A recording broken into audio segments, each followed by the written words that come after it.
Good morning, good day, good evening, wherever you are. I hope you're having a wonderful time. You can call me Dragon, and today we will be playing some Factorio. But before we do that, I would actually like to show you something a little bit behind the scenes on something that I'm working on. So the other day I was talking about a video game that I'm working on, and well, since then I've kind of been working towards getting everything back in order so that the project can be like worked on and all that. And one of those things that I've kind of been trying to figure out is like, okay, if I do get this working, or assuming that I did get it working, of course, that whenever I would get it working, should I like do some development stream or something? That won't be today, but I thought I would just like show you that I got everything working again. So now though, the only thing being is that I don't quite know how I want to set up the overlay or the like the whole recording of everything. So that's a little bit up for debate, because normally I use like two monitors, and I can have it set up like this where that one window in the top left is basically going to be my second monitor, but obviously that's going to be really small. But for the most part, I usually just use my second monitor for like either information references to other stuff, or in a lot of other cases, a preview of the game. You know, that's basically the actual game view, and this is on the main thing is like the editor view. And I just realized it loaded that level twice, but that's basically the general gist of it. So it's all like pretty much ready to go. I just had to sort of get my repository in order so that version control is back and working as it should. And I also spent a little time on getting everything like in terms of the actual game working and remembering how everything works. Oh, hey Jenna, fancy seeing you here. How you doing? I'm just like showing everyone about, or like taking a little bit of a look at a potential development stream, what that will look like. If I do a development stream, it will be sometime later this week. I don't know if it'll be straight up tomorrow, because my brain is a little bit mushy today after having to deal with a lot of technical, not setbacks, but what do you call it, like technical issues, so to speak. But yeah, so like there are a few things here that yeah, I made this. There are a few things here that are not in the demo version of the game. So there's like obviously both some game mechanics that are not fully implemented, but there's also like, you know, oh, chests for like testing out stuff and such. But one of the last things I got to work on after the demo that is currently available was that I was trying to like play around with in-world puzzles, and I really like the idea of, you know, these laser beam like puzzles. So of course, in order for that to work, it would all have to be in-world UI, but it should be working just fine.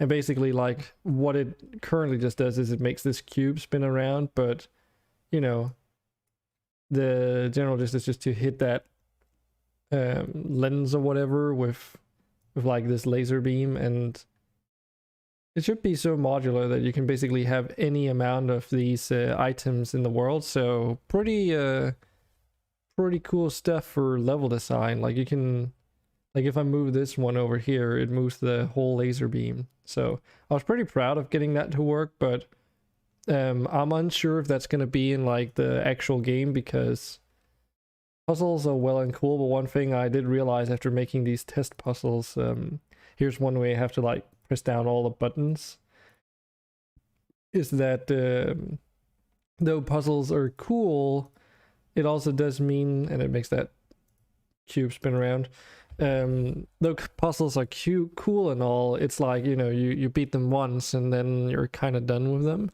So unless I add some kind of randomization effect into it, it's just going to be a matter of whenever you return to a level you've completed before, it's still gonna be the same puzzle. So if the core game has all the puzzles in them as well, they would become really repetitive, and as such they would mainly just suit well, like they would be better suited for like a storyline or something like that, something where you only have to do these puzzles once.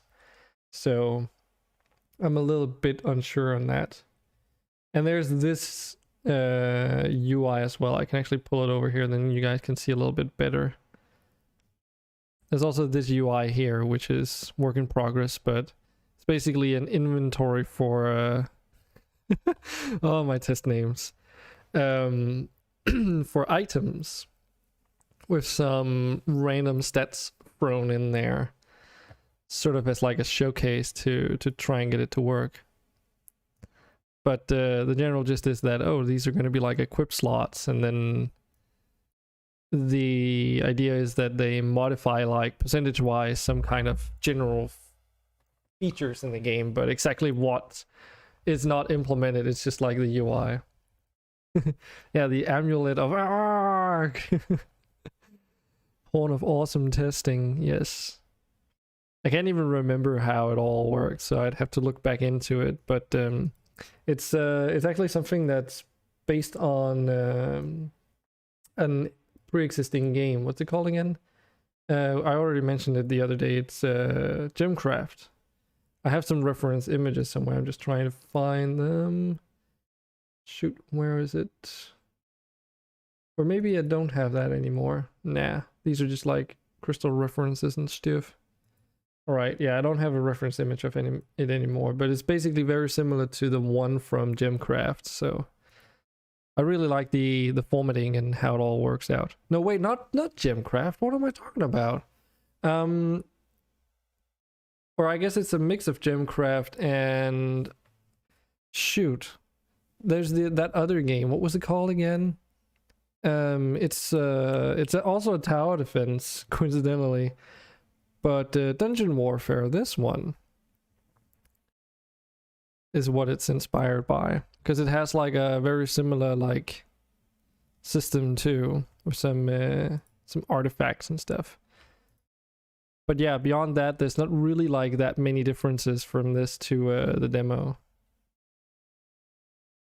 Dungeon, blah, blah, blah. What was it called? Dungeon Warfare. This one?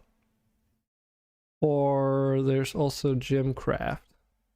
Reminds me that I still have to complete Frostborn Wrath, but this one, I think they both have like similar like artifact systems. This game is like really UI and stats heavy though. Those are the achievements. I was just seeing if there was like screw it, I can just look up a freaking screenshot, can't I? Let's see here. Gemcraft artifacts. And then go to see if I can find like a reference image or something. But generally speaking, that's kind of what I was going for though. Sort of, because it's like there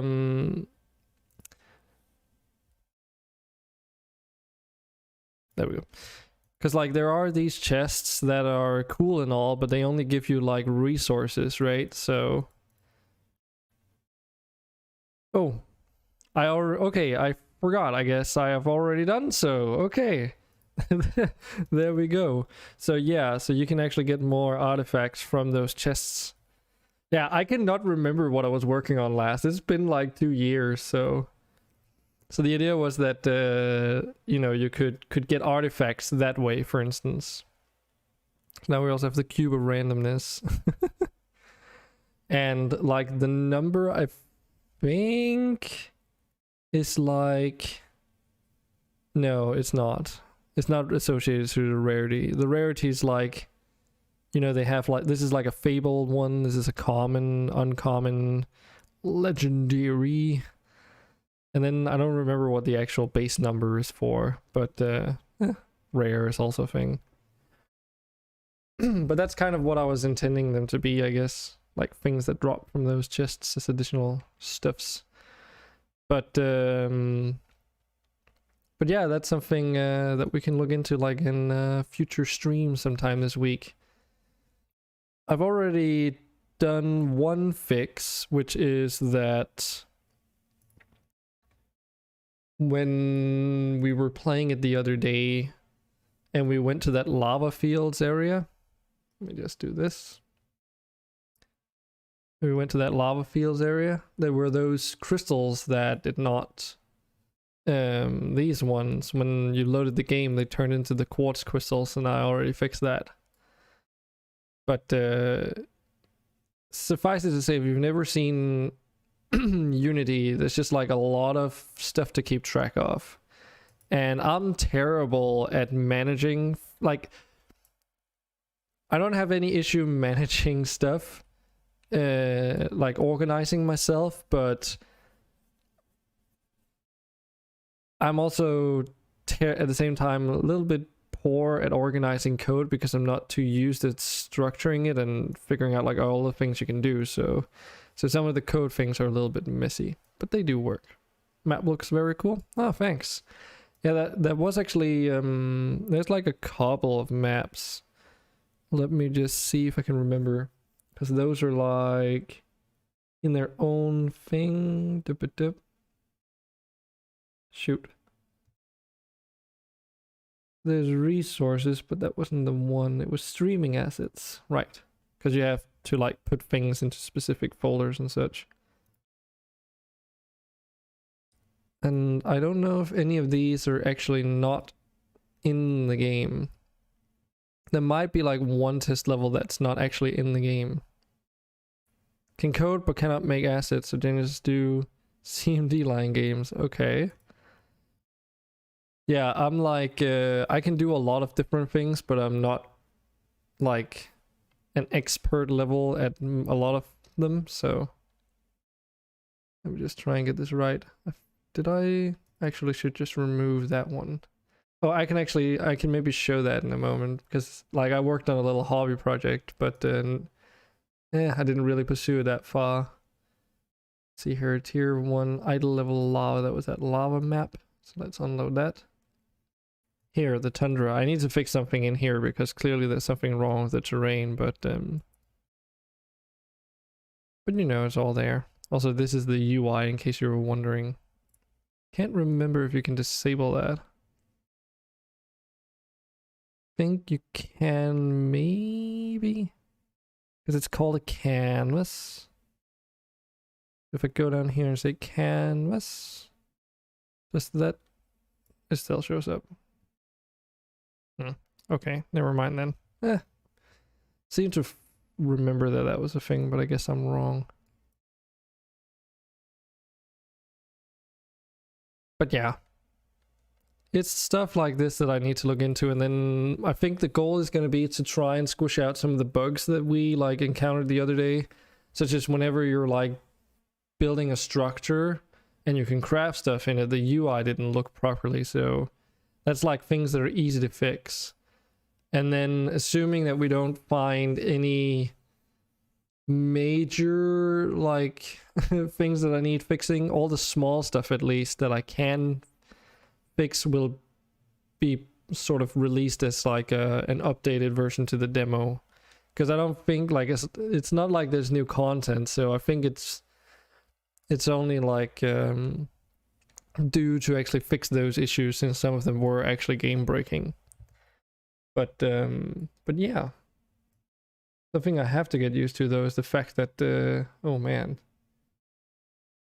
so my left side monitor is a 2K res screen, which means that even though this pop out here doesn't take up the entire monitor, over here when I drag it over, suddenly it takes up way more space. But also the thing is that right now you can like see my slobs and, you know, chat in the background as well, but that's because that's what I use my second monitor for when streaming. So I don't know exactly if how I'm gonna deal with this. Alternatively, I can just like not show up here in the left like the second monitor, because I'll try to look it up, but there doesn't seem to be any easy way to just make it switch based on which active monitor you're on, so that whenever I move my mouse it would switch automatically. That would be the preferable scenario, but unfortunately that is not the case. So that's what it's gonna be like this, basically. As long, I don't think like there's no sensitive information that's gonna be showing over here anyway, so I think it's gonna be fine. But yeah, that's basically it. In terms of some of the more difficult things that need fixing, might be something I have to do off stream though, just because it's like gonna take a lot of focus, but we'll try and see if we can't like what's possible. And then given everything like how it works out, I'll basically just take it from there.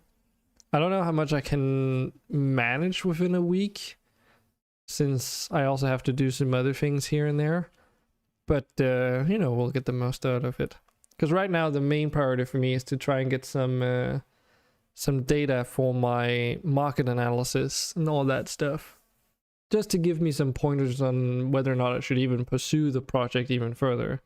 Because, you know, as you can probably imagine, if I can't even get like 10 people to play the game and fill out some basic questionnaire stuff, then it's gonna be an uphill battle. But you know, everything in due time. Achievements, yeah, that's that's true. I also borrowed the main menu button idea from Gemcraft. Can you tell I've been inspired a lot by Gemcraft? I think it's a really good game to take notes on, because it's a very heavy UI game. So if you're trying to make a game yourself and you want it to not be too UI heavy, take something that is UI heavy and is doing it really well, because there's a good chance that they've got some pretty clever tricks to make it a little bit less intensive. But, you know. Also, Jenna, you still stream, right? I'm pretty sure that you're like usually in a streaming in a time frame which is like so distant. Either you're like streaming at the same time as me, right? Or you're not like streaming when I'm awake. I think it's one of those two. But I can give you a shout out as well. Oh, you're just playing Dark Souls free? Oh god. That's like a game series that I really need to get into at some point. Or maybe that's for the better that I don't. Yeah, we have 9 hours time difference. And if it's in like the later hours, then I can imagine like it's why I don't see you as often and you don't see me as often.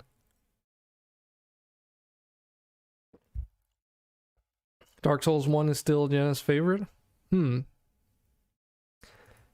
and that new game coming out soon, right? Elden Ring, which is supposed to be in like the same alleyway as the Souls games, I believe. I actually got what's it called? The one before Dark Souls. It's Demon Souls, I think. I got that one on PlayStation Plus at one point, and I did start out with it, but I never really got into it. Correct. Yeah, I seem to know some games and stuff. It's not like I get to play every single one of them though. But I try and stay informed on the matter at least. There's also Bloodborne, of course. Haven't touched Demon Souls yet, maybe one day.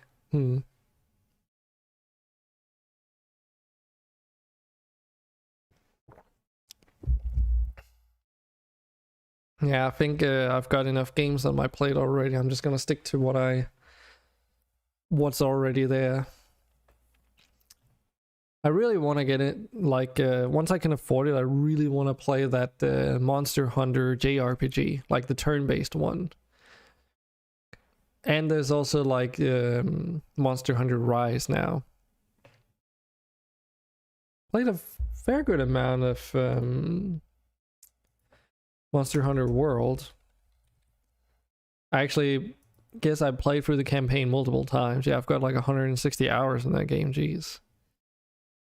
But it's like I played through the campaign with some friends, and then when we finally got through the campaign, there was another friend that wanted to join in the fun, so I basically jumped down and played through the entire campaign with them again. And I think I did that almost a third time as well. So I've practically played through Monster Hunter World's story 2.5 times at this point. It's one of the first games you streamed? Wow, okay. Well, Factorio is a really good game. I'm actually surprised there's not more of an audience than there already is. Like, I was just taking a look at the numbers the other day when Tumbling Satellite was playing, and like he was in the top 4 with 30 something viewers, and everyone else was either on like around a 10 viewer average or, you know, somewhere between 0 and 1. And in the whole category there was, I think, how many was there? Like 900 viewers or so, which, you know, isn't that many, but I don't know. I mean, was it? I guess it wasn't really peak hour shit, but it's, yeah, it's hard to say. I do have my playthrough going here with a bunch of mods. By the way, Jenna, if you're curious, you feel free to join my Discord. I tried to put up some information on all the mods if you're curious. Factorio, then RimWorld.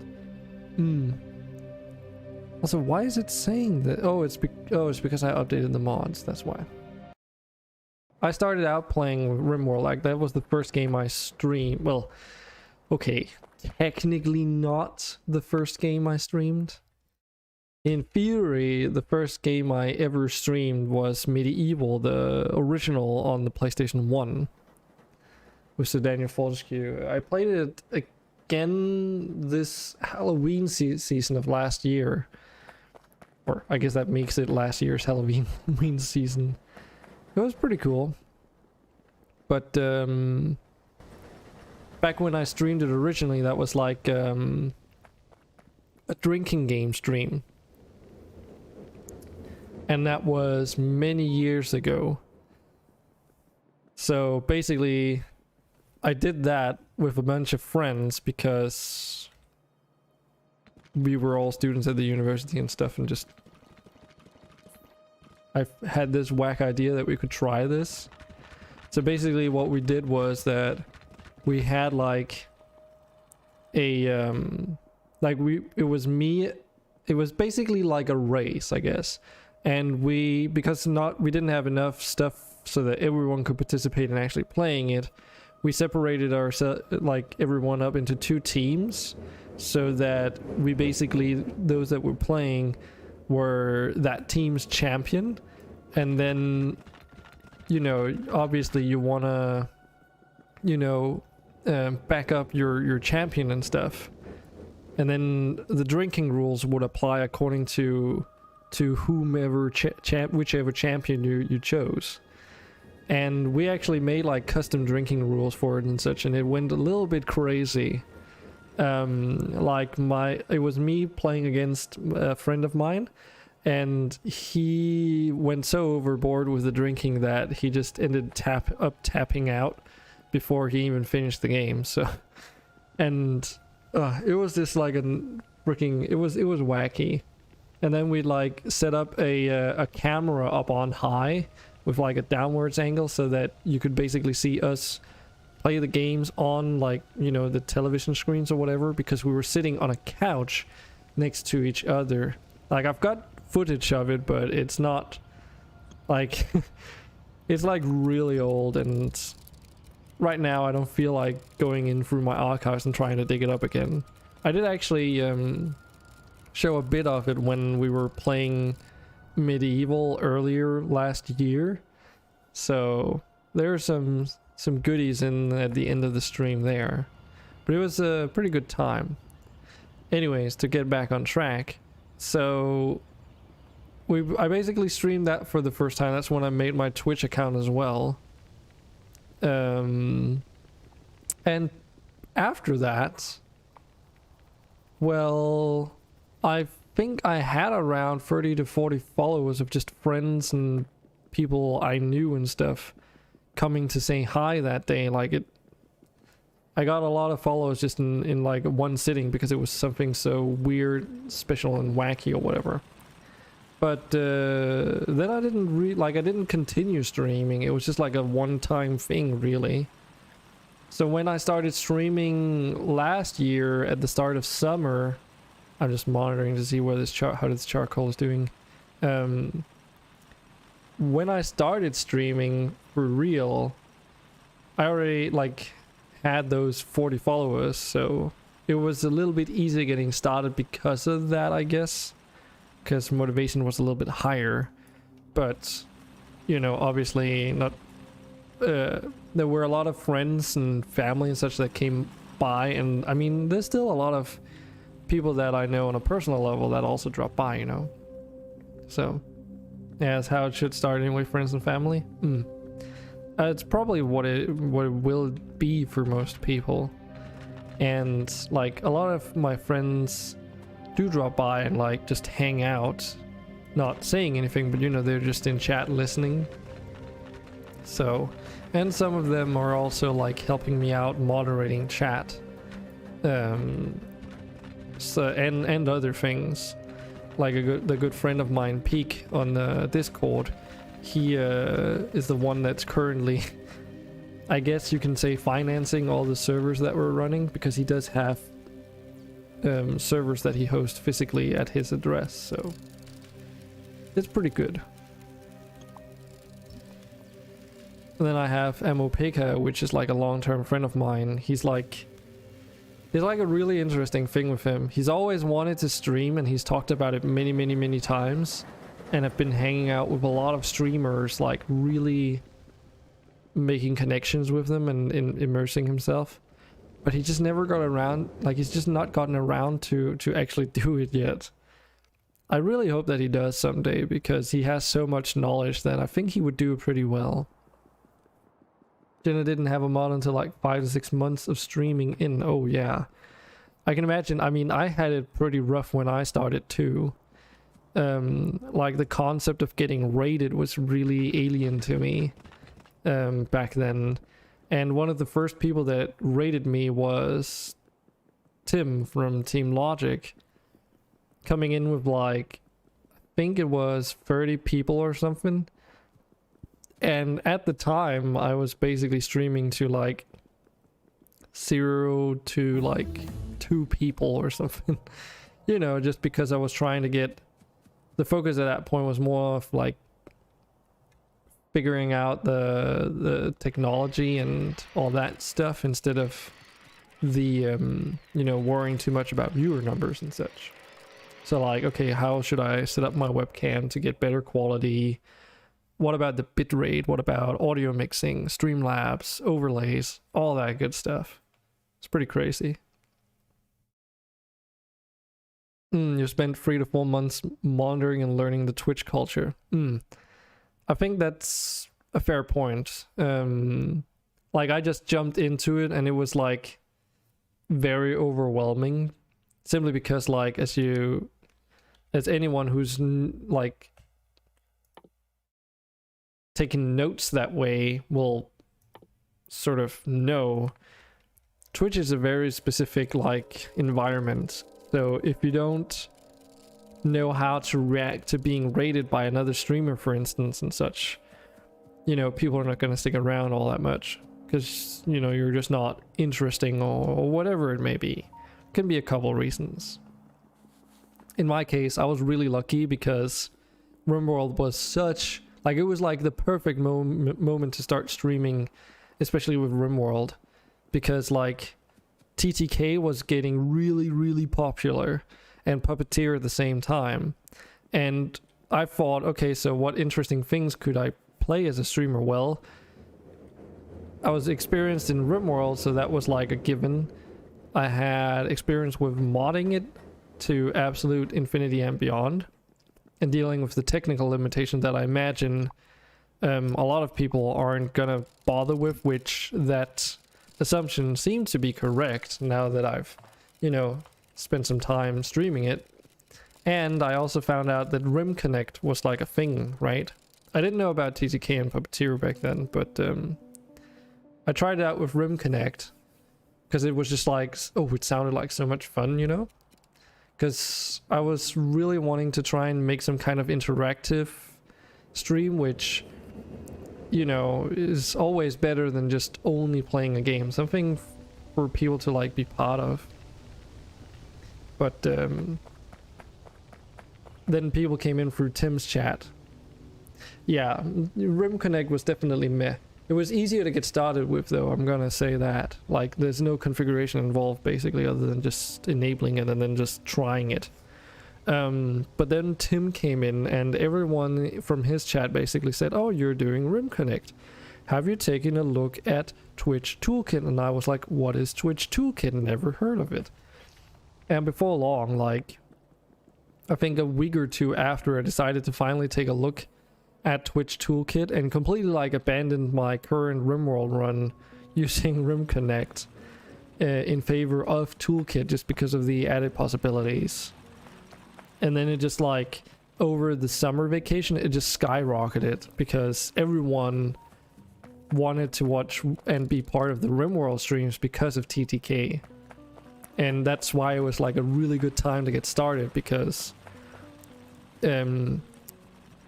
people wanted more TTK interactivity when their, you know, streamer would stop streaming and raid someone else. So it was very common for people to like raid someone else who was also doing TTK and Puppeteer and all that. And I was no exception. So if you wanted to get like more people coming to hang out with you as a streamer, then that was definitely like what you should be doing at that point. Or at least it was an easy way, let's put it that way. So, but I don't know, it seems to have sort of like lost some of its interest, I guess. And I don't know why that is. If it's just like, oh, the trend has like died down or something. It might have been that. It could also be because Puppeteer was suddenly like gone for a while and everyone dropping it. But my biggest suspicion is that after summer vacation ended and everyone had to go back and, you know, work their jobs and whatnot, everyone like lost all the time that you need in order to participate in TTK, since the RimWorld streams were really freaking long. So as a result, if you wanted to have like any kind of significant impact on the interactivity, you also needed to watch for a lot of hours, and I can imagine that that wasn't something that everyone could do. But I digress. That's at least what I think might have happened. And everyone was playing RimWorld at that point, at least from all the streamers that I've gotten to know over the last about half a year, right? And now everyone is practically playing something completely different. Some of us still play RimWorld from time to time, but it's nowhere near as like fanatic as it was back then. For better or for worse. I think it's probably for the better, because a lot of the other streamers I've noticed, like myself included as well, started getting burned out from RimWorld. Just because it's like, okay, you need to keep your purchase list updated.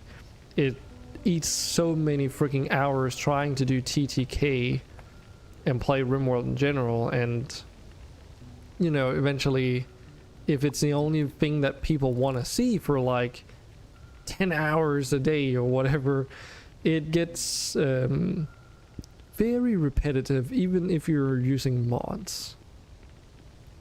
I could never play RimWorld for like that much on that level in that many hours. Like, in and then not play anything else. That's like too much.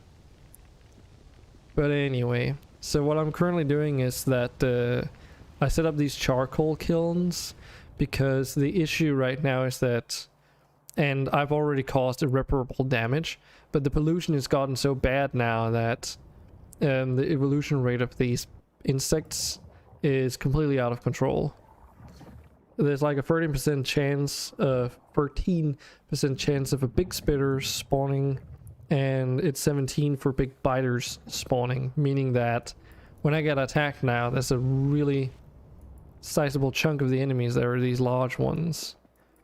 If we just observe what happens here, like the turrets can take them down at the moment still, but I am sustaining a lot of damage. So charcoal is a little bit more pollution friendly, I believe. I'm not entirely sure. I am noticing I'm looking at the charcoal kiln on the right. It does produce a little bit pollution itself, but hopefully not that bad. It's a familiar setup. Which part of it?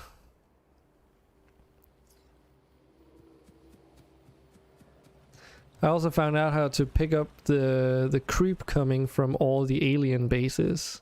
Something I have to do manually. The defense line. I think it's something everyone does. It's not exactly great though, because I'm striving towards get military tier 2 researched, but until I do, I can't even make armor piercing rifle magazines. So that means that I've been stuck with this basic ammunition since for like 30 plus hours of game time. Then a line of this and then a line of flamethrowers. Yeah, I also have these auxiliary bases that are getting pummeled at this point. Oh, I should also mention I did just change some config settings in my setup. Because before I was like driving across the water and stuff. But I've been like in dialogue with one of the devs on the cargo ships mod regarding the movement speed of ships and such. Trying to like find a better balance on how to resolve some of the issues when you can swim across the water. Flamethrower is very effective in Death World. Death World, that's like the world gen setting where there's like a ton of enemies, right? I mean, I assume so. I've looked through the different world gen settings before, and I seem to remember that one. Because Train World is the one where all the deposits are like super far apart from each other. I'm doing something a little bit closer to Train World or whatever though, except with water and ships. The only issue being that, and this is something I couldn't have foreseen, but a lot of the technology regarding, or all the technology regarding boat travel is only just now becoming available to me. Which doesn't really work well if you're like able to travel across water, but if you use anything but a ship, you get slowed down by 50%. That is like the main issue that I've been talking with this person regarding the cargo ships mod about. I'm getting raided every 5 minutes. I see.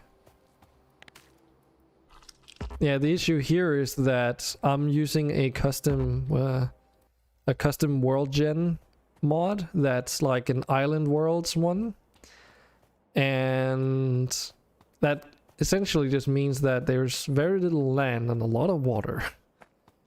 And then I'm pairing that with one called Noxus Swimming, which makes it so that you can set whether or not you can swim across shallow and potentially even deep water tiles. Swim, meaning that basically anything that is not a waterborne vehicle explicitly can travel across it. So if I take my car, or in this case my mono wheel, I don't think I have on me, no. But if I take a land-based vehicle or walk into the water, I can do that, but at a movement speed decrease. You can configure the movement speed decrease, but the issue was that the cargo ships were also being affected by this decrease. And that's what I've been talking with the developer, well, one of the developers about, trying to resolve how to like make it so that, you know, your cargo ships don't end up being restricted to sailing at like 16 kilometers an hour. So, and that's something I did test today, actually, as a matter of fact. I went into admin mode to do it though, because again, I don't have the cargo ships available to me. It is right here, the research, but I need combustion engines and carbon steel plates to do so. Actually, I'm already making the steel plate. What does it take for a combustion engine? Where even is that? Let's try and see if we can find it. Because I can make them, okay. Actually already make them. Okay, so that's just a bunch of iron. Okay, so that's not an issue handcrafting it. There is a caveat though. So doing this research will allow me to make this tugboat, or this boat as it's just called. The issue is that it will only accept, it won't accept coal, at least as a fuel.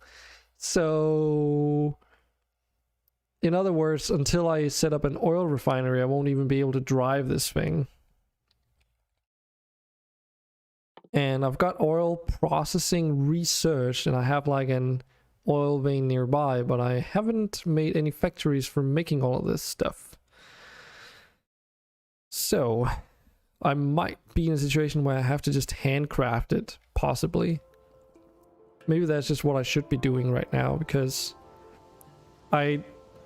basically what he did, or he suggested that I could do is that to resolve this issue of the swimming mod affecting the movement speed, you could just outright disable the friction that the water tiles generate on all the ships, which would then resolve the issue. And I tried doing that and it works just fine. So now my movement speed and the biter's movement speed and all other like land-based vehicles are reduced to like 50% of their normal baseline speed when driving into water, but the boats, they stay the same. So that's really nice. But that also means that it'll be a pain for me now to get out to these auxiliary bases that I've been building these last couple sessions here, since there's like no land bridge connection. Like this is like the closest I get. I can just drive across it, but it's gonna be slow. Approximately 50% slow. And the offers of the cargo ship mod made it so that you can only, like, you can put a modifier on the speed for that one as well, but it only goes up to a multiplier of 2. So that means if you feel like it needs to be able to go more than 2 times the speed that the default is, it's not possible. Because it's like straight out doesn't allow you to set it higher. Should have some steel up here. And they basically wanted me to try and get a feel for if the what the movement speed is like now. So that's kind of what I was testing earlier today as well. Here, that's where the steel is. And if I keep the modifier of the cargo ships mod at 2, it seems about where I want it to be. A car using regular, like the same type of fuel, was capable of driving, what was it, 80 or 90 kilometers an hour over land, of course. Whereas the tugboat was able to drive some 74 kilometers an hour. So their top speed is slower than the land-based vehicles, but they can travel across water. However, their acceleration is really bad, which means that it takes a long time to accelerate up to max speed, and consequently also a long time to decelerate from a higher speed. But other than that, the movement speed across water seemed okay.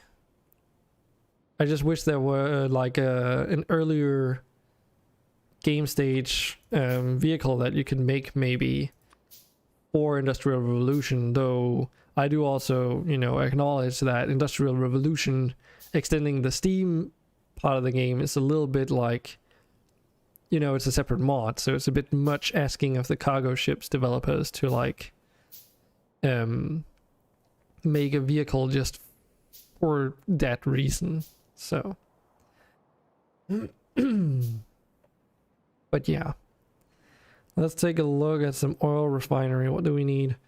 We need some iron and copper and rubber and some glass. Okay, all stuff that I do have. It's just like collecting it.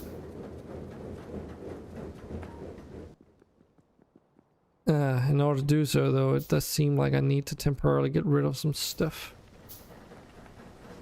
Clear out some space at least. But yeah, I really hope that I can get these. I really need those bullets. It seems pretty apparent, at least. And I should have everything ready for them, because it's actually not that hard to make the bullets themselves. It's just like what? Carbon steel plates and rifle magazines, and I'm already making both of them. So I literally just have to make a factory that combines it and then replace the ammo in all the turrets. I assume at least doing so will resolve the damage issues that I'm currently experiencing. But we'll see. Yeah, there's a lot to it. The general gist is that Industrial Revolution seems to like expand a lot from what you know in the base game, and it prolongs the early Steam part of the game. Alright?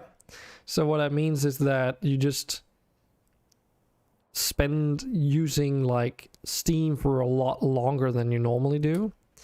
And because of that, it does mean that it takes longer for you to be able to research things like armor piercing rounds and like solar panels and that kind of stuff.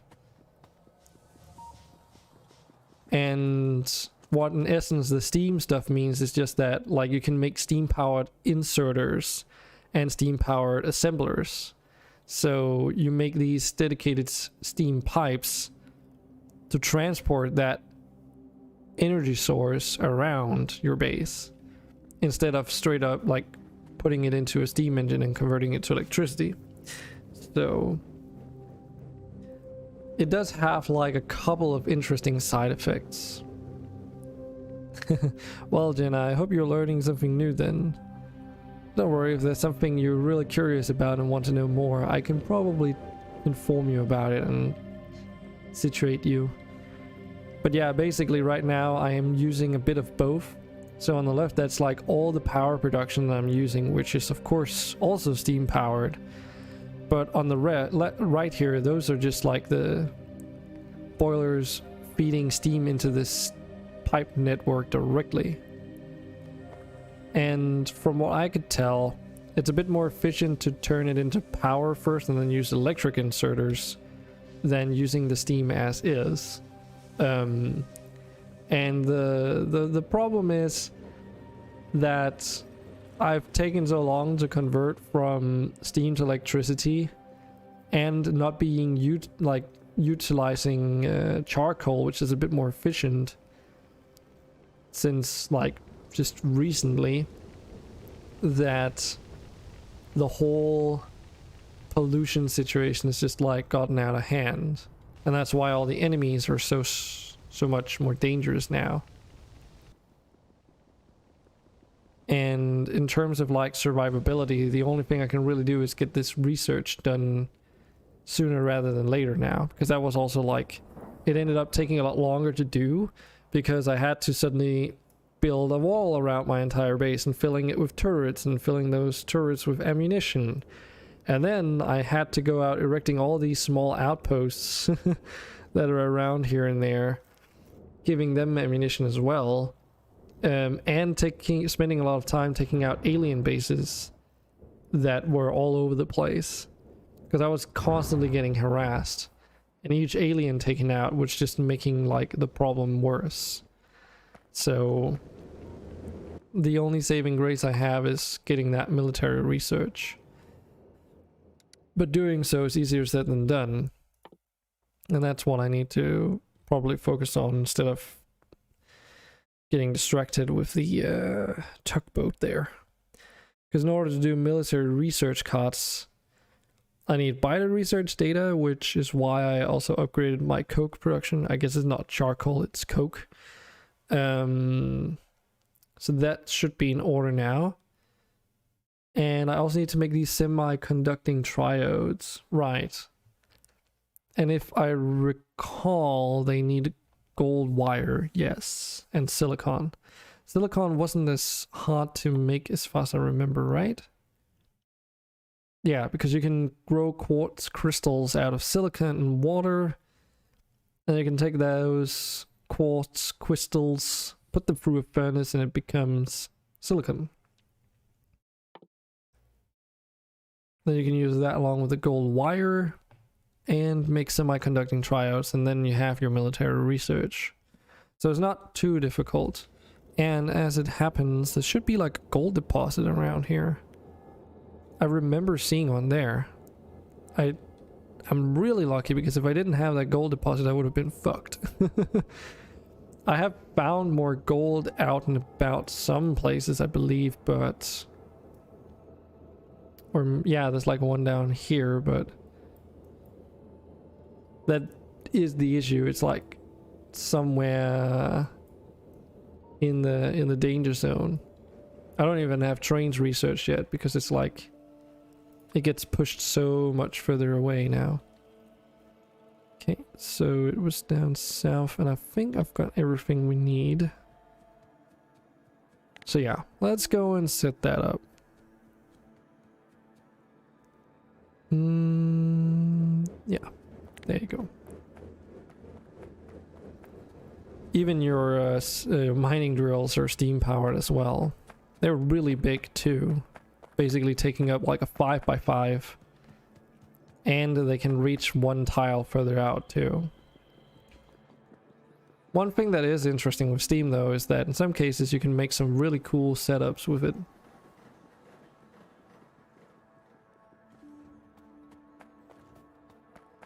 Okay, let's get some of this.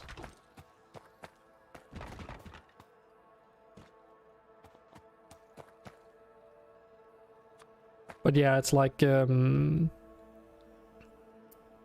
Revolution is sort of explained as it expands that stuff, and then it like adds more things to the production change. Like you need more intermediate products before you can finalize something, and that's sort of also what adds to the difficulty of it. But at the same time, they also, on the mod page anyways, pointed out that they didn't want to make a mod that bloated your playthrough with a lot of new resources, if, you know, if and where possible.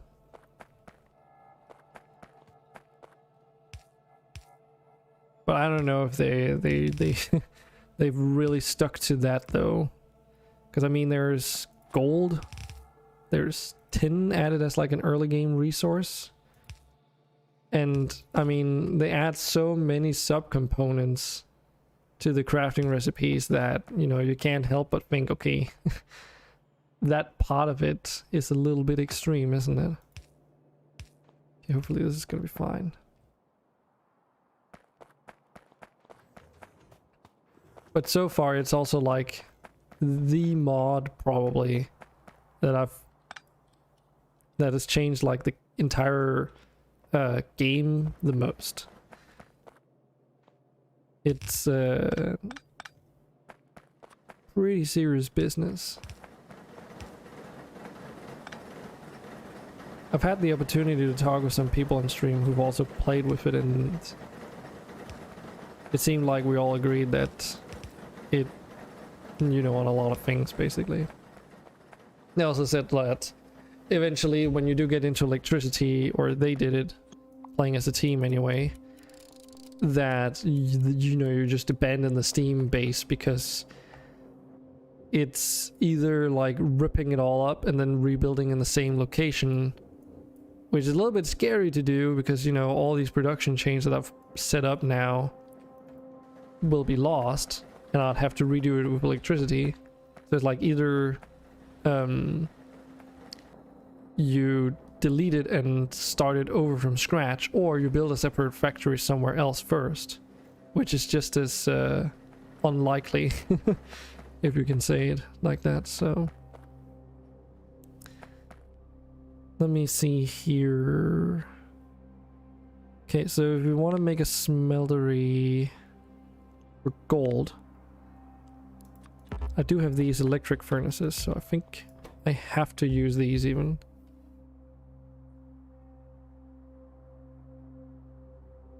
And there's like multiple recipes for gold as well and everything else, because you can like refine the raw materials and then get a higher output out of it, or you can also just smelt it as is. Given for what I'm going to be doing with this gold, I suppose it's fine to just use it as is, but normally you would probably want to crush it, at least. I've also like just recently unlocked the ability to use ore washers that then wash that crushed ore to try and get even more out of it. A good comparison to this is that it feels a lot like playing a Minecraft Technic-based mod pack where you have to do like ore doubling and all that jazz. It's very similar to that, at least in feel. Yeah, it's all the Industrial Revolution stuff. It's like really well made too. All the assets look, you know, like they fit into the game, so there's nothing like you can't really put a finger on it and say like, oh, they should have done this and that. So it's like really well made. The only other like major mod that I'm using is, at least I would call it that, is something called Krastorio. I have no idea why Krastorio, because it's not crash, but like the, I guess it's like the German word krass, which basically, like, what's the meaning of krass again? It's like it's like damn, it like say take a look at this giant cookie that I just got, and you would like, your reaction could be like damn or whatever, and then in German you can use the word krass, so it's like something that can be cool, you know? It's like that sense of understanding, if you know what I mean. I have no idea if that's why it's called Krastorio, but it's the only thing I personally can think of, at least. So I think I can save an electric pole here. Yeah. But just move it over by one. Okay, I can almost... Why can I... Oh, right. Wait, what? No, why? Oh, I need advanced motors. Jenna, not sure. Yeah, that's fair enough. That's fair enough. I also haven't really spoken German in a long time. At least at the level that I used to be able to anyway.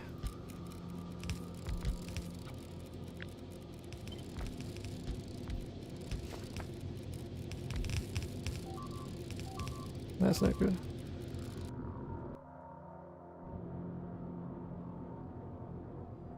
It's only down there though. Okay. Should probably go and fix that. But that's the issue. If I go and fix that, it's so far away that something else might break before I get the chance to repair something else. What I could really use would be like a Steam version of construction bots that can operate in like a smaller area, basically. Just like a localized version of them.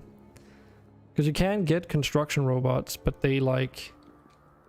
You can't make a structure that's a roboport. You can have this though. So you can have it on your person, and then you have these burner generators that provide food, power to it. And then you can have up to 10 per thingy. But beyond that, it's very limited. They're very useful, however. Especially like at removing trees. Until I found out that they were like an early game thing you could acquire, it was a chore getting wood, which you need a lot of in Industrial Revolution, so being able to finally harvest tree in larger quantities was very nice. Okay, I should probably go and get down there. Yeah. I don't have my a mono wheel on me, and they're like all over the place. Oh, speak of the devil, there's one right here. Should actually pick up some charcoal now that I think about it. This is all charcoal for the most part, right? Or coke. Yes, I'll improve my vehicle speed, so... It's not by much. Oh, it actually pollutes more, okay. But the idea is, I think that it like, yeah, it allows you to go at a higher speed. Oh yeah, and the fuel value is also significantly higher, so it pollutes more, but it also provides more energy. And on vehicles, you know, if you... Oh shit. Okay. Okay, thank you, robot. On vehicles, that does mean that you get to your destination sooner, so... equals less pollution. Just gotta be careful where I drive this bastard though. But yeah, this thing drives okay fast, unlike charcoal even on land, but as soon as I dip into the water, let's do a crawl. But I can still get across at least, so it's not like the end of the world.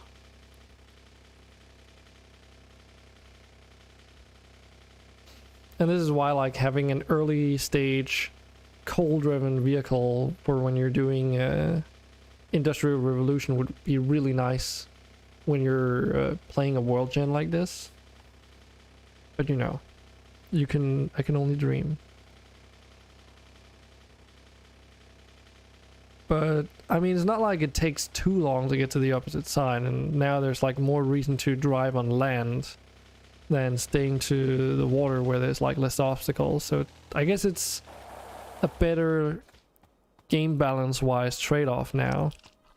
Gotta pick all this junk up, all this biomass.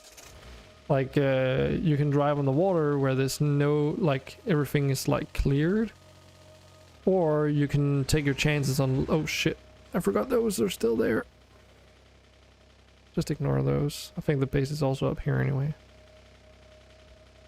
But you can like drive on land where there's the chance of running into obstacles, but you can drive faster. So, oh, this, no wonder they took so much damage. I guess they're coming from this base down here.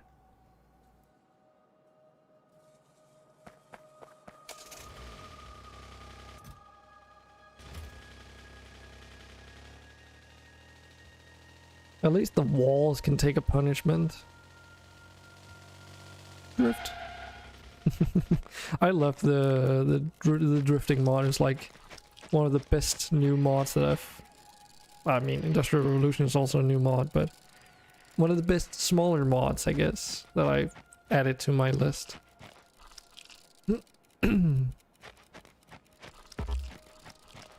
Squeak, squeak. They've reestablished a base over here. definitely destroyed something there in the past. They've just like rebuilt it.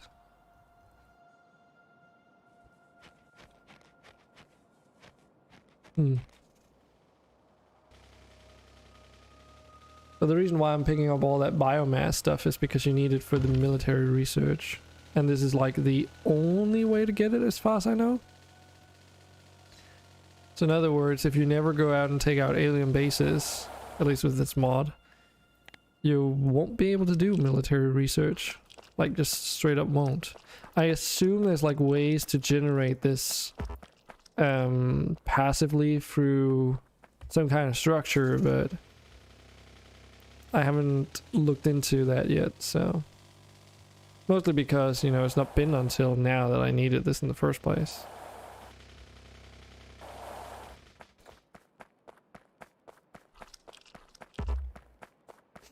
But like, what could be a vehicle that you travel across water with that isn't a tugboat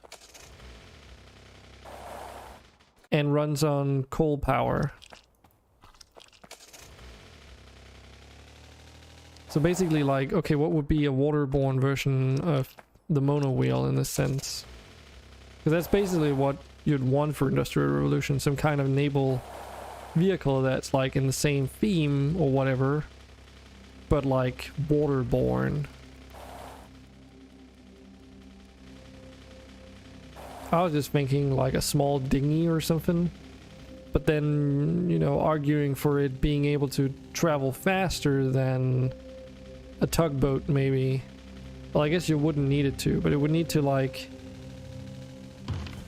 be slightly slower than the higher tier vehicles, like the higher tier boats, the ones you get later, but also still faster than land-based vehicles driving across water. Oh shit, there's a worm there, and it's a big one, so I can't take it out.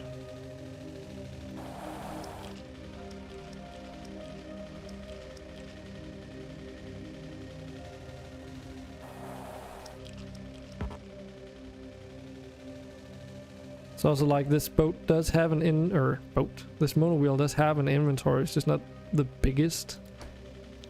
And as far as I know, it can also run on regular fuel, which increases its speed even further.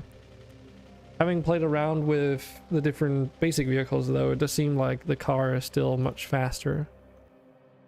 Well, actually, no, wait, I think the mono wheel was actually a little bit faster. But of course, you have no turret on this vehicle, so, you know, you have no defensive capabilities.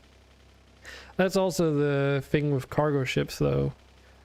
The only personally driven vehicle you can get in that is a tugboat, and it doesn't have any armaments. So,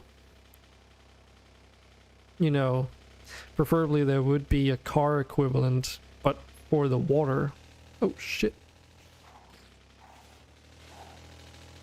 Run.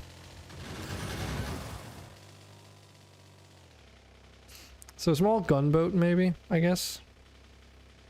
But then the issue still persists, like, how do you argue that this vehicle in particular would be able to travel using coal and basically be a lower tier vehicle in that sense?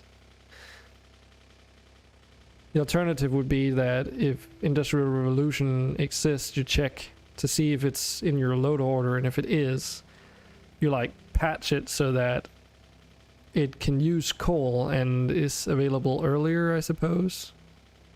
And then for the higher tier vehicles, you use something different, I suppose. But the mod just doesn't have those vehicles, so regardless, they would have to make like a completely new vehicle in order for that to be possible in the first place. There are other vehicles in the mod, but those are like trains. Not something you can straight up just drive anywhere. They're like restricted to paths, but they're water paths instead of train tracks. And they function just like the actual trains themselves do. And there's a cargo ship, and then there's an oil ship. Don't think there's anything else. It's just those two additional ones. And they're pretty sizable too. Not just in like sheer presence, but also like in cargo hold. Here they are. It's a cargo ship. But I mean, they also have to be. Yeah, storage size is 1,000. So like 1,000 inventory spaces, I assume that means. But they'd also have to be pretty sizable, because unlike a train, you can't just put another wagon on it. Unless you're limited to whatever space that single ship has. Okay, let's see here. Military research. Issue is I don't have military tech cards, so doing that won't benefit me whatsoever. One issue with my run here also is that I haven't been making research manually. So a lot of the stuff to get to military research was sort of put off for a very long time. You know, all the time I spent driving around erecting outposts and all that stuff meant that when I did get back, I spent my time building factories for making all the, let's say, more general things that you need. Stuff like assemblers and all that stuff, so that I didn't have to manually craft it. Which has been beneficial, but it also has affected the pollution generation rate. If I were to start over, I would use charcoal much earlier.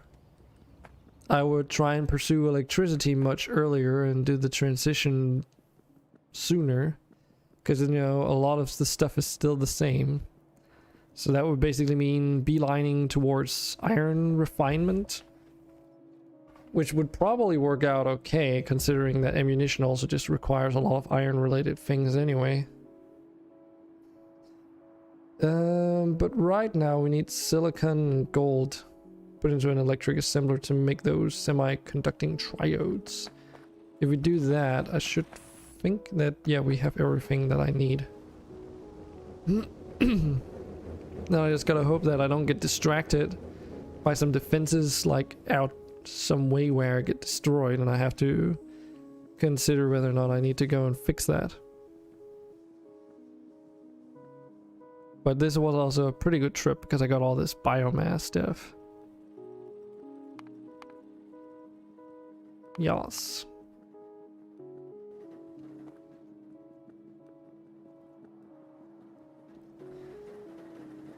So we're back to our gold production.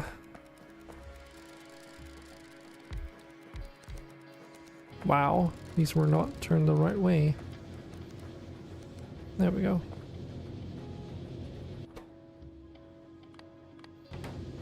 So I want to configure these so that they put in the resources closer to them. Okay, well, what's the next step then?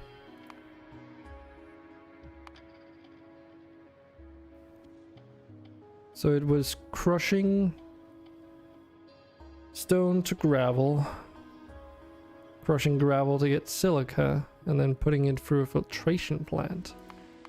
Haven't made any filtration plants, so what do we need for these combustion engines? Which is a lot of steel, automation cores, large iron frames, and glass. Okay. I'm already making the large iron frames. That was like a pretty big deal getting those made. It's like this entire factory on the left hand side is just to make those, basically. And should be around here somewhere. There they are. So I can just like pick up a couple of these, keep them on my person. Some glass and automation cores. I know I'm also making automation cores somewhere. So in theory, I am making all the components for this. They're just like in a few different places, so if I wanted to automate the process of making those filtration plants, it wouldn't be a quick task, at least. But that's fine. We'll just make it manually. This glass is right here. And I just need copper. Oh, that's right next to. Just make the plates manually, I think. Oh, right. That was the electrolysis plant. Do. Okay. No biggie. I got the filtration plant still.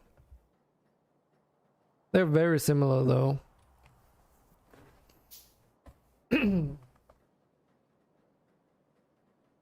But that's for chemical reactions. I don't seem to need that right now. That's fine. Okay, well, while those components are crafting, I guess we can... Yeah. Guess we can set up the crushers and all that stuff. And I've got electric crushers now, so that should be a little bit better than what I've been using up till now. Let me just find them here. Scrapping, mixing. This one.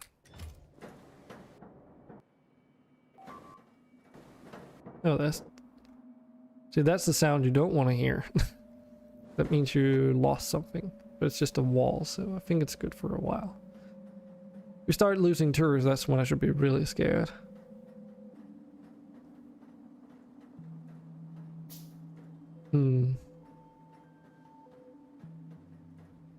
Can't just trying to wrap my head around all the things that we need for this. So it needs a lot of silica. Okay.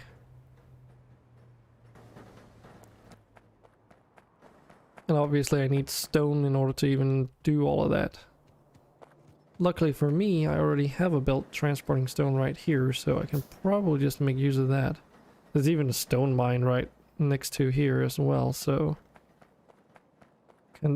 Considering everything so far, I guess I might as well just produce stone here as is.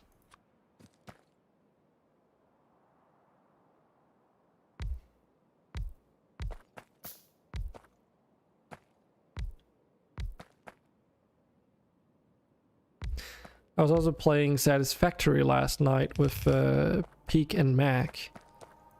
But after Mac he went to bed, some really weird shit started happening. Because the server basically got really unstable. So I hope that's just because of some kind of resolvable issue, since if it's not... Oh man, that would suck. Because as far as I know, the Satisfactory dedicated server feature is like a newer thing. So it is very possible that it's just like not polished yet. If that is the case though, that means that there's nothing we can do about it. And having already spent a good amount of hours into this server together, it would suck if it's like so unstable now that it basically what happens is that you get kicked out of the server just all of a sudden. Everything stops reacting and you just get kicked out. And the last time I did it yesterday, we couldn't even get back into the server, so hopefully it's nothing, not like a permanent issue. Because it's been running okay until then. So maybe just like a server restart can fix it, who knows. Okay, so if we take these crushers now, and where do I want to do this? Yeah, let's just take this down. Start at just any arbitrary area here. Just with a little bit of space. Some air around it.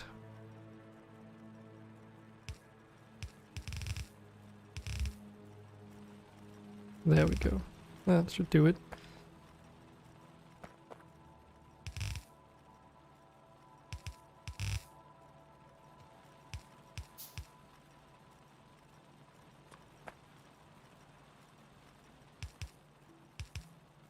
I also tried to be like really conservative with how I built the factory here, or the factories in the starting area, because I knew that if I didn't, there was a good chance that eventually I just would run into a situation where I just wouldn't have the room to expand my factory.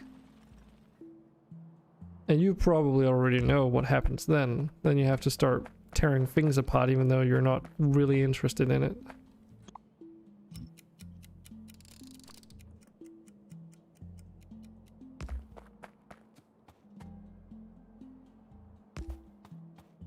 Let's just hook it up to the grid like so.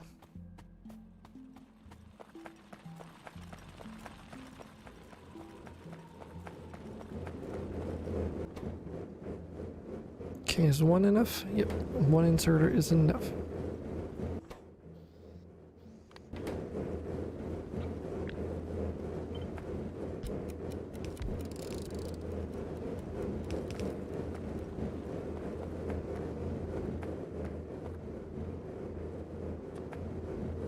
Actually, we can just copy that exact setup and just put it down here.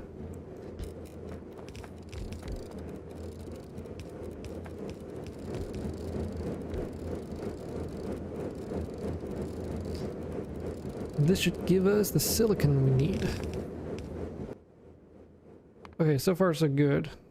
So now we're diving into new territory for me though. This is where we need those things that we just crafted. There. Filtration. Oh my god, these are massive. Okay. Huh. Holy shit. It's like the only recipe they have. Okay. I guess we'll start by hooking them up to water then.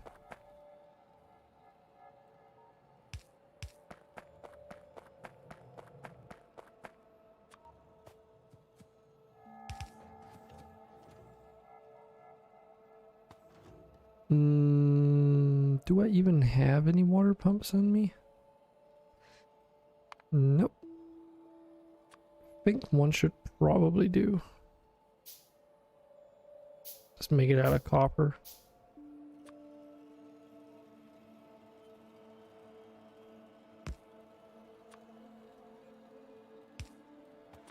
I cannot tell you how much I'm looking forward to not constantly see those red warning signs down there. They're really starting to stress me out. Just the constant fear of something could go wrong any moment's notice.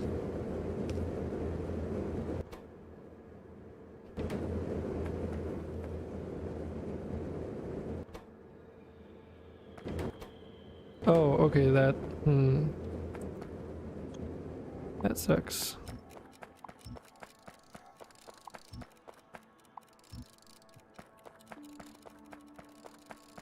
Kind of expected that though. It's not the end of the world.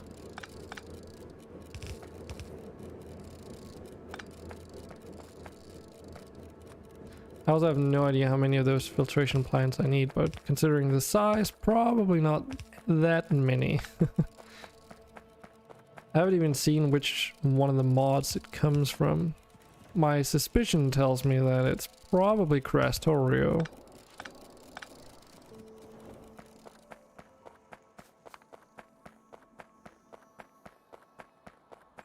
Hard to tell. I think it is, because that's the first name down there, and then it's modified further by Industrial Revolution.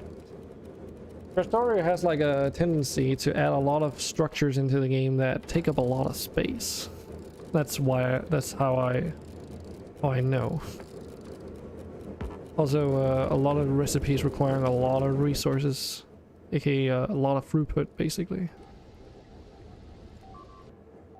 Yeah.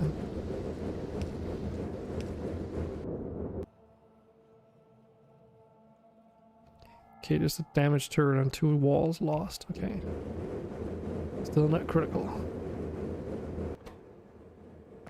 So this gives me the quartz crystals.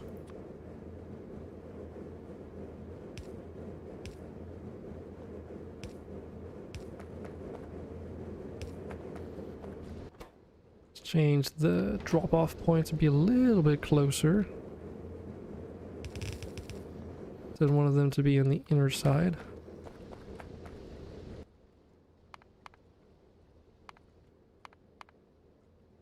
And then we can make silicon. Right. That's in a furnace. Requiring a lot of quartz for crafting, but also a long time, it seems. Okay. That's cool. So we'll just make it loop around like so.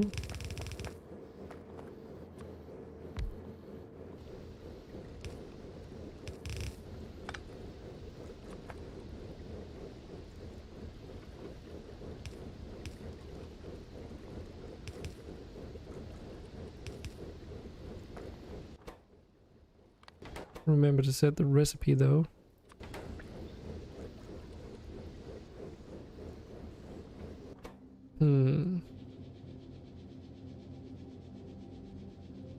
Okay. Takes long enough for it to actually refill. Cool. What's up next then? So now we just need to combine those two in an electric assembler. And then we're good to go. So yeah, basically a lot of extended crafting production chains, like both for brand new items but also pre-existing ones, right? So in other words, just a bunch of stuff you have to make. Ah shit, ran out of belts. But yeah, one way to exemplify this is if I just take in a look at the copper stuff. So instead of there just existing copper plates and wire as you're used to, now there's also rods, gears, rivets, pistons, and even these copper capped beams here, which is like a combination of wood and copper. And not just that, but it's also processed wood, so it isn't like, you know, hard to grasp your mind around. It's just you got to take it one step at a time and then sort of start noticing the patterns. Because when you start playing Factorio for the very first time, you also don't know what you're doing. And eventually, once you've played like through your first long session, you start noticing like patterns and methods that you can employ so that when you play it the next time, right, it becomes a little bit easier to do, but your layouts for your factory is also more efficient. And that's really just the same that you see when you're playing modded stuff. So to me, modded and unmodded Factorio, it's just a matter of different resources and things you are or aren't used to. Because at the end of the day, there's not really that many new things that happen game mechanic wise, I guess. Oh, hey Loki, how you doing? Welcome back.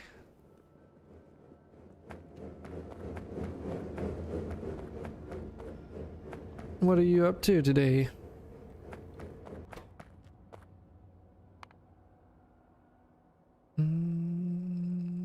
Semiconducting triode. That's the one we need. Oh, actually.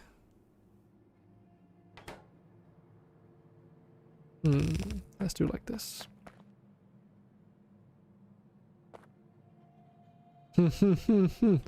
Oh, God. Well, don't blame me.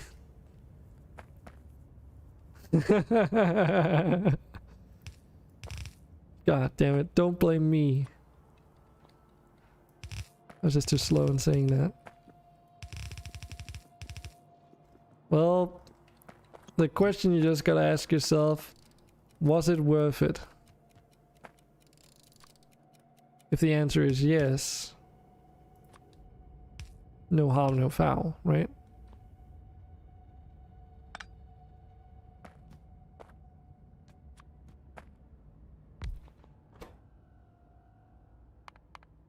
Did you just start playing unmodded for now? Is it one of those situations where you've got like an itch that needed scratching?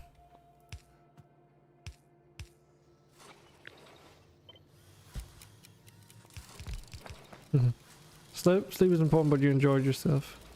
Also, guess what? Did you get the job?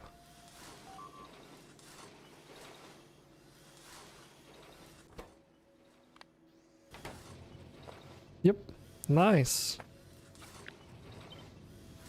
That's cool stuff to hear. Does it mean that you have more time for video games?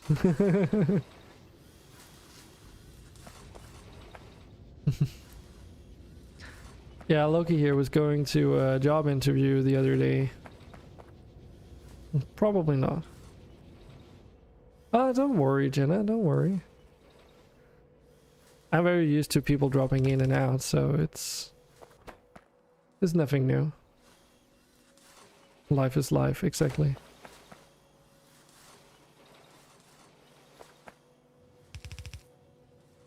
It's like I met Loki here at a LAN party several years ago, and we've like occasionally been keeping in touch with each other on what we're up to.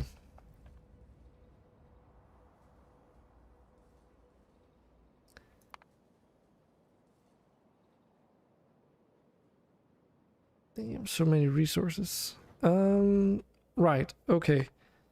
So military tech costs. Work. These.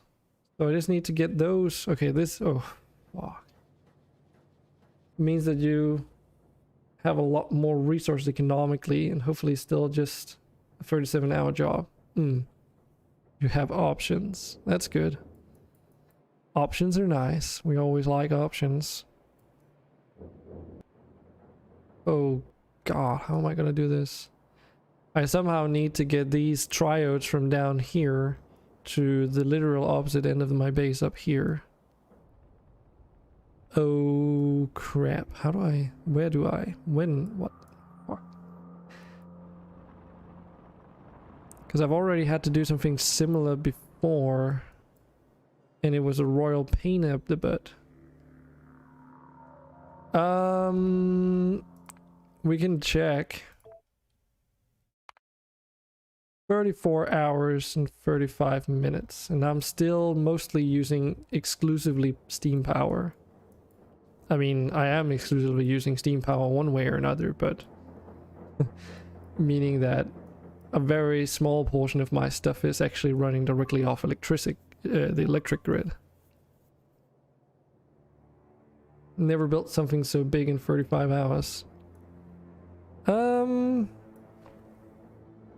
You know, I've been very focused, what can I say? It's not really too terrible. It's also a matter of approach. I mean, a lot of this is like scaling up stuff, right? It's like a way that I prefer building factories where I line up a main bus on one side going in one direction, and then I draw lines into the factories producing very specific components. And then they send their output in the same towards where the input comes in. So I can basically copy paste this setup and just add more modules to it, and it extends infinitely. So and again, you always end up building something super shoddy, rushing to the logic systems, and then spend a ton of time configuring logic to the point where you end up being fed up, and then when you return to Factorio 4 months later, you restart because, you know, fuck me. Well, also, you probably forgot how everything was working, right? That's at least what I would do if you've sort of been away for that long. So. And at that point, it's also more exciting to start something new instead of trying to make what you had work. Oof. I need to figure out how to get this freaking thing through. I am considering moving it along the same area where this blue research is going. I think it might be possible. And then thread the needle here, just moving up alongside the blue research. And then across to the left, yeah. So, yeah. That's what we're gonna do. I think I'm gonna start from the other end though. That might be easier. But I mean, there's also like already a lot of stuff in here, right, Loki? This is a little bit misleading because these are literally 4 recipes for the same thing, but variant recipes.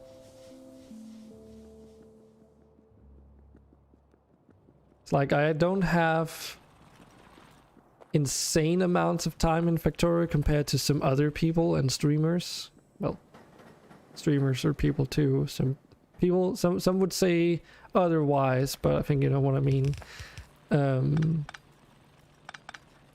Others, I guess I should just have said. But I think that I've got a pretty decent grasp on stuff.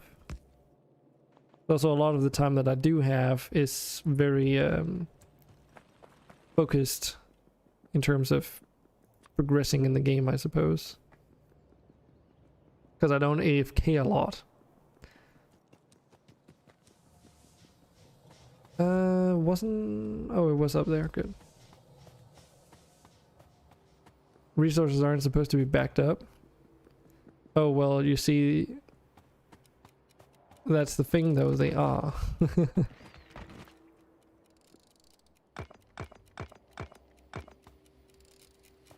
If they weren't backed up, I would have been completely screwed right now, I think. Because then I would have been polluting way more. And the biters would have been even more aggressive. So I think it's a good thing that I'm not. I really need to get military tier 2 or yeah, military 2 research so I can start making these armor piercing bullets. Because until I do, this is gonna be a problem defending.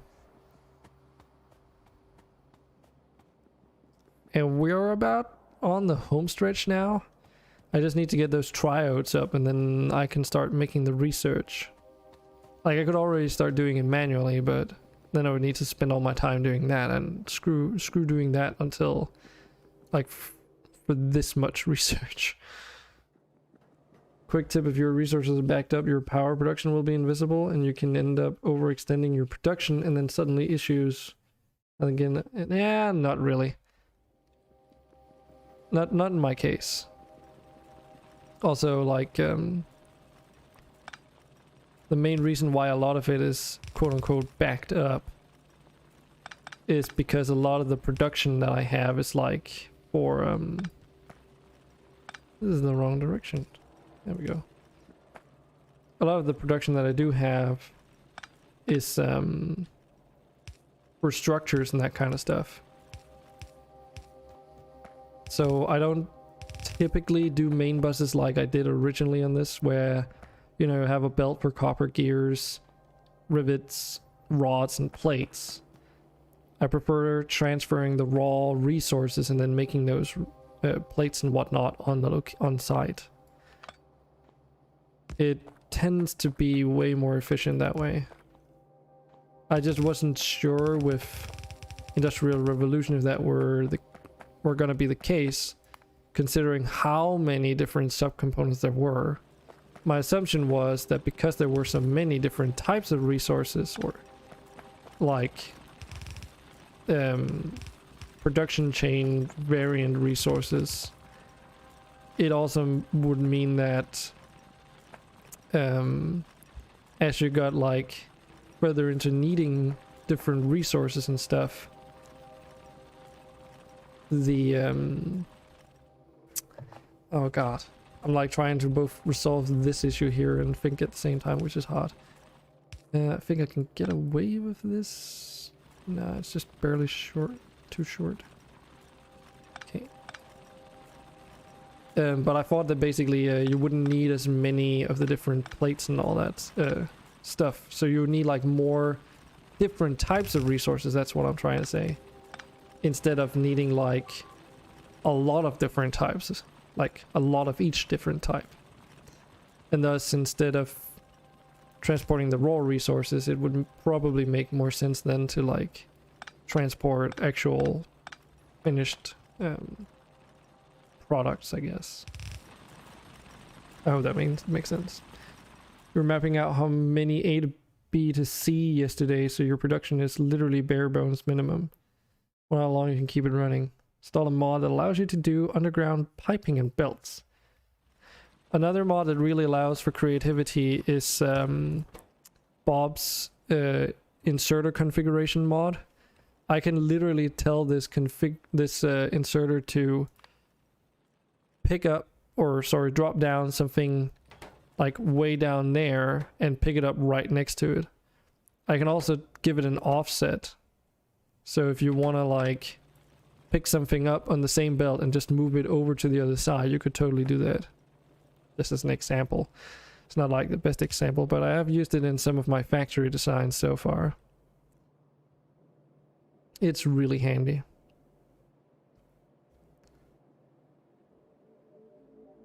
So if we just move it up here, because there's a lot of clearance once we get down there, which is why I wanted to start on the tricky bits. But yeah, basically ever since I started using that mod, I just cannot not use it. I think I'll probably use it for every single playthrough moving forward.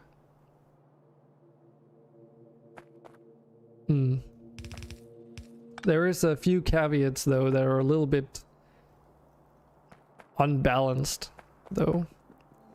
So for instance, there's noticed like you still have long and short inserters, but you can configure a long inserter to be a short inserter or regular one. You can also configure a regular one to be a long inserter, right?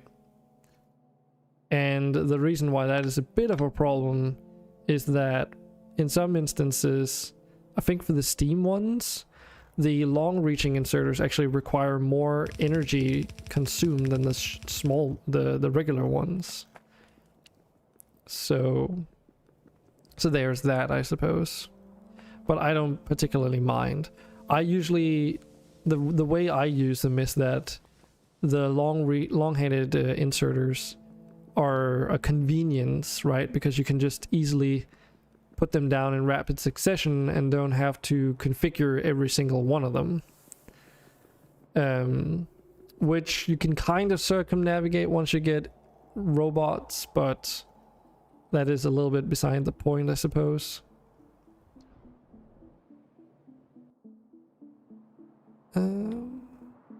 Crap. Here's that belt. Okay.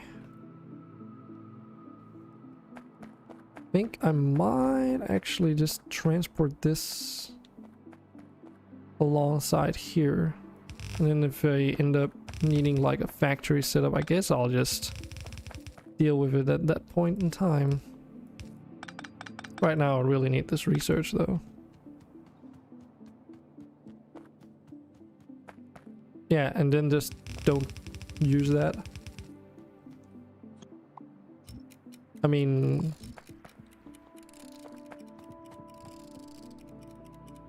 you can't just say it that way though. Because what if you want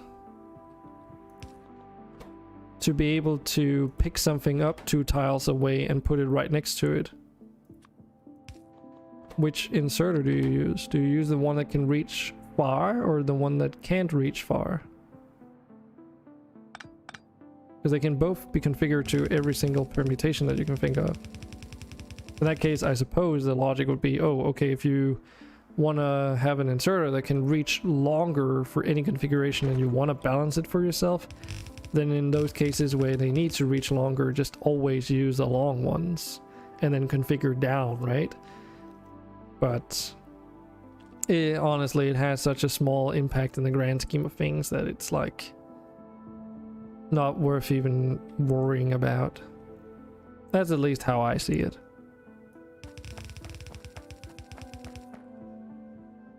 You're just going to be rushing to robots like usual. Focusing on core production as you go is intentionally set the pollution growth fairly low to allow you to chill but still keep the threat of monsters. I've halved my pollution growth for this playthrough actually, and I'm still like encountering large enemies already. You meant use that long for long and short for short, but use the mod to allow them to do more specific pickups. As a game concept, it makes sense to you that they are different lengths.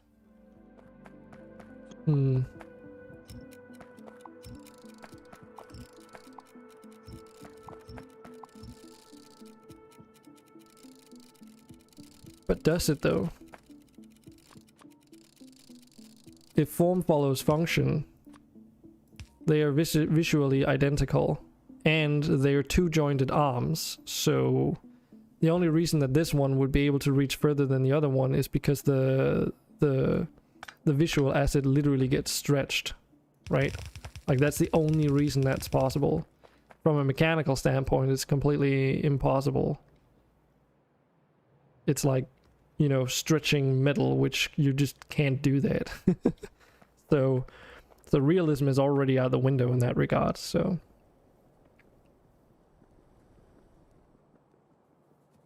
Yeah, that's cool. The reason why, like as a game mechanic, I think it's made that way, like normally at least, is because it's just more convenient if they are always like a fixed size.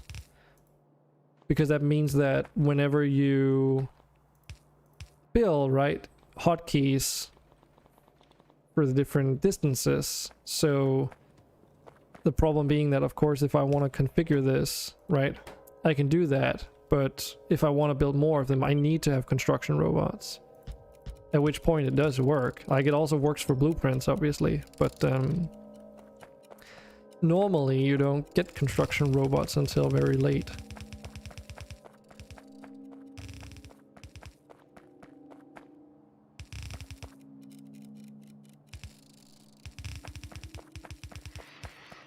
And in this particular mod setup that I have, not until really, really late. Like it's it almost feels like getting roboports up is going to be like a semi-endgame like feature now.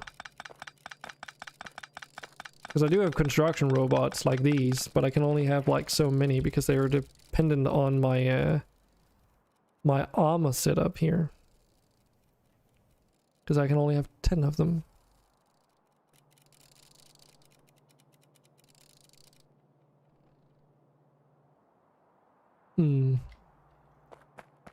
It's also really interesting to play with Industrial Revolution and then have access to construction robots almost at the gate of the game. Like that's a very like it's one of those things that because I didn't know about it, I didn't use it for the longest of time because I was still trying to figure stuff out. But it's definitely one of the first things that I would try and get if I were to start a completely new save on it with Industrial Revolution installed. Just because of how convenient it is. Like I've already mentioned, you need a lot of wood in this mod, and you can use them to fell trees, which happens way faster than you can do by hand, so all the more reason to use them, am I right? Because they're not just for constructing. I need to get this onto the other side. Let's just do it here.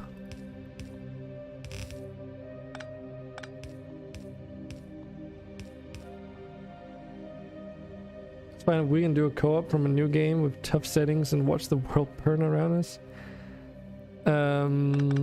What, with modded or unmodded? Because there's a huge difference. I mean, so you saw how much time I've put into this save, right? But look at how much research I have remaining. There's more research left than I have currently done, right? So...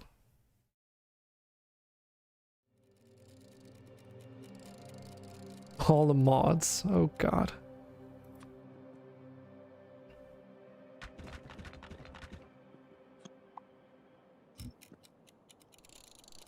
That's a big one. It's a little bit like, I've got some core mods that I basically used last time I played Factorio, which I've used again. The exact same mods, pretty much.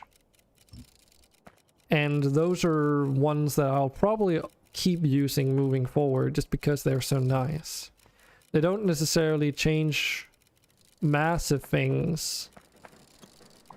And some of them are literally just eye candy, but I really like them. I mean, the biomes mod, for instance, the one that adds all these varied biome terrain features.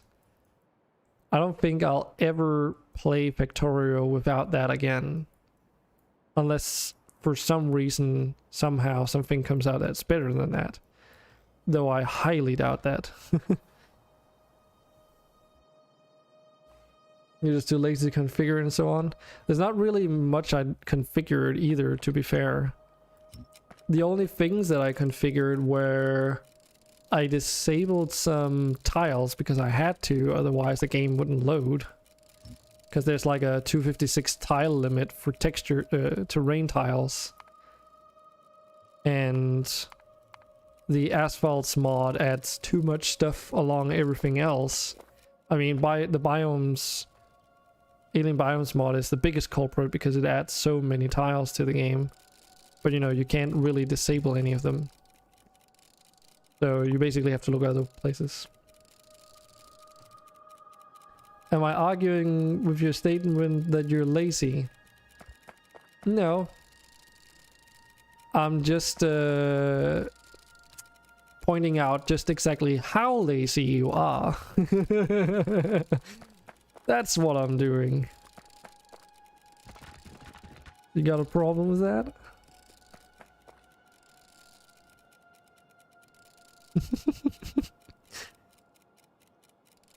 Yes, okay. Fair enough. Fair enough.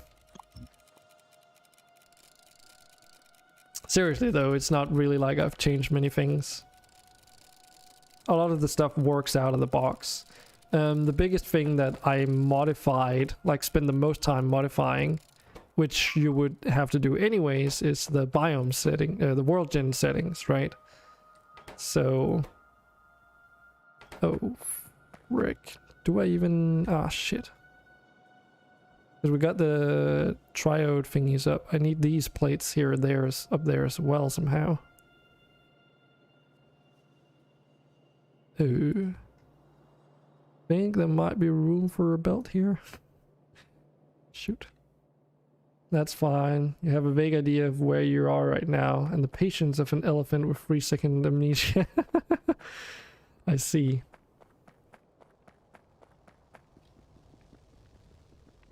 I mean, I'm just like going with the flow, really. That's the best you can do when you're playing modded stuff. It's, I gotta say though, like if you think this is harder to keep track with, you haven't seen half of it yet. There was a mod that I was playing with some friends before this, like some years ago, when we first tried to play multiplayer modded Factorio, and it was like absolutely mental getting into it. It's not like it basically made a lot of, like, how to best explain it, one of the things that made it hard to like cope with was that a lot of the vanilla stuff was changed to such a radical degree that it was almost unrecognizable, which is the biggest problem we have with it.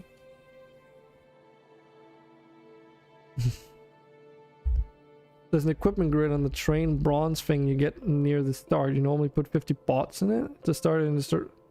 Wait, can you put in a, like, I haven't tried making one because I just read the description. Heavy construction vehicle, no weapons lodge. Oh, I didn't even consider that. But I don't have, I mean, it's a cool idea, but I don't think I can fit it anywhere. Never thought about that. That's for another playthrough, I think. Game has changed so much since you first played, so you're constantly relearning it every time you come back. I think it's probably easier now than it was a couple of years ago, because the game is pretty much finished, right? I mean, it has been pretty much finished for a while, but now it's not really getting any new content per se. The last major content addition was the Spidertron, right? And the thing they added after that was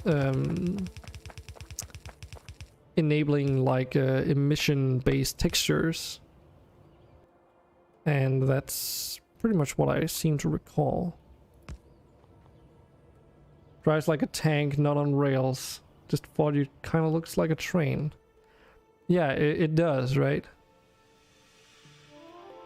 But yeah, I never thought about actually trying to make one of those. But the issue is that the factory is so compact that there's nowhere for it to drive. I think the reason, if it drives really slow, it makes sense though. You wouldn't want it to drive super fast in your factory layouts anyway, because, you know, your sense of control would be kind of crap then.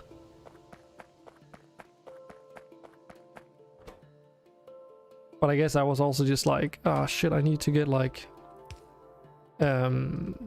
higher tier research done so that I don't end up losing everything that I've progressed so far. That I completely ignored the fact that some of the things that I can make I haven't even looked into, because there's just so much to get used to and there's just not time enough. And I'm also trying to like engage with you guys. So it's a balancing act for sure. So we got the steel plates. And I'm just trying to wrap my head around these last moving parts here. What was it that I thought I needed? Oh yeah, charcoal, that was the thing. That's what I wanted to go down.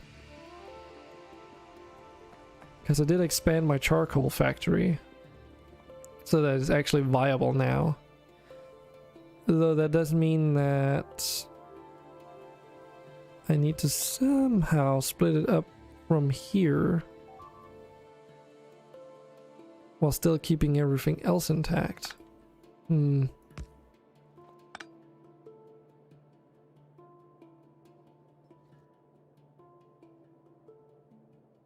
that even gonna be possible?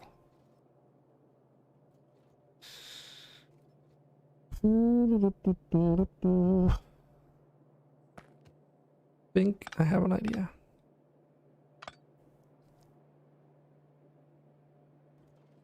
It's gonna be a little bit finicky. Oh no, that won't work. Damn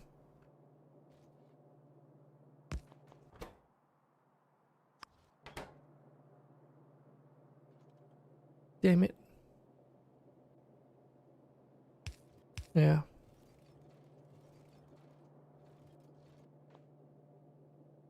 So it's because there's like a weird mixing going on here where I'm combining the coke and the regular coal belts, using regular coal as a contingency resource. But it's just not enough space. Oh shit. Oh, that's the gold deposit down there. Okay. There's nothing I can do about that, but we've got enough gold for now, I think, so I'll just let those bastards get away with it for now. I'll go and rebuild it and extend the wall later, I think.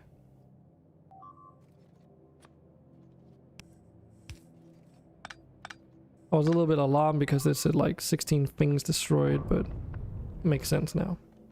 Hey Toto. We'll be playing oh fuck, I can't do that. Shit. Will you be playing with 7 days with Cap today? Or what are you up to?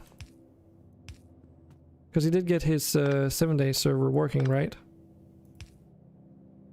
Did see like you're really liking that new emote. Or is it not new? And you've just not been using it until now.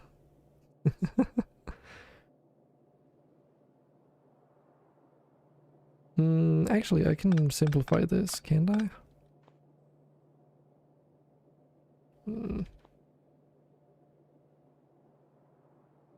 Kinda, but kinda not. Yeah, this is fine.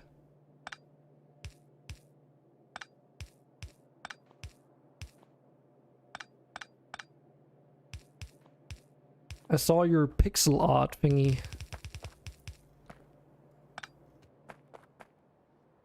Looked pretty good. Toto heard it's limited time only. Oh, the emote?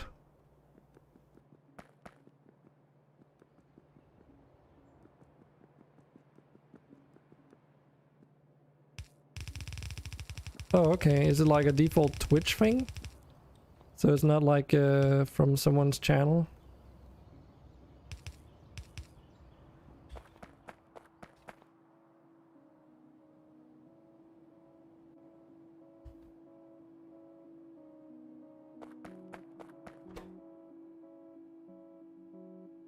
Coke, carbon steel, and then that biomass stuff.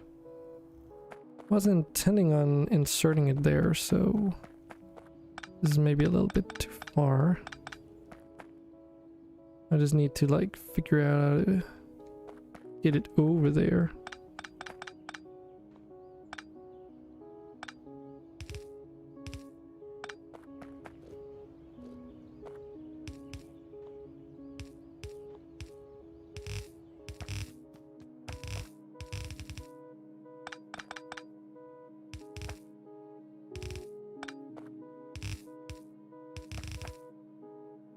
Someone's channel, but might get removed because of some thin-skinned.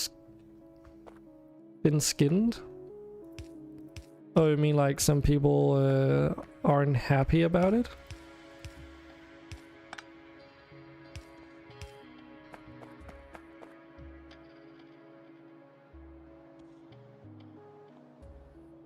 Uh-huh. I mean, at a first glance, it looks pretty innocent, but maybe it's not. Is it something naughty, Toto? I know you. I think a lot of people know you. And your preferences.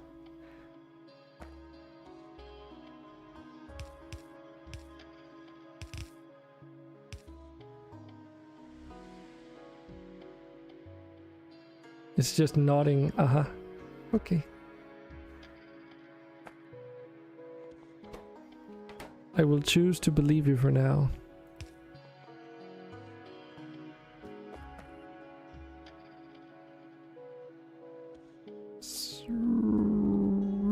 In there, I think.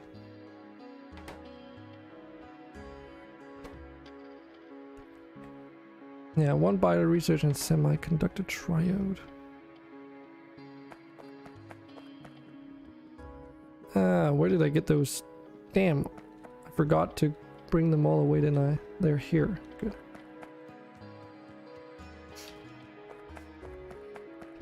Also, I got my, for anyone who didn't hear it earlier and might be curious, I did get my Unity project for my game up and running today. It was a massive headache, but it's finally up and working as it should again. So I can actually do a development stream if anyone's interested at some point.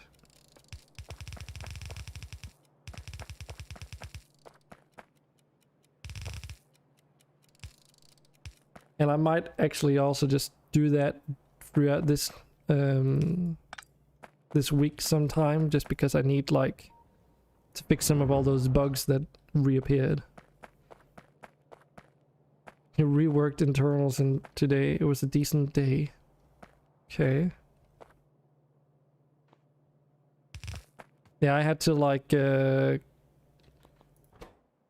basically reset everything in terms of my repository so that, or not everything, that's maybe a bit of a weird way to say it, but I had to like fix my Git stuff today, and it was a massive headache because I'm using source tree and it kept complaining that the username and password that I inserted weren't correct, and I just for the life of me couldn't figure out what I had to do to fix it.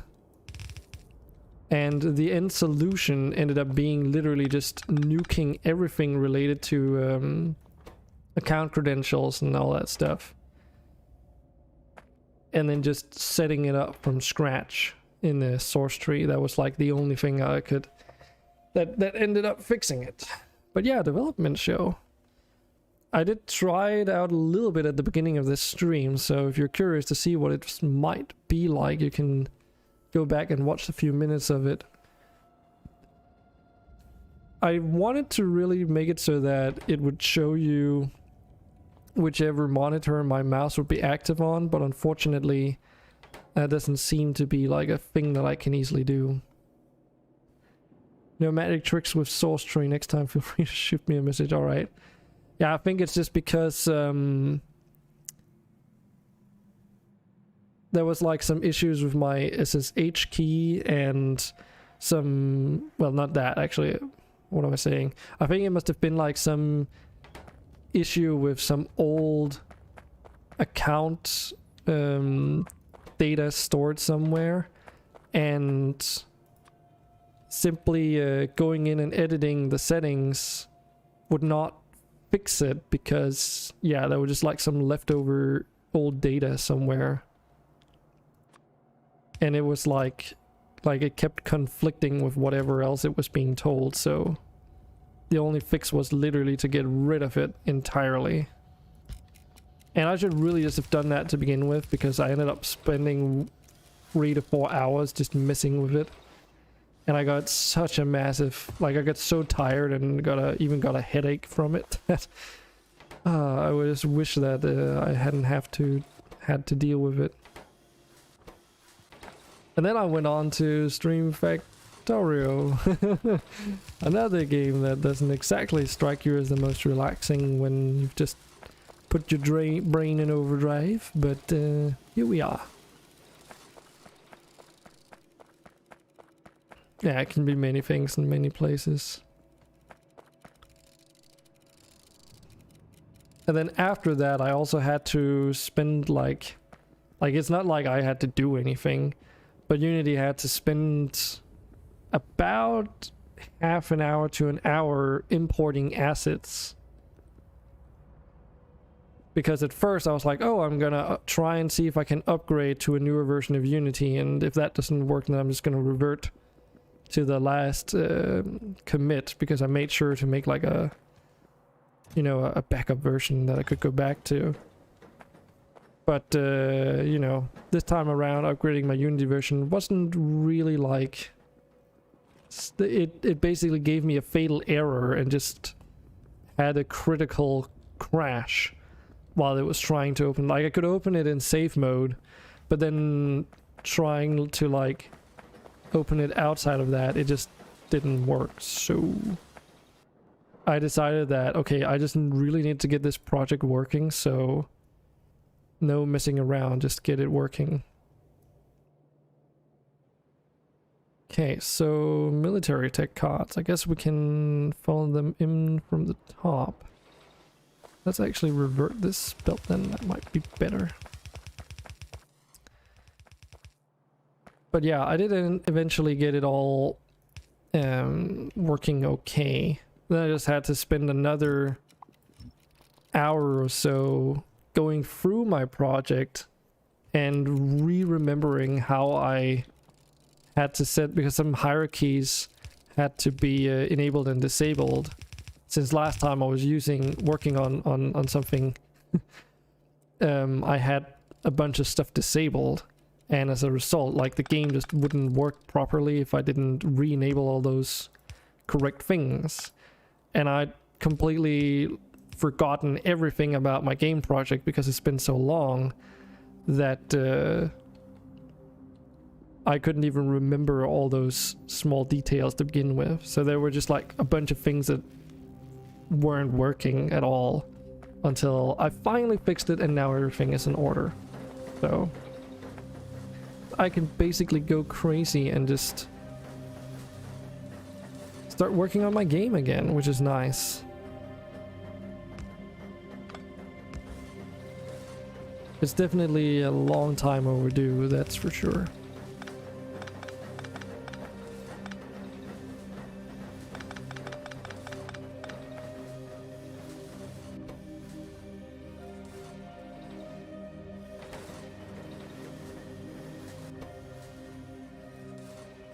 Can insert some of those manually.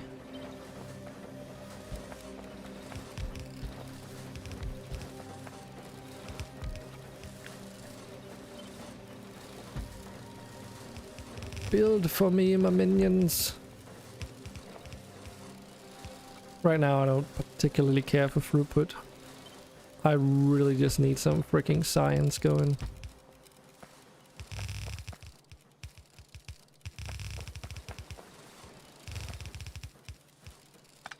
Or I should emphasize that I mean balanced throughput.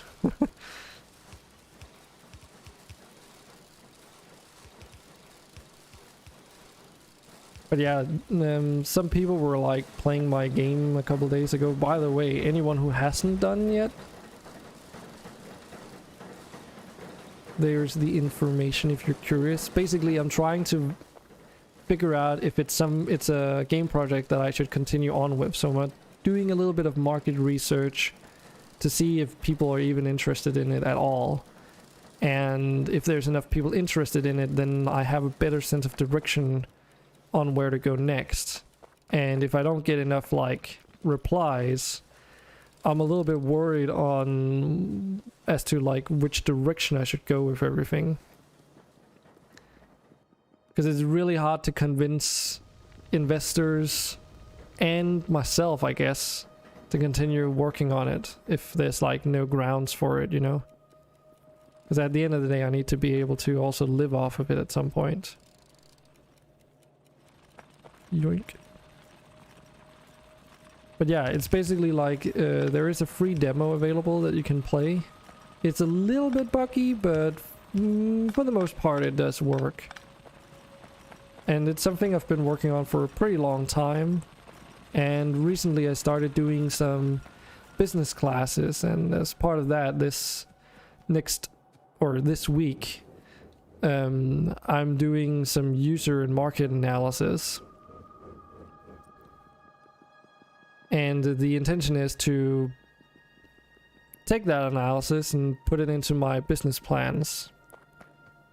And the end result is going to be something that I'll also be able to take with me to the bank, so that, you know, when creating an account for my company, which I also will be establishing as like an official capacity, then there's a higher chance that they'll actually go along with the idea. If there's some grounds where for it, like basically I can say, oh, you know, there are actually people interested in this. This is not just an idea. I'm already pretty far along the way because, you know, the game is a vertical slice. It's playable. And I have a lot of the technology finished for it in terms of rendering and programming and everything else that you could imagine, at least, that goes into it. All the pipelines on how to produce the visual assets and all that stuff. And then once I'm done with these business classes, then as part of the course that I'm taking, because it's through the job center, I get an additional 6 months worth of time in which I get special dispensation to actually continue as a business. Normally, because I'm on social benefits, which means I get paid money from the government, essentially, you're not allowed to have a registered company at the same time anyway. But because of the circumstances of this course requiring it, you're allowed to all of a sudden. Though only for a limited capacity. In other words, it means that once I'm done with the classes, I have about 6 months to make the business profitable in some sense. Which in my case means making the game finished to a capacity that early access is possible, and either I can live off of it full time, which would be the most preferable thing, because, you know, then I can dedicate all my time in developing it as well, or do it part-time and then try and land a job on the sidelines, basically. That's kind of the general approach here. So yeah, if you're interested in helping out an indie game developer who's trying to make it, it's as easy as taking a few minutes of your day and just filling out the questionnaire. You don't have to play the game either if you're stressed for time. I did make I think it's like a 2-minute long trailer, and it showcases everything that you might need, like, be curious about in the game.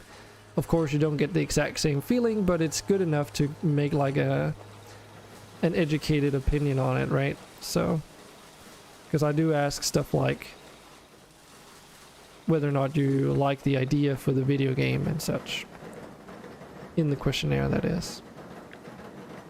And so far, a couple of people have already contributed their thoughts through the questionnaire, so thanks to everyone who's already done that. And you know, there's a week still to go, so hopefully we can get there.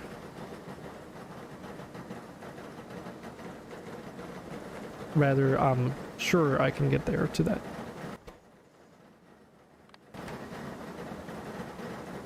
Not to that, to like meet that level of sort of satisfaction I need. What do you call it? There's a better way of saying it. You know what I mean.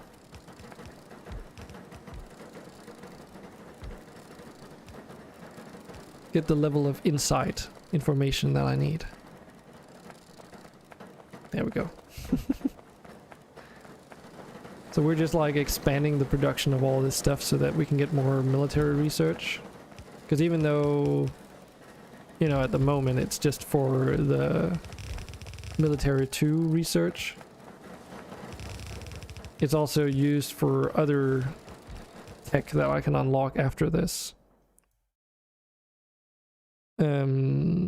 Most notably, like increasing straight up projectile firing rate and damage.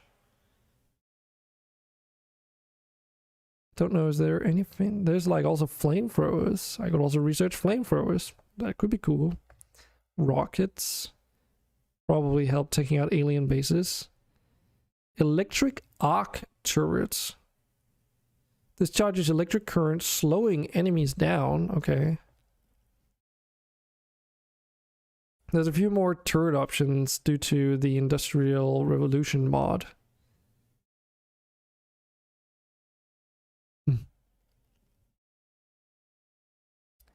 For instance, I can already make an alternate turret to the base one, which is called a scattergun turret, which shoots shotgun shells instead of regular machine gun bullets. But the shooting speed is atrocious compared to. So though it does potentially more damage, its range is much shorter, and its firing rate is also much slower. I don't actually know if it does more, you know, instantaneous damage than the machine gun turret, but my guess would be that it might be able to. And the reason why is because I can actually make higher tier shotgun ammo through these bronze shells, I think they're called. Cartridges. Oh, I can actually also make iron cartridges. I didn't even notice that. So I could actually have made some even stronger bullets that way. But then again, the range on the turret is pretty atrocious. I don't even think it outranges the ranged biters, or spitters I guess they're called. So, you know, they're not super handy as space defenses. But they could act as, say, like you were using them in combination with each other. So I don't know if you would put the long range shooting turrets in the front still, just so you can hit the spitters that are further out, or if you would put the scattergun turrets in the front so that they have at least a little bit more range. Because the obvious issue here is that it takes a little while for the turrets to acquire their targets, so if the enemies come in large hordes, you kinda have a little bit of time before the turrets start actually shooting.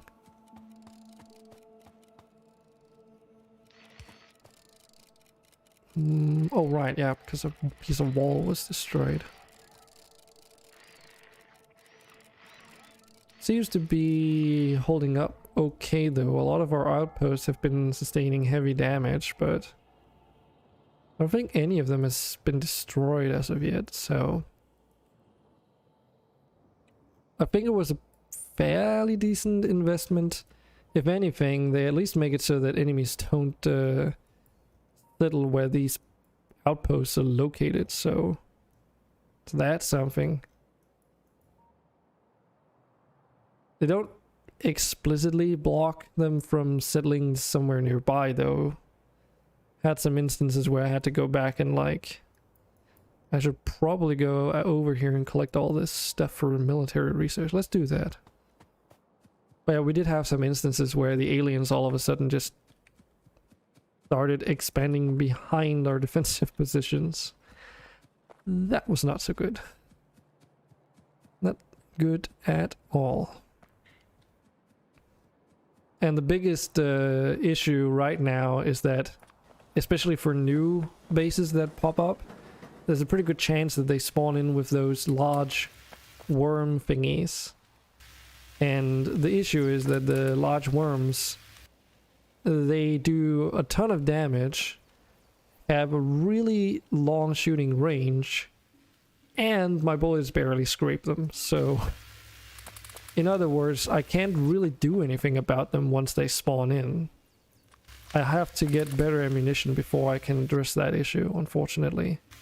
And that means that for new bases that spawn in, if a big worm ends up generating, there's no way that I can get rid of that one, and it makes getting rid of everything else, as you would expect, really difficult.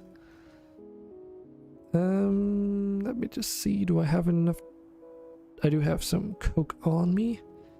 We have a mono wheel here, so let's pick that one. But it's all a work in progress, so I'm fairly confident that once we get this research done, we can make these bullets after all, right? And that's like, what does it say? 14 plus 7 physical damage. And what was the regular damage?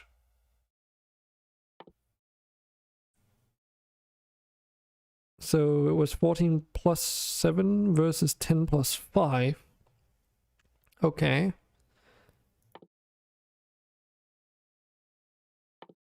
Wait, what?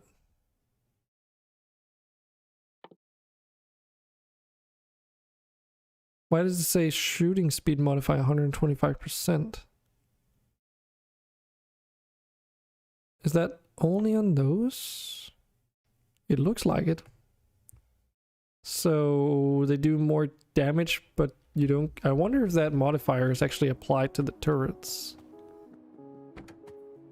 Even if that were the case though, I'd imagine that the issue right now is there's so many enemies that it's not the firing rate, but just the sheer amount of damage versus their damage resistance that is the issue.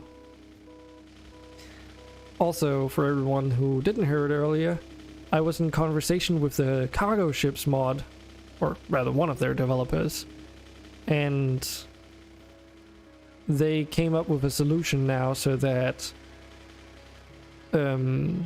myself and land vehicles and also the biters, they actually get slowed down properly by the Noxus swimming mod, but it doesn't actually affect the cargo ships. Oh, there's one of those big worms I can't get rid of. So now, like, the swimming mod is behaving more in tune with what you would expect it to. Also more in tune with how I prefer it works. Because of course, yes, getting around now, especially early game and Industrial Revolution, is a little bit more tedious. But it's by no means impossible. Also, walking in water is really slow now. But this is what, you know, I was kind of wanting it to be anyway. That being said though, it's not just me who's getting slowed down. So all the enemies are also being slowed down, meaning that if you build defensive positions alongside the shoreline, even though they can cross the water, they do get slowed down a significant enough amount to basically balance things out. So though you're basically attracting enemies from much further away, because pollution doesn't get stopped by water, the enemies that come in, they are also slowed just, you know, a decent amount more, giving your turrets more time to actually deal with them. And that also balances a little bit out with other things, because that means that even though I still don't have higher military research, I won't, like, it'll take longer before you need it as much. That's a late pat from Jenna there.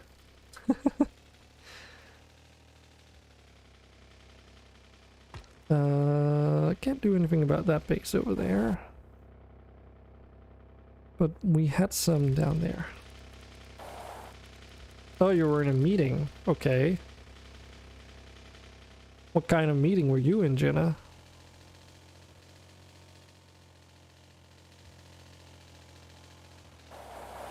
Always pat Toto. I've noticed that. I've definitely noticed that. Oh shit. Okay, might have to replace this one.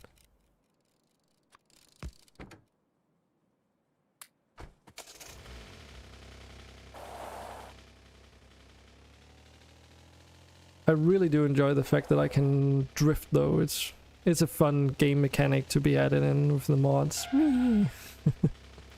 It does unfortunately mean sometimes if you're a little bit too poor at judging, you end up getting stuck in a wall because you drift too close to it.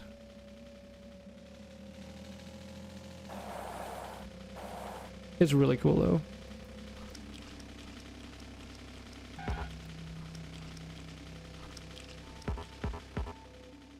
Dunk.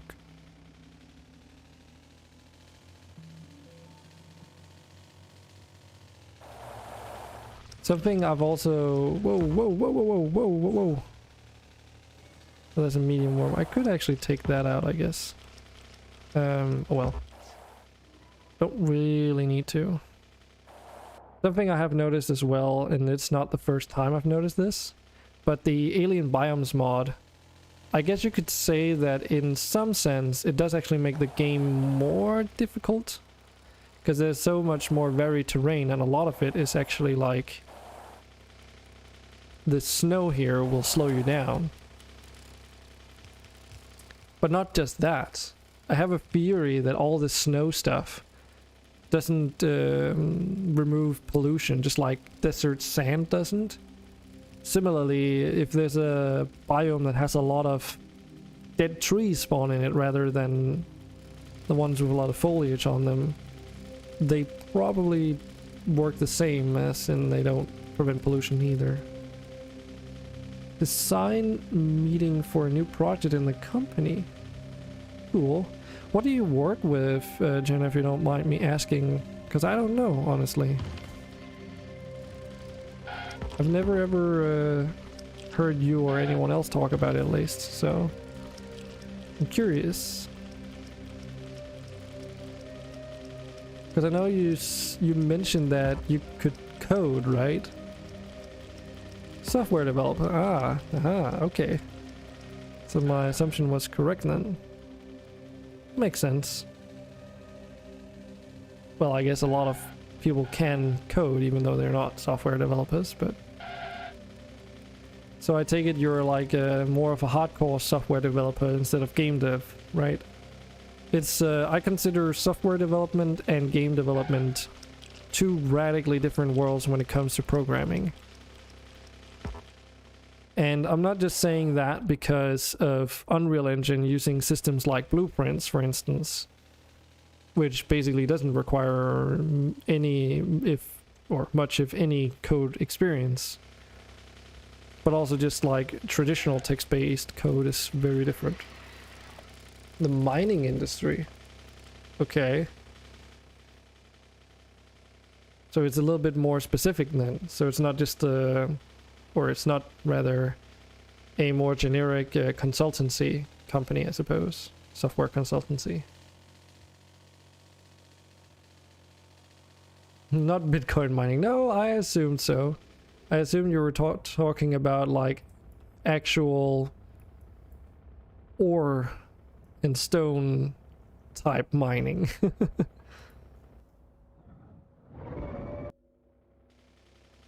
Fuck was that sound? Yeah, probably fine. It's probably just these. Yeah, it was just these nasties. Is there anywhere else I can pick up more of this alien refuse? Oh, there's some up there. And there. Okay, so let's go north because I saw a couple up there.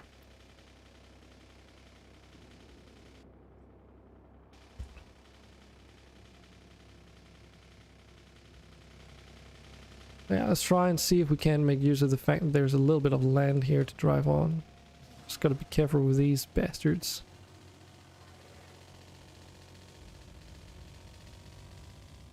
In traditional Factorio style, the more you drive across land, the less trees you have. Eventually you have a footpath you can follow.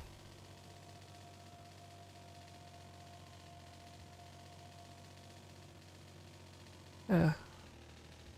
Be a bit careful, I guess. I'm a big fan of the fact that you can get this mono wheel so early game though.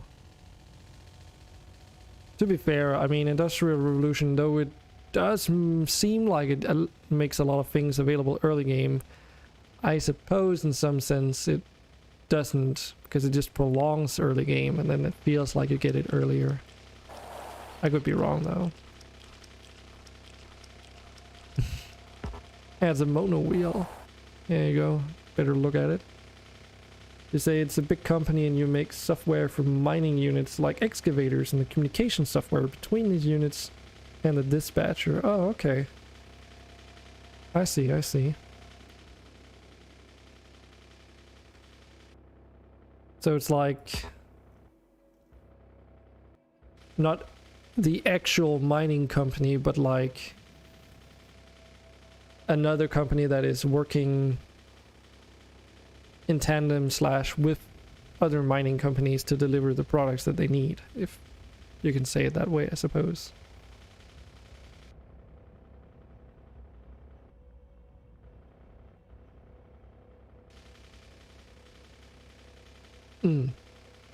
Yeah, your clients. That's a more terse and straight to the point way of saying it, I suppose. Words are hard, especially when English is not your foreign language.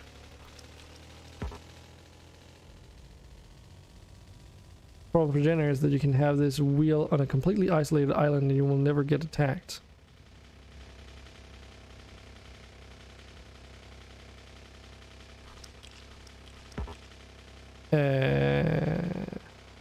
What? I mean, not in my case. Not in my case.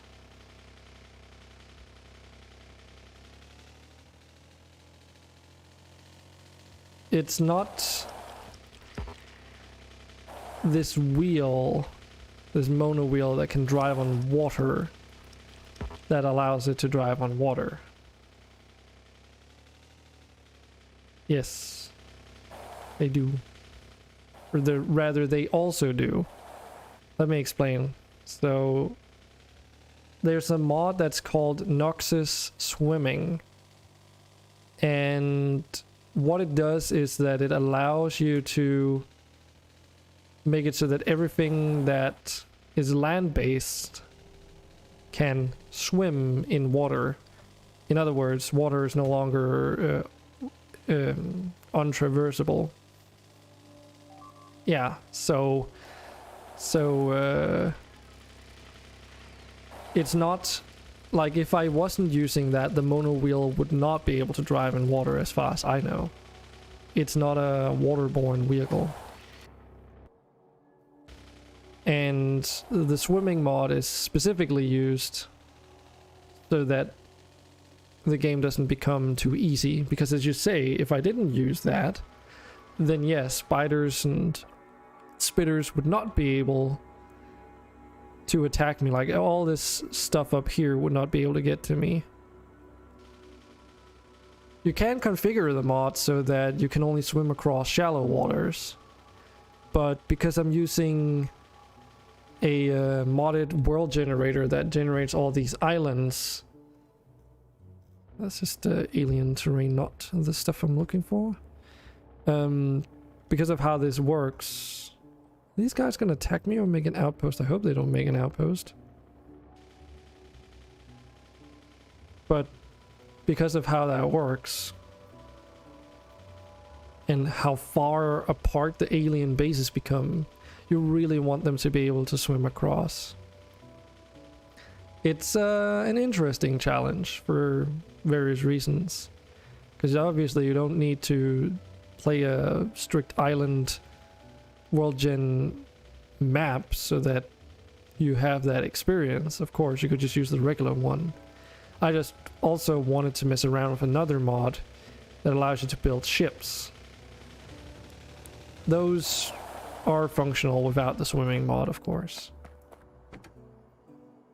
but can only traverse water for obvious reasons.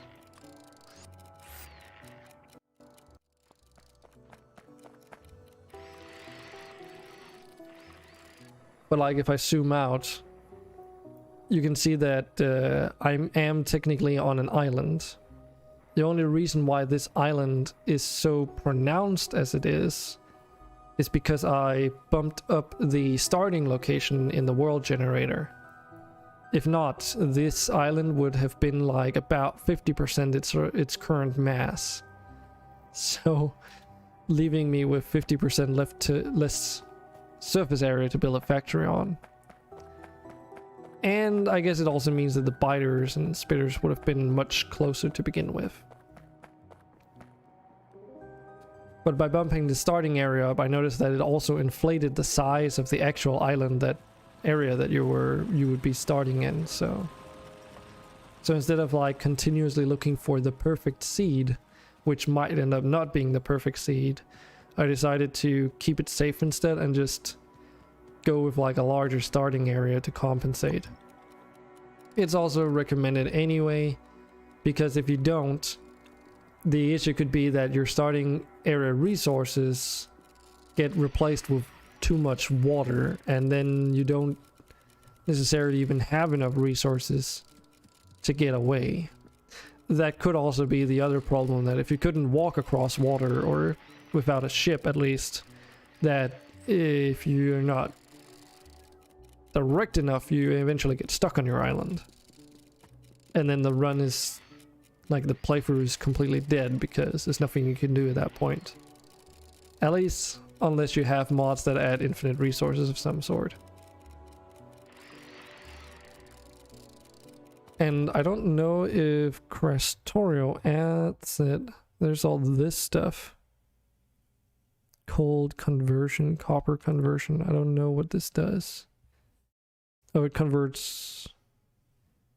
Okay, yeah, so you can convert copper ore into something called matter, and vice versa, matter into copper ore. Okay. But that's like Krastorio stuff, which requires research that I haven't even like unlocked yet.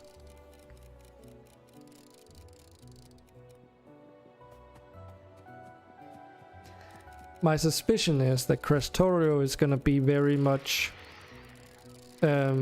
like around mid to end game content wise. And Industrial Revolution, as I said, it extends the Steam part of the game, like the early game, to be a full encompassing game sort of stage, if you will. So in other words, as soon as you start diving into the Krastorio stuff, you're mostly through a lot of the Industrial Revolution things. Even though Industrial Revolution also changes a lot of things regarding vanilla stuff. Like, for instance, autogun turrets instead of the machine gun turrets. Just a slight difference, I guess. Ooh, it's getting close. And all I needed were bullets that I already have, and then the steel, carbon steel plates. So in other words, because the carbon steel plates are up here and the bullets are literally right down there, I can just transport it all up here and I should be Gucci. Which I can do by just reversing the direction of the belt, I suppose.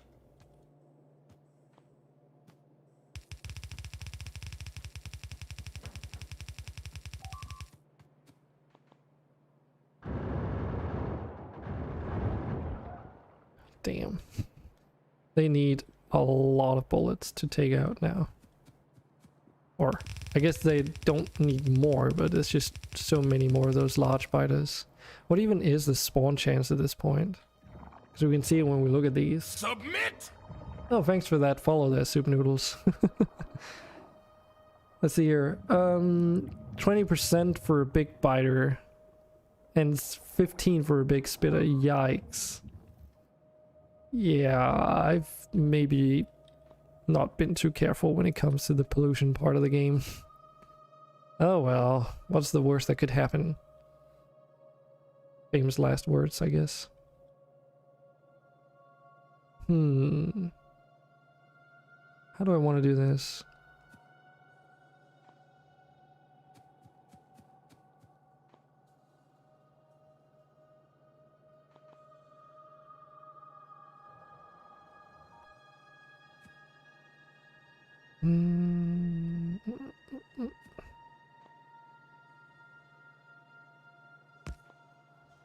Nah, that will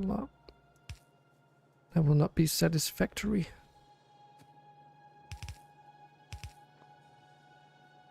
Neither will this though. I can do like so. There we go.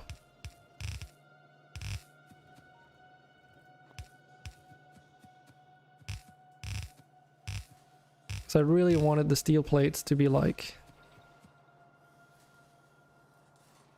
fed out through where the input is coming in and then circle around, because then I can build more steel plate factories if I need to. Probably won't need it.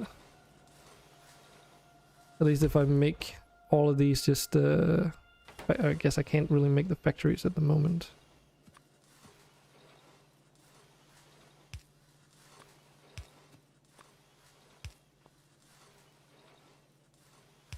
Well, I can set them up anyways. I just can't tell them to make the bloody thing yet. What is it that we're short on? Oh, wait a minute. Ah, shoot. Well, that's why it's like sitting at 99%. Sorry, robots, this is more important. I think I ran out of biomass.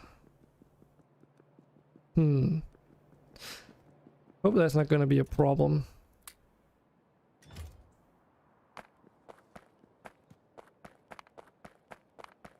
Because that's a Krastorio thing, as far as I could tell anyway.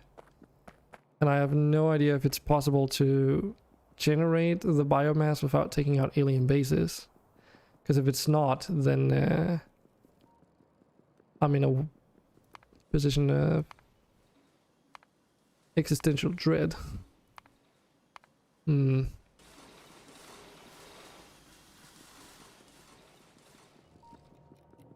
let me just give these guys a chance to refuel their energy. I'll get a glass of water in the meantime.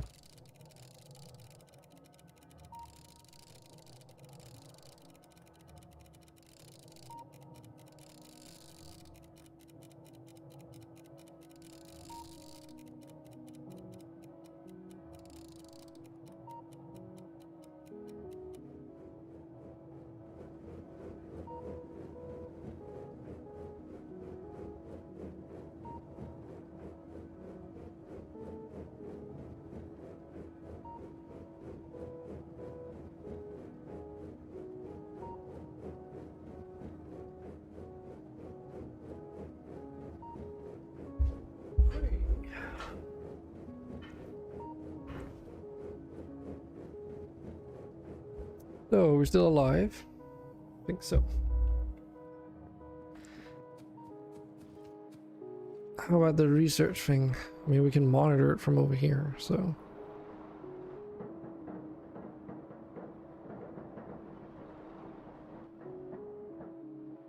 Yeah, they're just coming in now.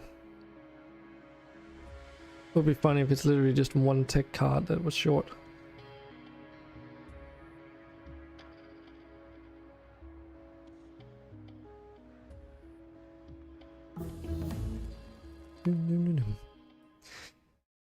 So that gives me that research.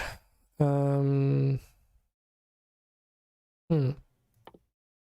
I can also get a better armor now. Oh, that's easy. Geez, I'm already making all those components here and there. I have noticed that though, that a lot of the research has like, or not a lot, but some of the research has preliminary requirements that are more demanding than those research things itself. I was also looking at these reinforced steel walls. I have no idea how much better they are, but I have a feeling that these would be pretty dang useful. I can also research prototype artillery, but that requires military tech. That is bioindustries, though. These are pretty cool, though. I haven't messed too much around with them, but they're essentially like a earlier game artillery that has options to them. But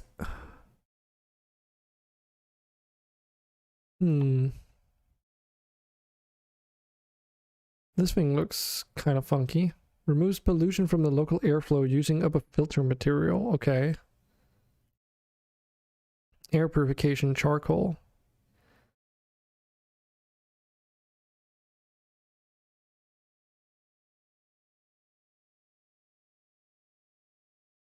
But what are the filters then? Unless it's just like, it says it's got like a power draw.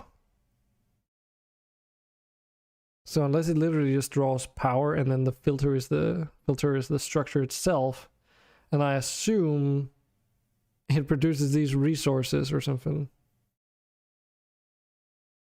Why is gold foil one of these things? Unless that is the medium. So like it uses coke to remove pollution from the air. Maybe that's what it means. And then you can like use gold foil, which has a higher impact, I guess. I think that's how it's supposed to function. Okay. What else do we want to pursue though? Because we have a lot of options now. Gas power station. Burn fluid directly to produce energy. Those steel walls are definitely one of the top priorities, I think.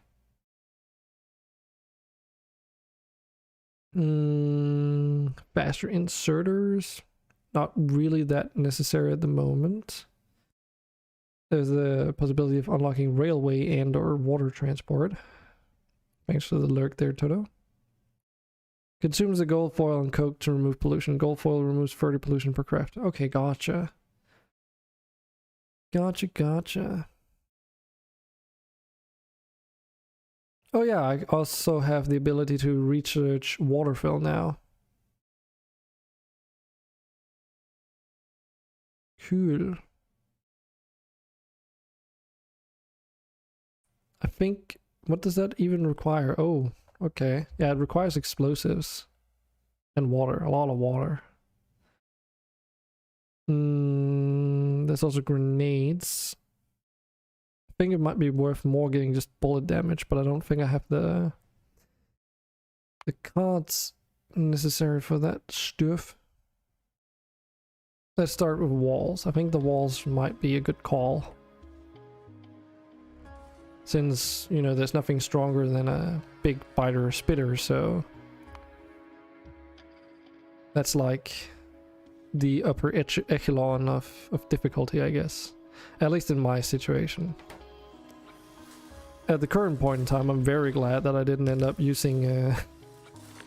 is it one of Bob's mods as well that adds the... what is it? Behemoth and Gargantuan biters and spitters? I think there's also like a Goliath or something. There's just like multiple tiers that go beyond big, essentially. Huge, I think, might also be one. I've tried that before, and it's not like we were struggling, but back then we were also using Bob's mods, which doesn't delay a lot of the regular progression you see in the normal game, so it wasn't really that problematic to begin with. How do I get this over on the other end though? Suppose I can just funnel it through up here and then run it down to where the other ammo used to come in. Yeah. Also, why did I add this one tile gap here? I have no idea.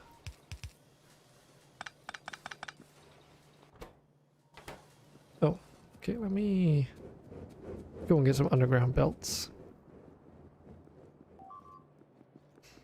It's always nice to have someone who is a bit more informed soup noodles. I had someone in chat a couple days ago as well who knew a bit here and there.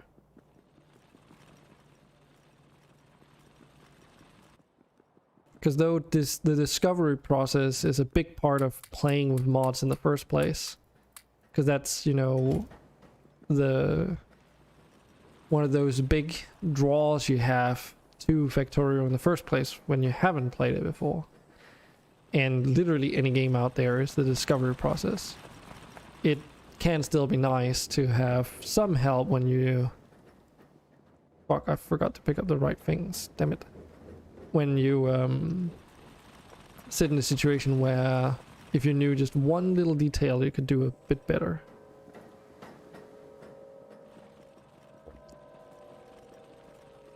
Just started playing Industrial Revolution Friday. You're only a little farther than me, and you've just set up ore washing, which you need the carbon steel to make. I see. Yeah, when did I start playing? Because I'd started playing a little bit on my own, and then I decided that I would share it on stream. That was after I had the initial setup. I guess I can maybe even see that, actually.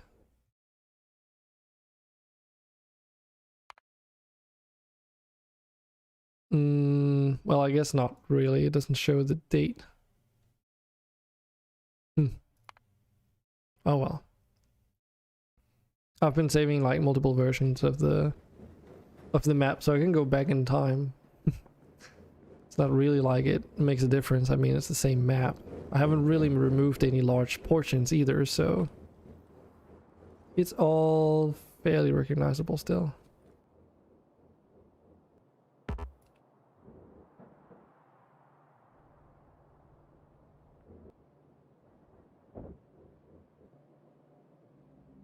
Wait, what? Oh shit. Yeah, I'm in the wrong spot.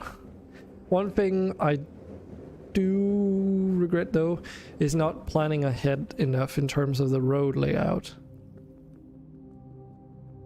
Because it's gonna be impossible to retrofit regular roads into this setup now without completely tearing everything apart.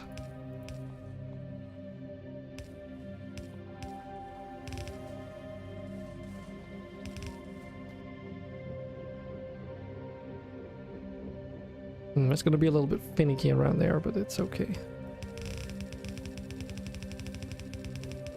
At least I've grown fond of making actual roads in the game using the asphalt mod. It makes it a little bit easier to find your way around, but also like enables you to actually drive through your factory. And I mean, you don't need to wait until you have asphalt, right? Because that's something that requires oil, and oil processing doesn't happen until literally now, which in my case has been 30 some hours into the game. So obviously, you know, you need to think ahead a little bit and make space for it so that when you do unlock those things, you can just replace, or rather place down, whatever asphalt tiles and all that jazz that you might have.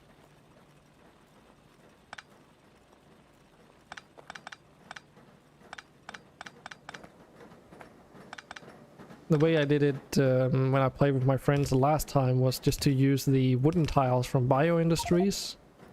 And, shit. Shit.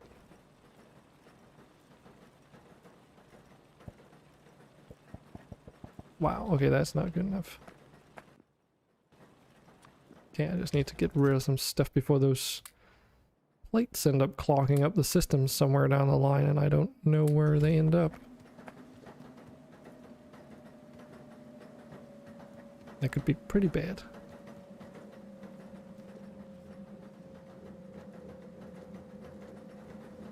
Think I got them all. But yeah, we basically just had all this stuff planned down in advance, and then once we finally unlocked asphalt, it was just a matter of filling out the blanks. That was a fairly good way to do it. It did mean that the factory layouts took up a lot of space, but definitely worth it.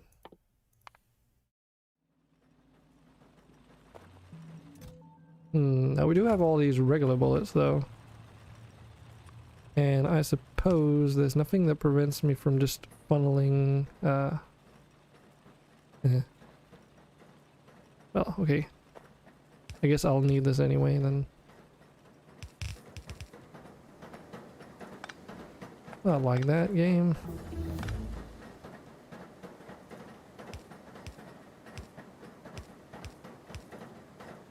Oh, that's fine enough.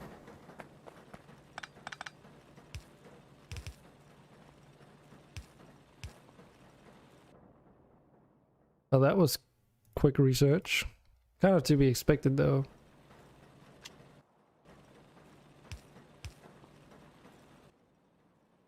Okay, how do I do this? Also, something I really need to go and do is change the config settings for Krastorio, because I do not have enough inventory space. Not anymore anyways. Let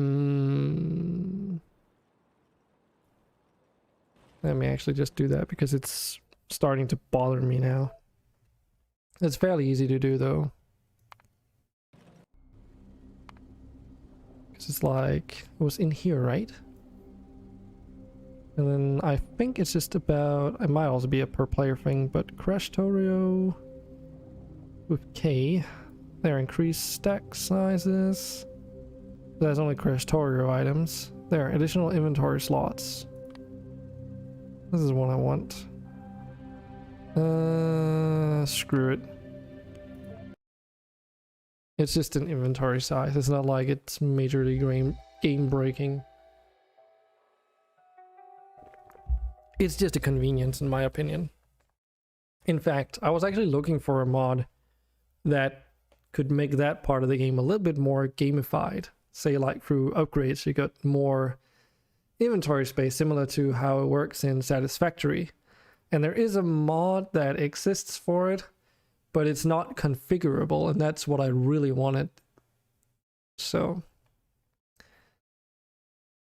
because you can't set how many inventory spaces you get per upgrade, and you can't set how many upgrades there are, or like anything related to them. So it's all hard coded into like certain stages of the game, and that means if you start modding stuff that extend and prolong early game, or the path to mid and late game, then those particular researchers can be all over the place since they get affected by everything else after all.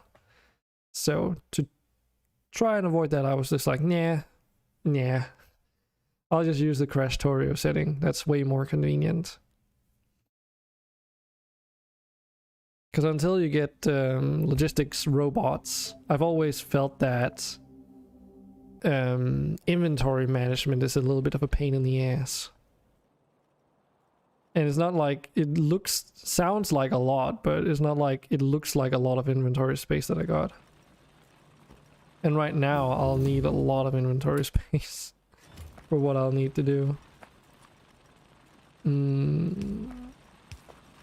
This is gonna be a little bit silly, but I'm gonna do this anyway.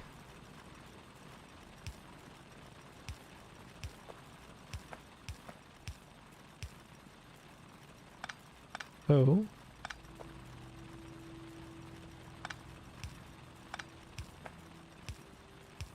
There we go, that should do the trick.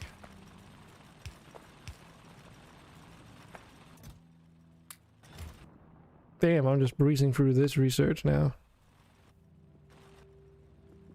Okay, so next up is that I'm gonna go and store all this stuff in some temporary chests. Actually, I guess it doesn't really matter where I put it, but I have a dump site slash graveyard kind of like place in the right hand side of my base here.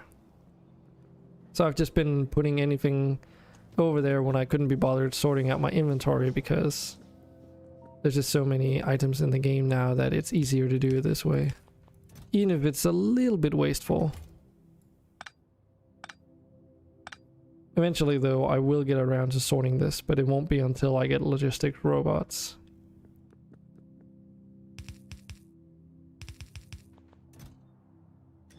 Actually, can I make... No, it doesn't seem like I can afford steel thingies. Steel chests, they can store a bit more. 40 storage size. If I could make one of these large wooden boxes, then we'd be rolling. Because that's 432 storage inventory. A little bit crazy, but they're also expensive to make. Requires a lot of wooden stuffs.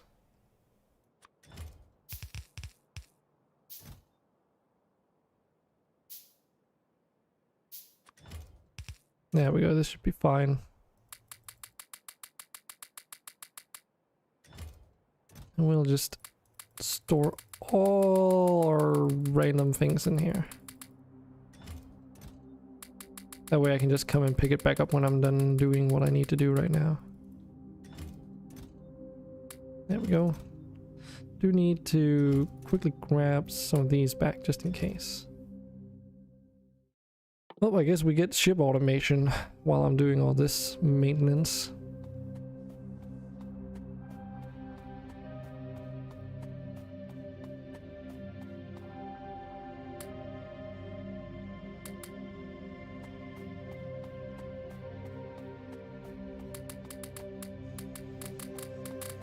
Yeah, I should probably start at the source, shouldn't I?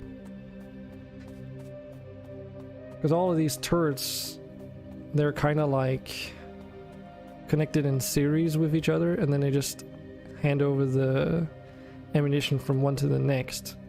So if I want to replace all the ammunition that they're containing with higher tier ammo, I have to like empty them all out first. Which is why I need all this inventory space. Because that's like... This belt is the only thing that I could really... I could automate it to a certain degree, but it's just not going to be fast enough, is my main concern. Because I could obviously go around and say like, oh, okay, somewhere around the endpoint it feeds back into a chest or a system that then goes back to where the factory is, and then... from there, and then put a filter on so it only does it for the old ammo. But even though that is a possibility, it, you know, there's just so much ammunition in the system that it's just going to take forever to do. And since it's a bit of a time sensitive situation, I think it's probably best to just deal with it this way.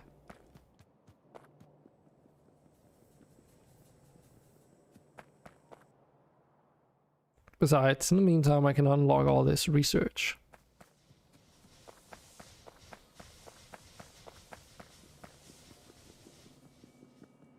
The next thing is that I don't even know if I even have the ammunition being produced at a high enough capacity.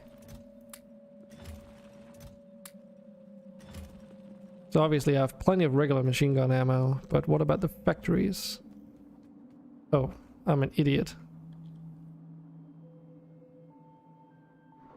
I should probably have made more than 2 factories before I went on this mission.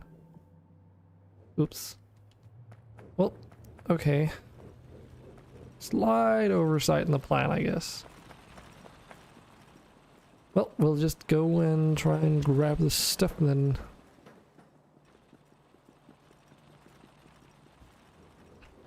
That's also why I didn't want to just like dump everything amongst the other random items I had lying over there. Because if I did end up needing specific things, then I would have had to sort of sift through everything.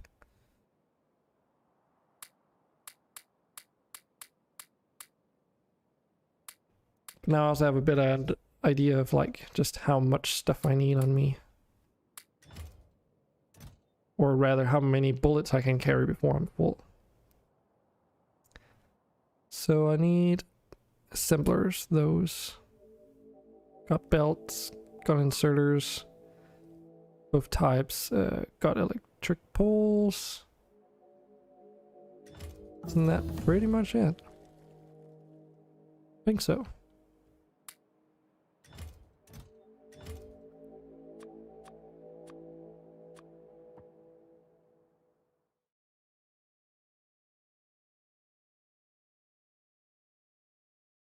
Advanced fluid handling, Jesus. Oh, that's like putting it in barrels and stuff, I suppose.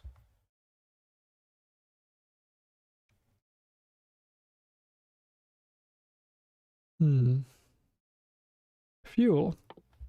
That sounds important. Stack transfers.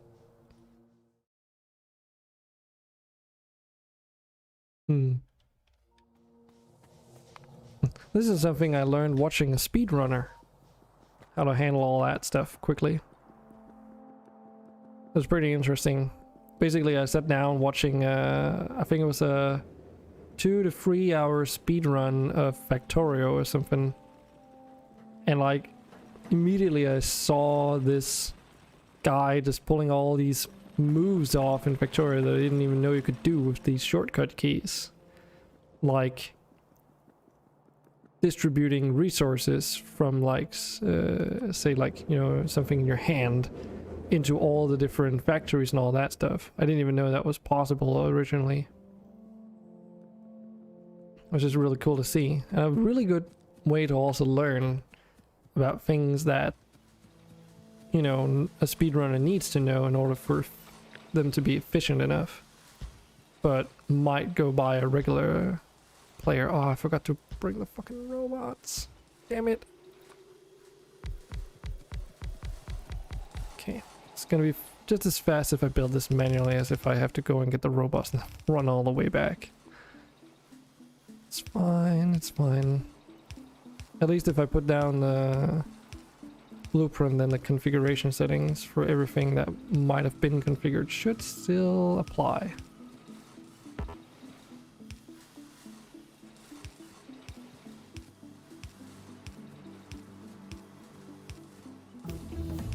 Doom, doom, doom, doom.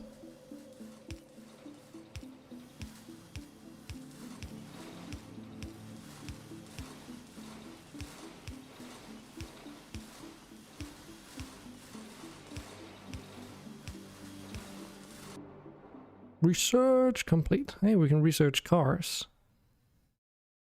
The only reason to research cars would be that you have a mounted machine gun on top of them. They also, because speed-wise, they don't really seem to drive much faster than the mono wheel. I guess they also have equipment grid because of, is it Krastorio that adds them? I think it is. Could be wrong though. Okay, this is a bit more like it. Can definitely make use of more though.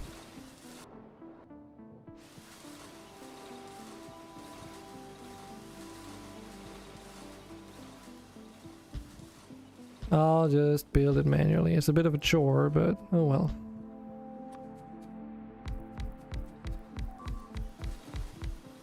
Oh, it's just a wall. Okay, that's okay. That is manageable at least.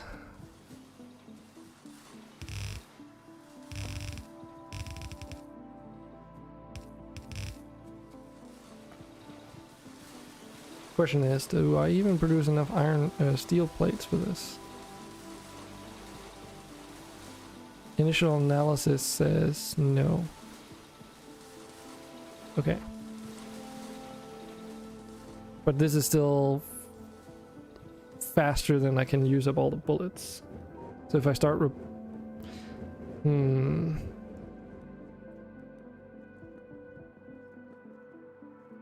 Yeah, I think I can start replacing the bullets because they're still coming in fast enough for like the whole system to be filled once they start reaching their end destination. But we can give them a little bit of time to fill up that belt so that there's a bit of a buffer, and in the meantime I can go and get my construction robots. We can go over then and extend the steel plate production. And then that should allow for enough bullets to come through that I'm confident that I can just like start replacing things.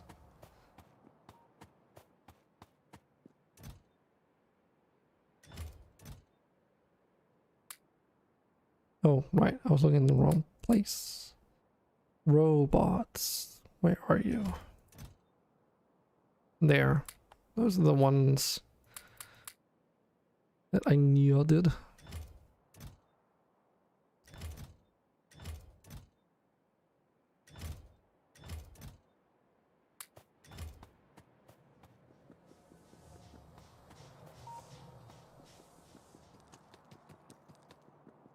I'm also just so used to when playing Factorio that the walls basically never get damaged until eventually at some point. But I mean, then you have construction robots and roboports and they'll repair everything for you, so don't have that luxury right now. Could be interesting with a steam powered roboport though, even if it does only work in like a localized area. So basically like a roboport that doesn't have a logistics segment to it, I suppose. In other words, also not being able to connect up with additional roboports, so if you were to place them within range of each other, you couldn't have steam construction robots move from one roboport to another. You would have to insert them manually, and then it would have to be driven off steam as well, so fueling them would be a little bit more difficult. I think that could work. It's not like the construction robots they can make here. These clockwork punk bots are the speediest of bunch, but they're able to do things at a decent pace, right? Especially for earlier game, and more than substantial enough to keep a small defensive position repaired and such. Need electricity poles, that's what I'm wanting here.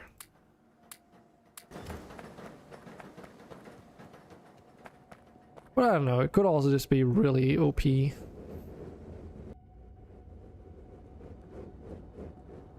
Could do that with the vehicle you mentioned earlier. You could fill it with walls and repair kits and put them in spots of your wall that are being attacked by...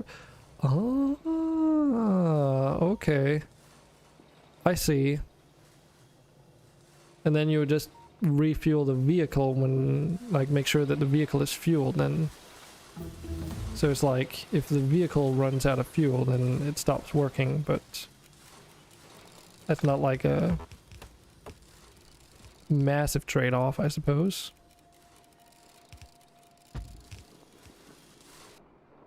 That might actually be a really good idea. Because the repair kits can last for a really long time if you have like an entire stack of it. And then, why am I researching that? I guess at some point you just get to the point where, oh, okay, now there's no repair kits left, and now the wall starts like getting damaged or whatever. I wonder, because I can make these as well. I guess I could use these for in the same way, I suppose. Yeah, because the the punk bots are in there. They're accepted equipment. That could be really funky though. You can also make research power armor. Small carbon steel frame.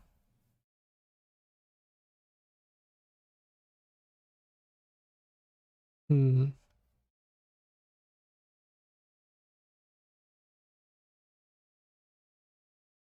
also just research speed, but I've never really been the fan of the research speed upgrades in Factorio because I always feel like they don't really provide much value, don't they? Because they just speed up the research. So basically how fast the research centers consume the research items, but it doesn't actually like do anything but speed it up.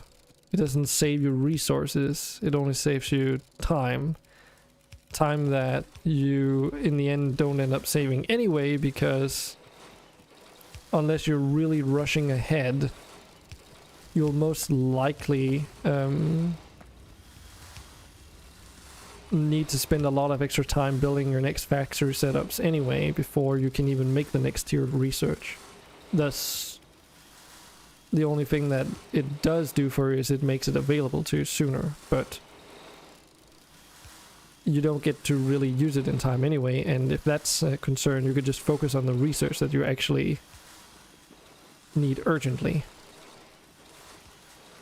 And it would basically do the same thing, I guess.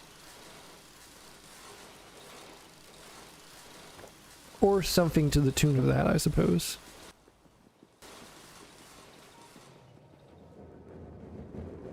The only time where it really becomes noticeable, I feel, is in-game research. When you get into the infinite things. Once you get to that point, of course, eventually research ends up taking so bloody long because there's just so much of it you need to get through that research speed upgrades actually have an effect.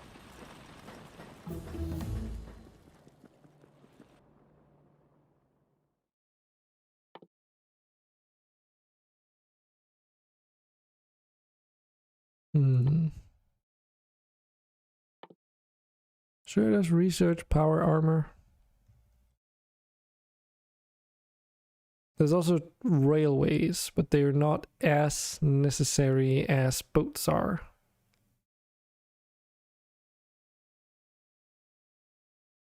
That being said, though, I do have the possibility of making bridges.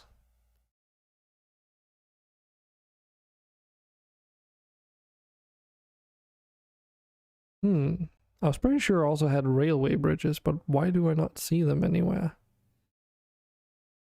I wonder if they're just unlocked with this, but then wouldn't they show? Oh, there they are. I forgot this is what they look like. Yeah, so I can actually, that's also a thing, like I can make infinitely long water distance, like water covering bridges if I want to. That's not a concern. Also, this is not where the electric inserters are, this is where the steam ones are. The location of the factories that produce belts and the inserters is a little bit in some impractical location, let's put it that way. Because the electric inserters are all the way over here. Because that's where all the iron production and that stuff is happening. Whereas the steam-based inserters are all over to the right, where a lot of my copper, Like, that's the first factories I made, so obviously that's where all of that stuff is. Which is coincidentally also why all the regular belts, splitters and all that stuff is around here. So in other words, they're just like in straight opposite ends of the base from each other. Which is not exactly convenient.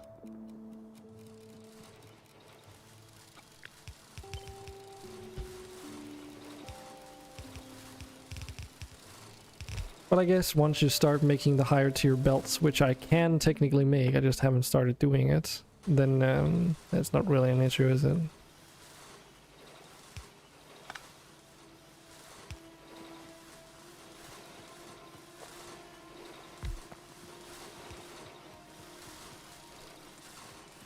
Okay, so how are we doing? The steel plates are still like just being gobbled up like crazy. Do take a while to make them. Should probably have double laned this bastard. Oh well. So I have way too many bullet factories, but that's fine. I'll just ignore that for now. But yeah. Definitely needed more steel plates than I anticipated. Or rather, factories that make them than anticipated.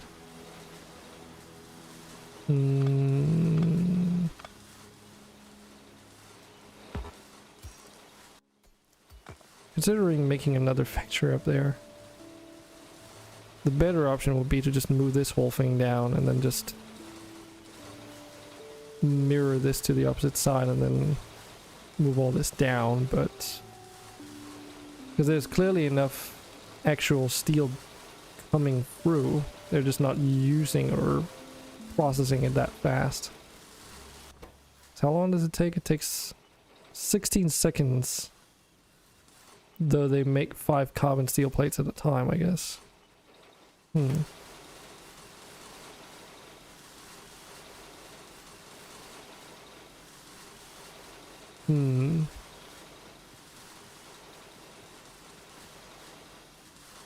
Well, for now, let's replace all the bullets, I suppose. That's more important, isn't it?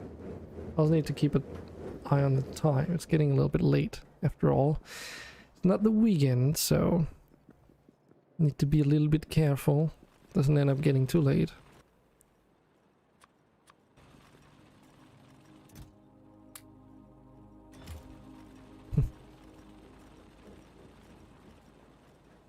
This whole bullet situation, regular bullet situation, is just sitting still.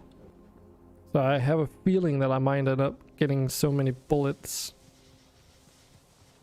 from like into this, like I won't be able to carry all the bullets out of the system that I need to.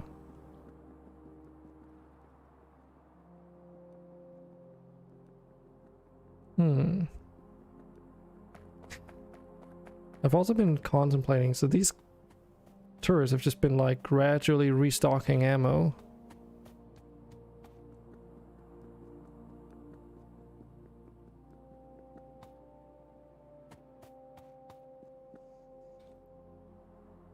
But like, how far have they made it? Because they've basically been putting the bullets into like that chest up there.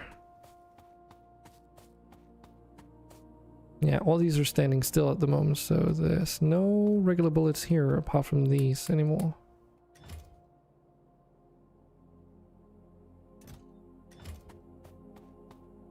That also means that if I start emptying these, then they will immediately be replaced with improved bullets.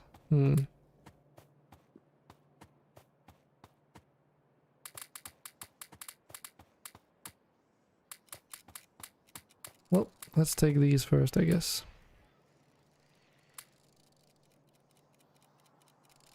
Oh, right, it was from down to up. Oh, that's how I made this. Oh, I see. Yeah, this is what I'm worried about. If there's like an extended period of time where they'll be replacing bullets, then they'll just constantly be out of ammunition, unable to defend themselves. That's kind of what I wanted to avoid. I guess the best bet would be to wait until this chest is full, Because then that would be the buffer to do the replacement, I suppose. But it would still take some time to actually put the new ammo in.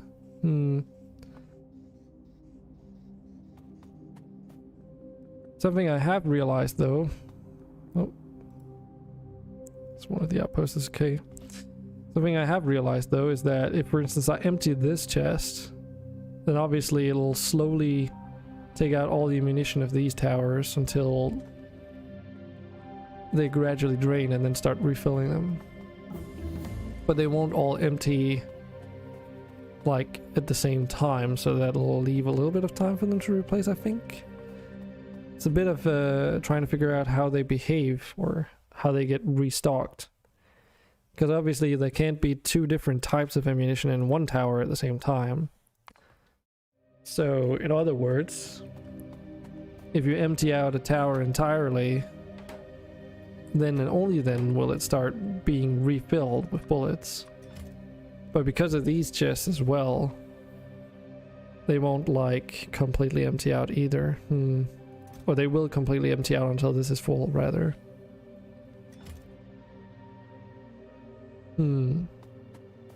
Conversely also, they won't be refilled with the better ammunition until they're completely empty, so...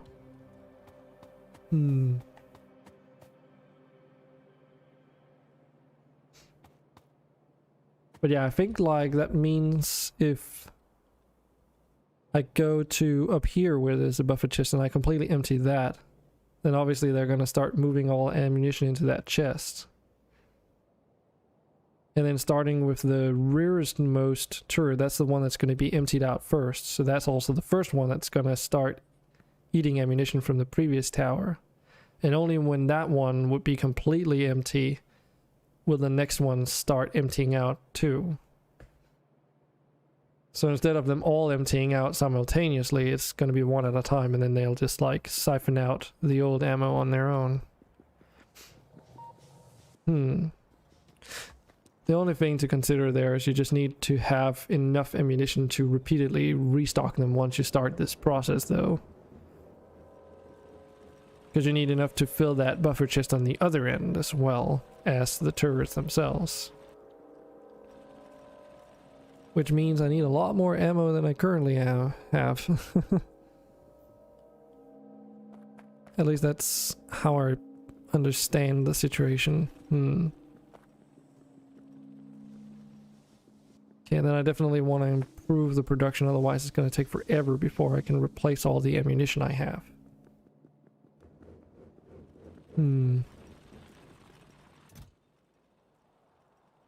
This is being emptied out though, so that's good.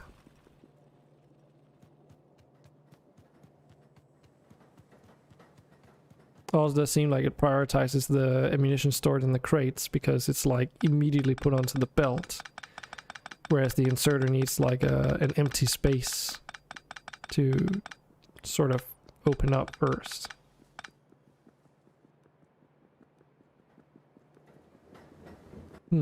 That's good.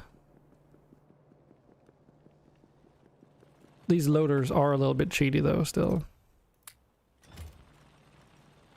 But they do solve some of the issues related to regular designs at least.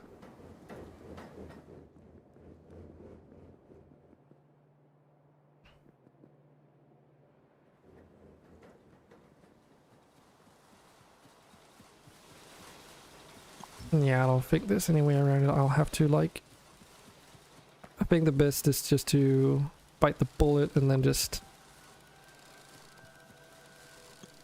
take it all and move it.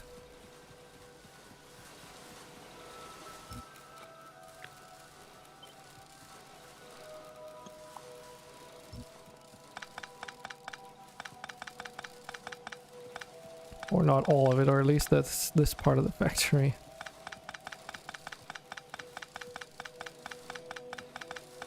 Because I know that I could just build it further up, but then I also know that I wouldn't be happy with that solution.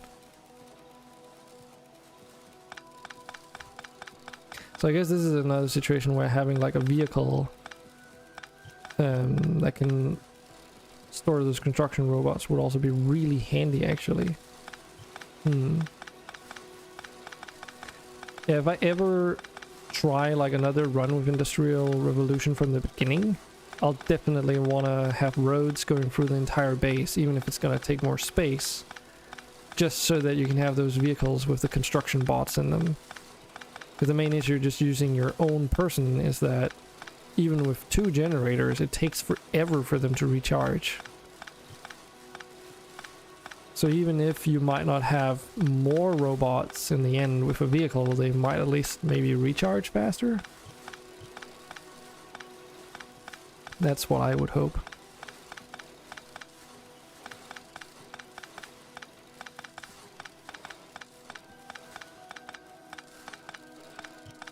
Would require a little bit more inventory management, of course, because all of a sudden you have to like be dependent on this vehicle's internal inventory, I suppose.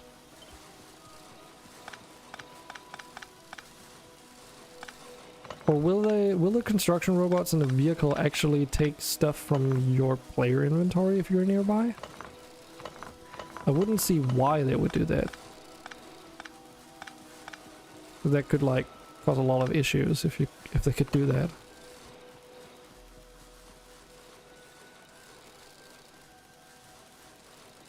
Yeah, I can't just copy that. It's probably best if I mirror it properly.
There we go.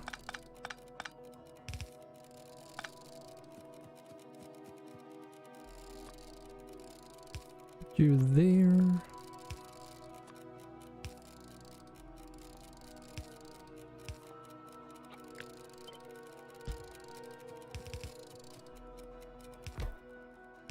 Do a local offset to the inner side. And then it's just time to duplicate this pattern and let the bots do their work, I guess. Did it take just from your vehicle inventory? Good. Also a little bit annoying, I guess, if you're like always carrying everything on you. Because it does mean that there's extra inventory management involved if you use vehicles in that manner, at least. But it does make sense why it works that way. It would probably be equally annoying if it didn't.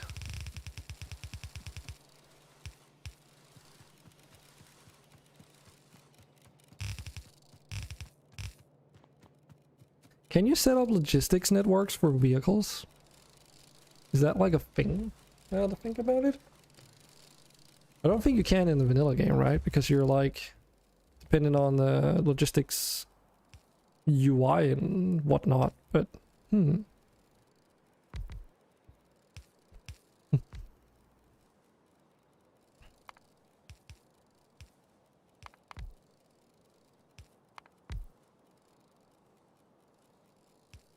because then they just become like a mobile construction unit.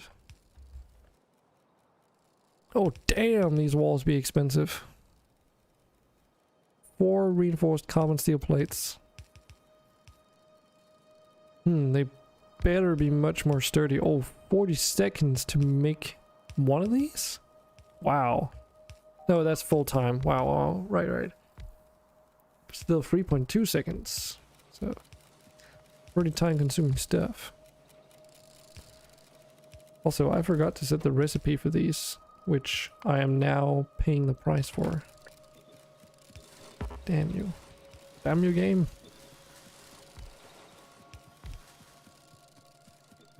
I also know why. That's because I had to set up the factory and then I just forgot.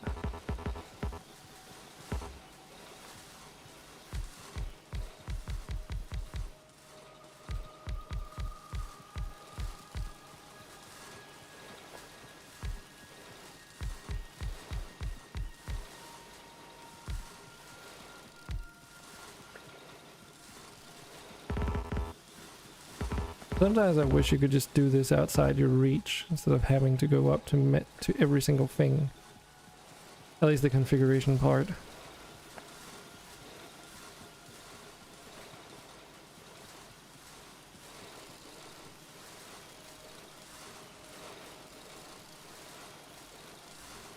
Yeah, I think this is much better. Won't fully know until everything is constructed, of course, but I have a decent good feeling about this. I don't even know if the throughput of the belts for the steel plates even is good enough for the amount of factories that there are now. Because it might be just a little bit too much for it to handle. But this looks good though. So much ammo to be made.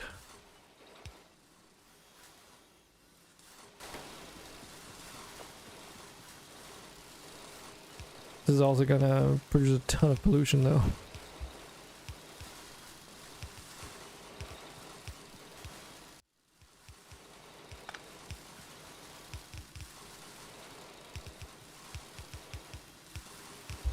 I don't even remember, am I even... Yeah, I am crushing the iron ore at least into... What's it called again? Just crushed iron ore or whatever? So there's that, but I do want to set up the washing plants at some point.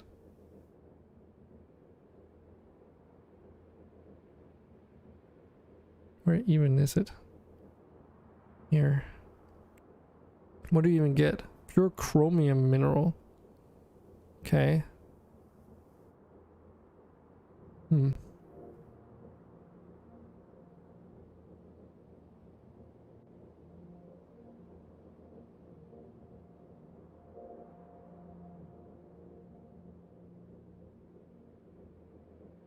Pure lead, pure nickel, tellurium. Those are all resources that I haven't seen out in the wild, at least. Okay, so otherwise...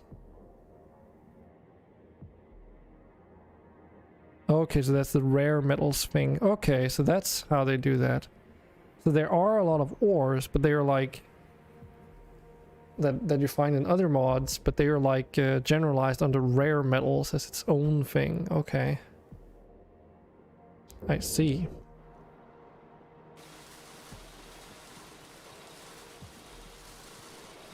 So there's still a lot of ores, it's just like not a lot of ore fields. Don't know if that makes the situation any better then. Because then at the end of the day there's still more stuff that you need to keep track of. Oh well.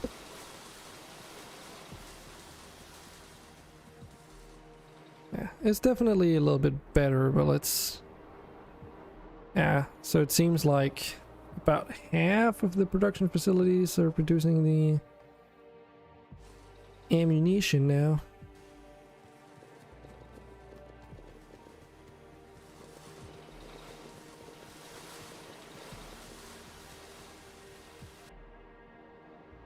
Coincidentally, that's also sort of in the middle of the base now. I think it's a good idea to have that in the middle of the base at least. Well... It's like if I want to speed up that production, I basically need faster belts, I suppose. I mean, I've got all the materials for it. I could just handcraft a couple for now. I set up a rubber production ages ago. I haven't used it for anything much though. Apart from a few power cables, so... Oh yeah, this is maybe not a good idea. I should probably set up a proper factory for it. I mean, I've got all the components, so there's no reason not to anyway. And the rubber is literally right here, so...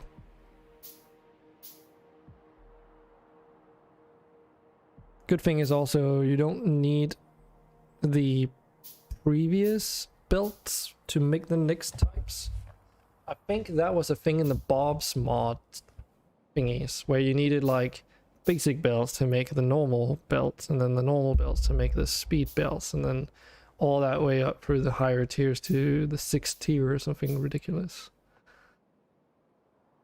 Now I'll need basic circuits, eh? Okay.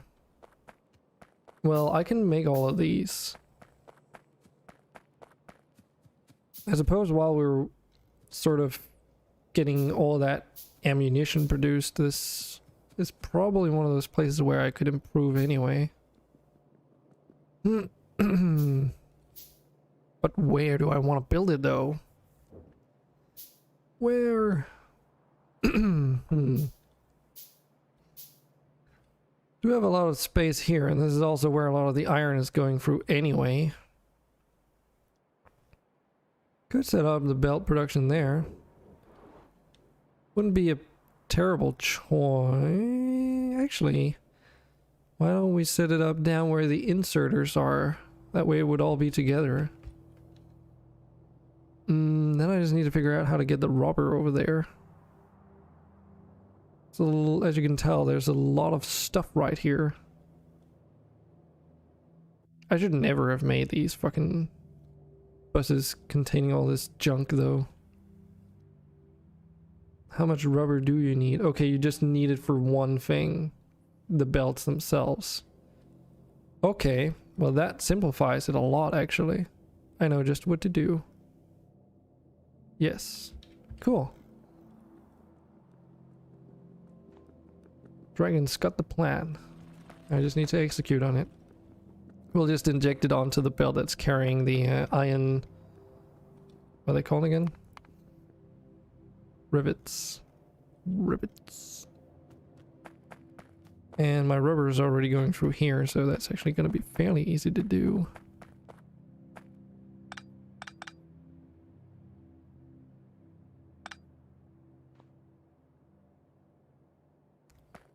I think I can get away with just getting it through here.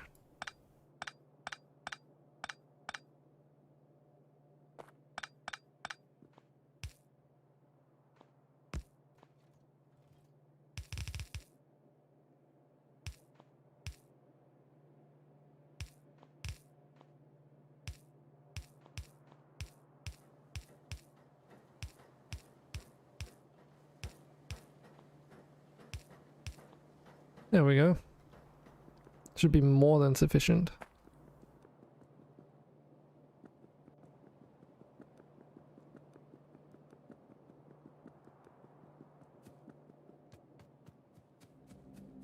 So now we just go over here.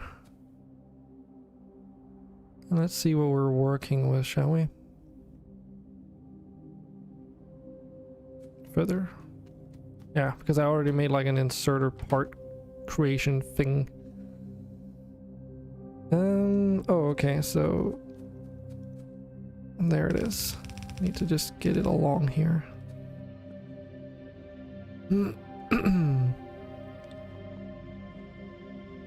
So let's just get a better overview. So we need iron plates, gears, and rods. Plates, gears, and rods. We already have rods here, and you can make gears out of plates, so that's easy. More plates. Plates and gears. We also need circuits though. That's a little bit of an annoying one. Small iron frame, even more so. Beat up. Okay, I literally just need the iron rods for this one. Is that all? Because then I have a better idea than this. Or I think it's a better idea. Let me put it that way at least.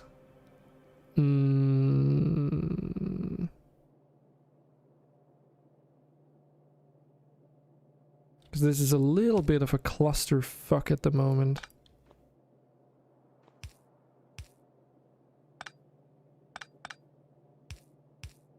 But I think I can make it work.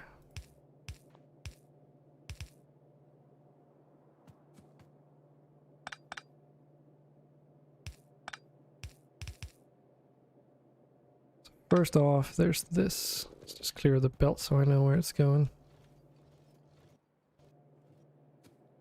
Righto.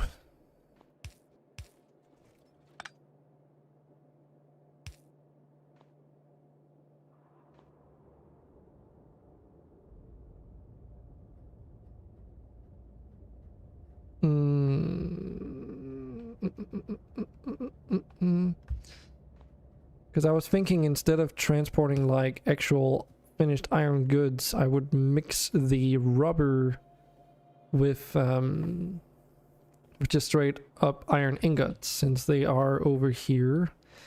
But I'm trying to figure out how I get those ingots over to the other side.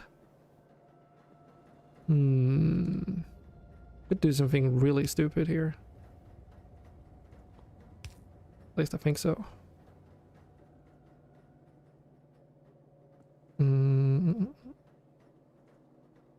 Oh man, this is like so finicky. Because there's just so many crossing belts and shit. I definitely would want the iron to go here.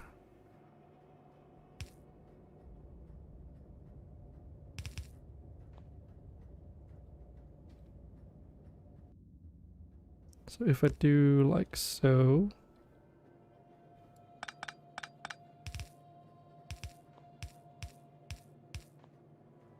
Wow, this is like... I haven't worked with a spaghetti junction city this crazy for quite a while. Now, the biggest challenge is going to be to figure out how to mix and match all this stuff though.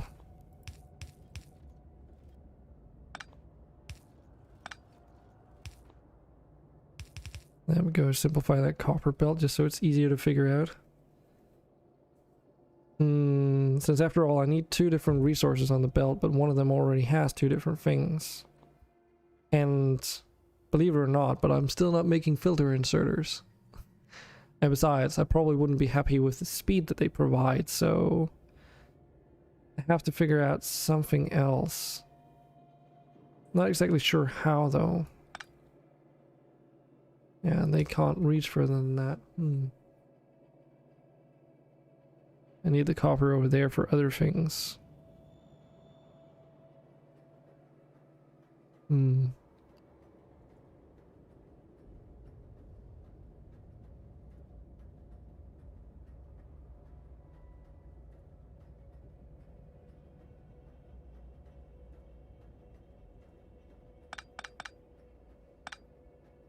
Brain is working really hard right now.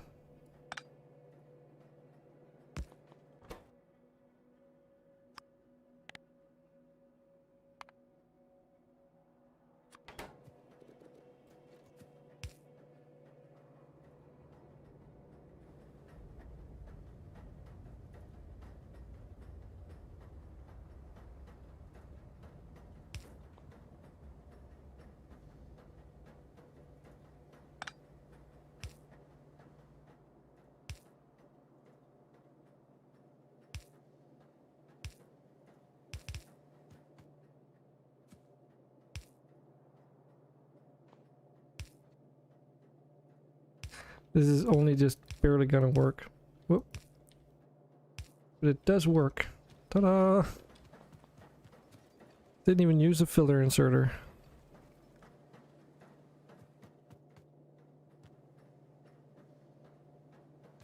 It looks like shit though. It's also like this factory doesn't run off electricity at the moment, so this is gonna be a nice mix and match.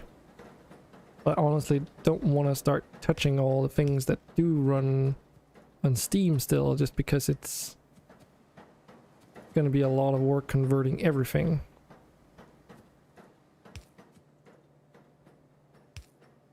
So for now, I'm just going to make it so that I can get power for this particular setup, and then I'll worry about proper electricity conversion sometime in the future. Oh, actually, I don't even have to do it like this. It's probably better if I just take electricity from the other direction, I guess. I guess. There we go. Cool. Pretty cool. So you need to make iron rods. That's the first order of business.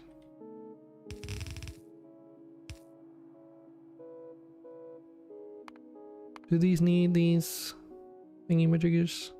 I also just forgot that I'm one... Still need a component in for this, so it might not be good enough yet. Forgot about the electrics, the circuit boards.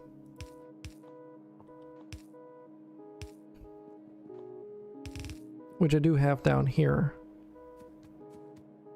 But obviously that's not up there, so... What to do about that? I don't want to clutter up this pathway with belts and stuff. I could make use of this space over here, which originally I didn't want to do, but I think I'm out of options. It's fine though. Add to the chaos. Why not? The only issue is, where do I put the belt for this sucker? Since we already have a bunch of stuff over here. Oh, right. That's actually true. I can just put it in there.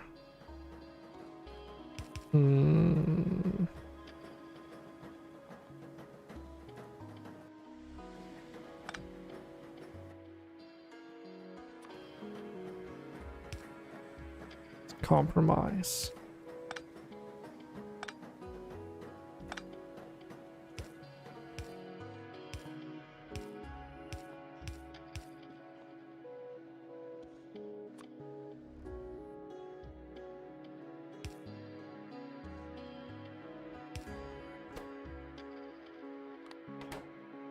There we go.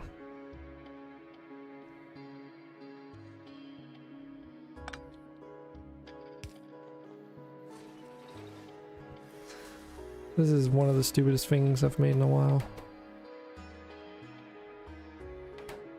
Yeah, that should at least be functional now. Obviously it's not doing anything at the moment because the factory thing was full, but you know, it works. It's the most important thing. Alright.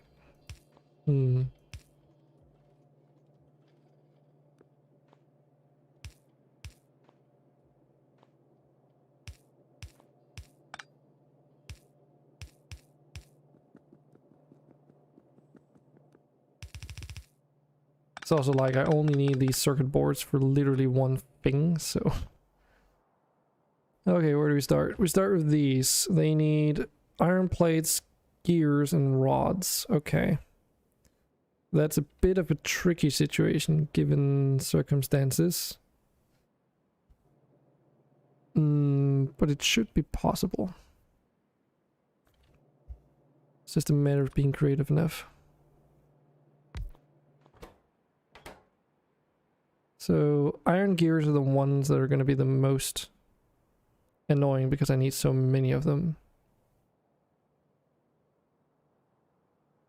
And they also need iron plates themselves. How long does it take to make one of these belts? Okay, 0.8 seconds. I see.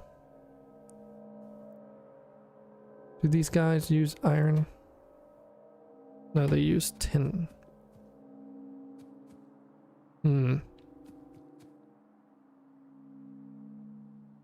Okay. So how many different components are we talking here? 1, 2, 3. Just those 3 and then the iron frames. The small iron frames, they need rivets and plates. Okay, which is an extension of rods, which is okay. I see. Okay, I think I know how I want to do this. It's gonna be a bit of backwards thinking from here, but it should work out just fine. Yeah, so all of these also need regular belts to be made.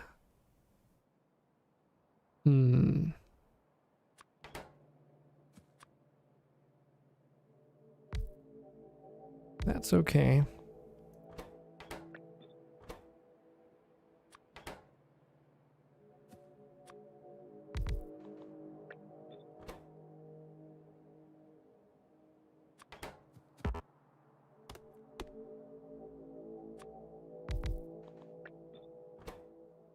And then the loaders. So that's gonna be the end result. And these are only needed for that factory, so let's just get that out of the way. Okay, I might not be enough of the amount of iron that I'm coming through with here. As a matter of fact, might actually have been better to just push iron through up here. That might actually be something that I should do. Yeah, I should probably just think ahead and do that right now. So what I'm thinking is that they need all these processed iron ingot things. And because of that, it sort of creates a scenario where I might be better off just like making them up here and then moving them back down again, so that all of these factories output their respective things fairly close to where the inserters are and each other. That's at least the thought process right now.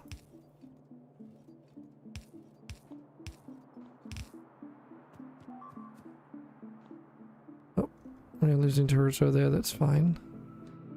So that means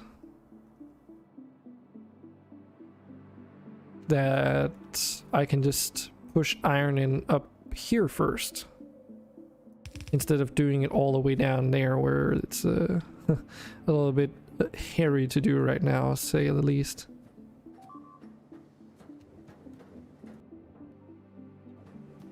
It's fine.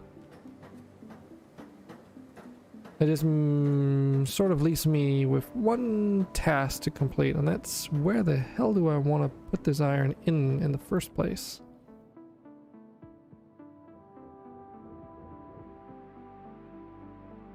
Because since it's already all the way up here and there's a tin deposit I want to keep open anyway, I could just send it down along the bullets, then down and then in. Because the iron factory is right here, so... And then just split it off for where some of it's going to the steel factory. Let's try it and see. I mean, it should work just fine, because it's not like you need that much iron for the amount of steel that I'm currently needing anyway.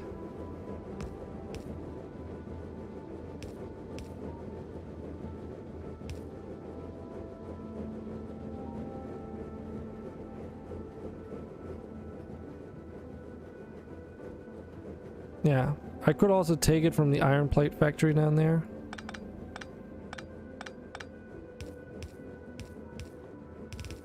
Now that I've noticed that that's actually a thing. Or I could also just do both.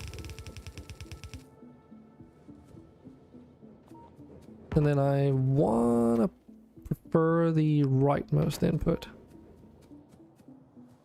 Just so that I don't take from like the main supply that's going other places half the time.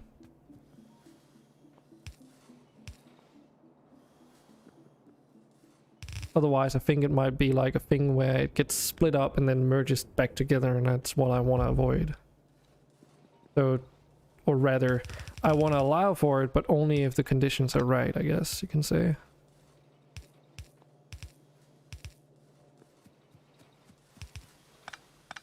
Oh. You're seeing what I'm seeing. This belt is filling up. Which means that we're ready for the next stage of that critical mission of replacing all our ammunition. Also, like, pick some up for myself here. So since this is full, that means that the buffer chest down there is also full. So, assuming what I said earlier is actually correct, I should be able to just go up and... Let me just make sure where that is. Up there, that gate I made. Take that buffer chest and just empty it. And then see what happens. There are some towers, some turrets here and there that I will have to empty manually. But that's because they end in a blind spot, so... Or... What do you call it? Like... They don't send their ammunition further on, they just like... They're endpoints, so to speak.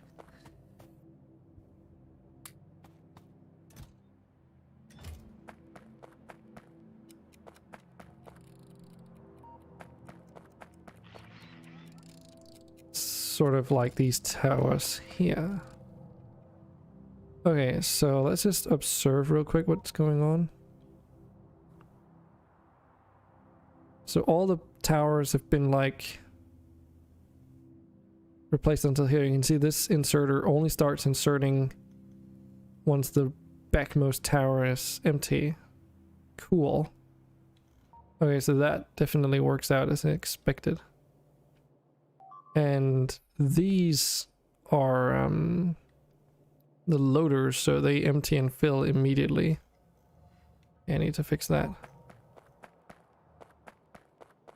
So that means that only that one tower where it gets loaded into that buffer chest and into that, or yeah, it gets loaded into that buffer chest is where there's a tower that has no ammo.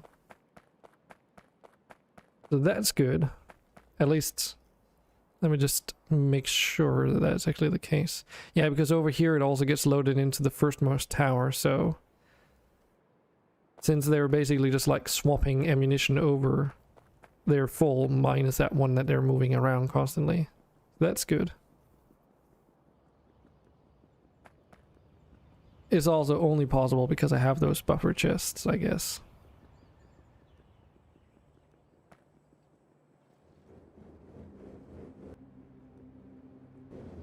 And it's kind of nice because originally I was thinking, oh, what's gonna happen like whenever a tower gets destroyed, it like disconnects everything from each other so that no more ammo can pass from tower to tower. But I figured that if I do this where I have those gates all over the place, or occasionally rather. Do I need to rebuild this? Probably. If I have those gates occasionally and build in that buffer chest as part of that system, then those also work as backup supply in case connecting tower between the main supply area where everything gets feed in to begin with and the tower that was destroyed is like disconnected. So say literally the tower that I feed all the ammunition in to begin with gets destroyed for some reason. Then there would still be a full buffer chest for each gateway moving forward, so a bunch of all the towers from there and forward would still have ammo. While we're at it, because the ammunition is moving, but I mean it's moving one ammo, like one mag at a time, so as I probably think is safe to assume, yeah, these factories are more than adequate enough at keeping up with the sort of demand I have now. Which also means that I can technically start just... Yeah, I should be able to just empty out those buffer chests altogether.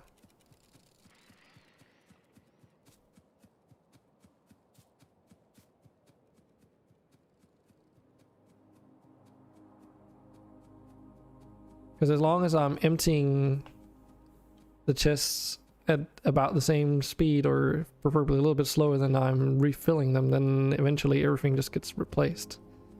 Now if I had filter inserters made, which I could do if I just get some glass, I guess, then I can also just go to, where is it? I think it's around here, the endpoint. This is the endpoint for both directions. And just say like, oh, only extract the regular bullets. And then insert that back into these chests up here or something. Because then the whole system would just slowly empty out itself at its own pace. Maybe that's just what I should do, like a set it and forget it system. Don't know if that... I assume it's gonna be okay. I was originally afraid that the biters would grow rampantly in sort of strength and danger, but it doesn't seem to quite be as bad as I initially thought it would be. It's like right now I occasionally have to go and replace like a wall or repair some towers and that kind of stuff here and there, but beyond that it's not really something to be super scared about. Some of the outposts have started taking significant amounts of damage, but I mean, I'm actually surprised this thing is still standing with all those holes in the wall. The issue is that the spitter attacks, they do AoE damage. And because of the combat mod that I have, walls block the ranged projectiles. And as a result, they create that puddle of acid on those wall pieces. And if it's only one segment of wall thick, then that's enough to like also cover the turret behind said wall. So if you don't double layer them, I also realize I have no extra walls on me, but if you don't double layer them, then the acid just goes like right through the wall basically. So yes, it does block it, but yeah, doesn't quite do its job.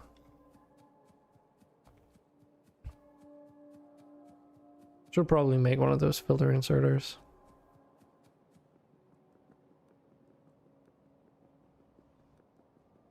Or two. Because that's all I need, really.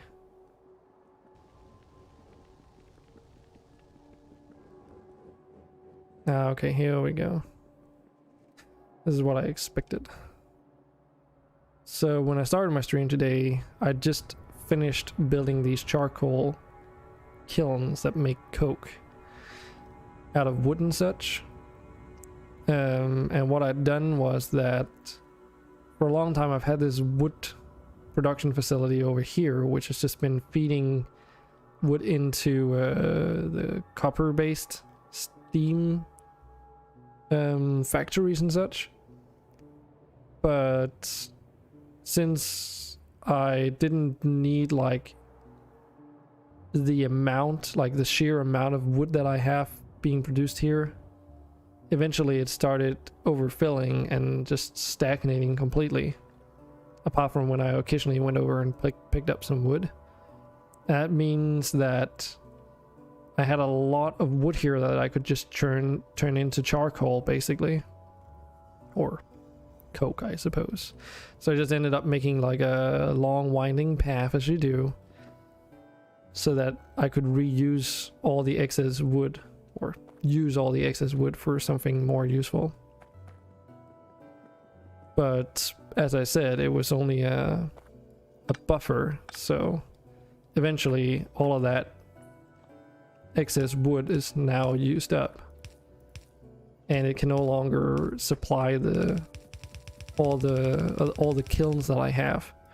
And at the beginning of the stream, the belts leading out from there were all full of coke, but now they're very much empty. So I am definitely using more charcoal than I'm capable of producing at the moment. That is the takeaway here. So it's probably something I should address at some point.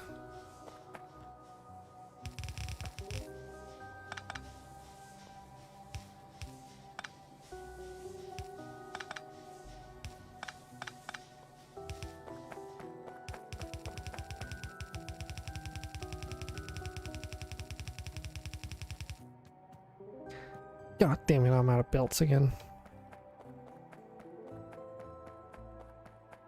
It's like now that I've realized that I should just make one of those filter inserter setups. I think that's probably more important than making higher tier belts at the moment. Because I was only doing that for the sake of producing more bullets, and now I don't really need it that badly. Oh well.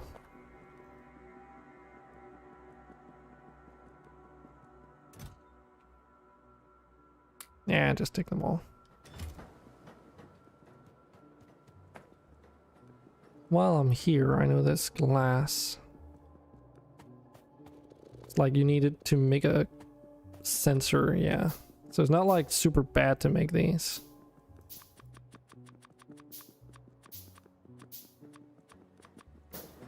Might as well just make a few extra while I'm at it.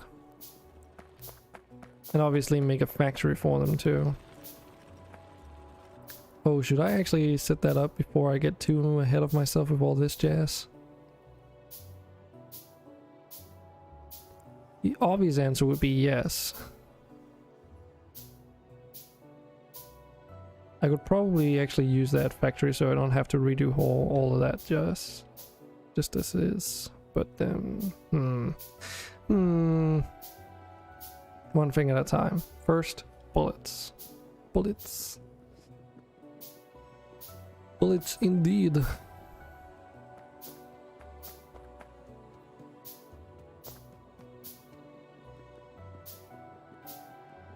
Because I'm pretty sure I have everything needed for making sensors anyway. Yeah, fermionic tubes, glass, iron plates. Should have everything ready down here almost. If not, then at least the subcomponents required are raw materials even.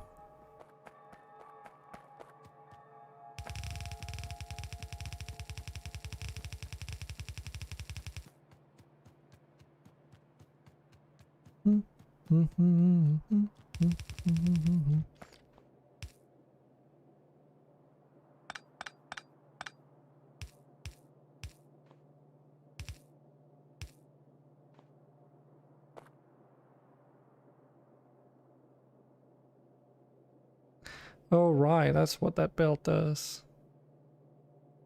It's like, why is there iron going in here and like it's going everywhere?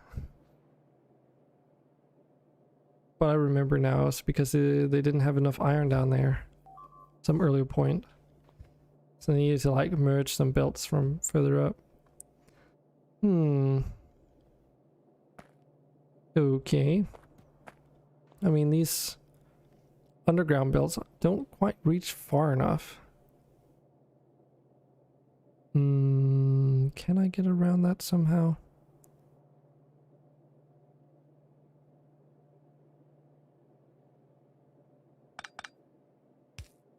Do this. Then there's at least that space. And then I can do this. Because I don't even have to do it underground there.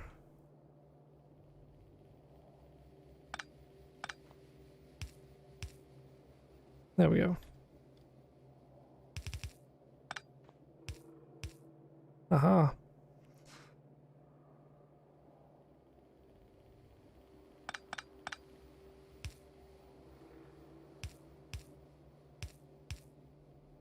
Since I need to like thread the needle here and get that in.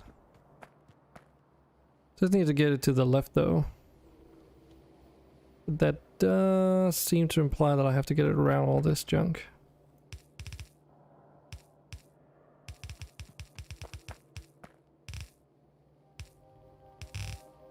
Just do you there. Just do the rest in a straight line.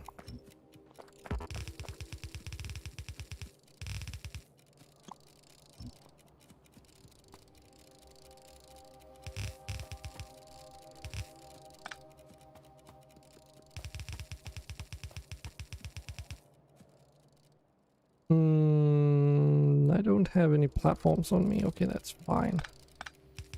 Oh, it doesn't know how to do that with the automatically. Ah, it's because I'm short on it. Oh, these guys are getting screwed now. Well, it's fine. It's all the way out in the snowlands.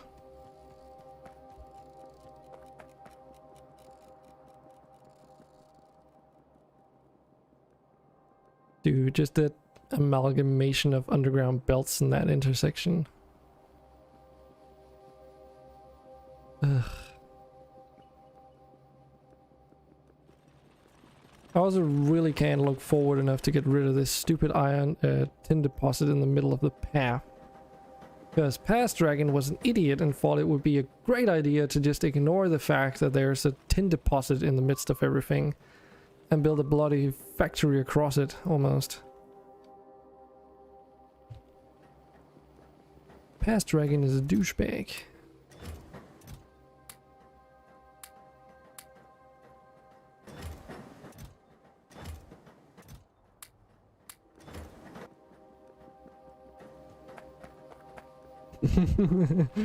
Glad you got a chuckle out of that, Toto.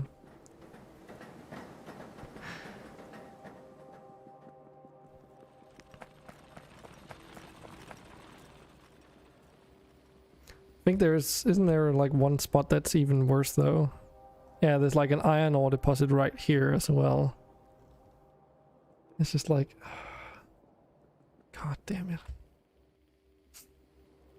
But like when you start out with industrial or these settings and everything, there's like a lot of smaller ore deposits centered around the same starting area. Meaning that either you concentrate your mining operation in that area and just leave all the extra space you get to not make factories in there.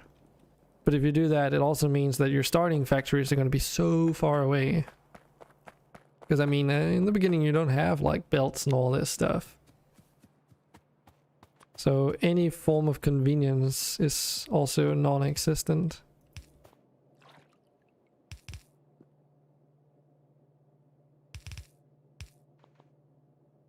Okie dokie.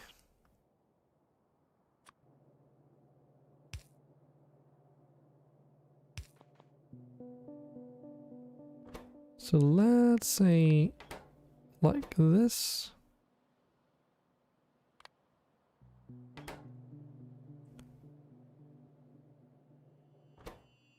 We can even be cheeky and do something like this.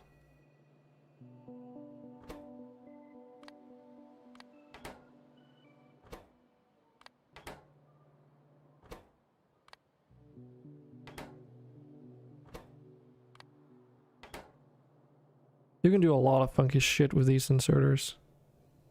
Okay, so ammunition.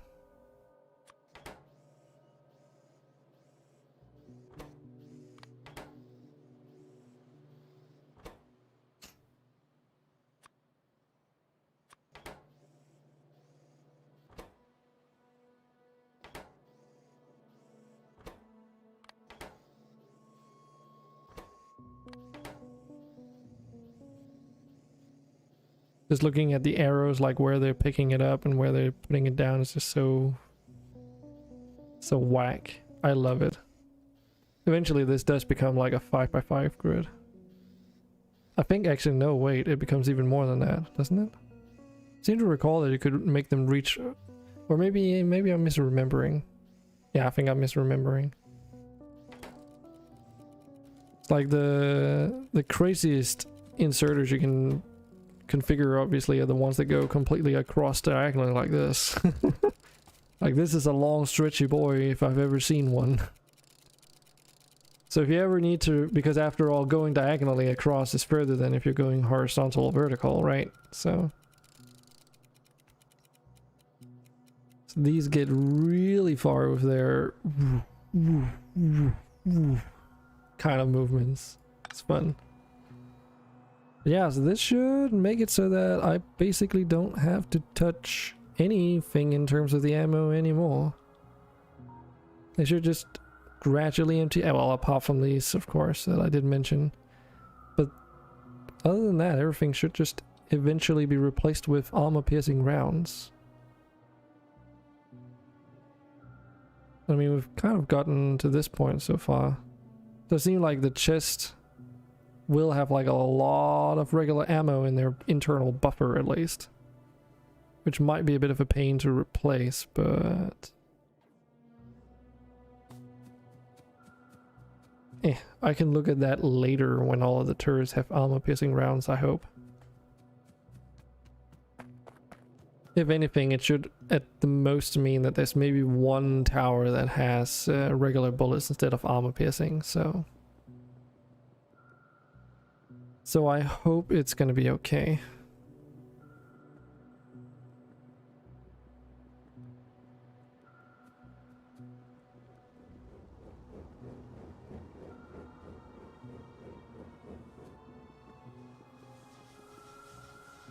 Shit, where is that again?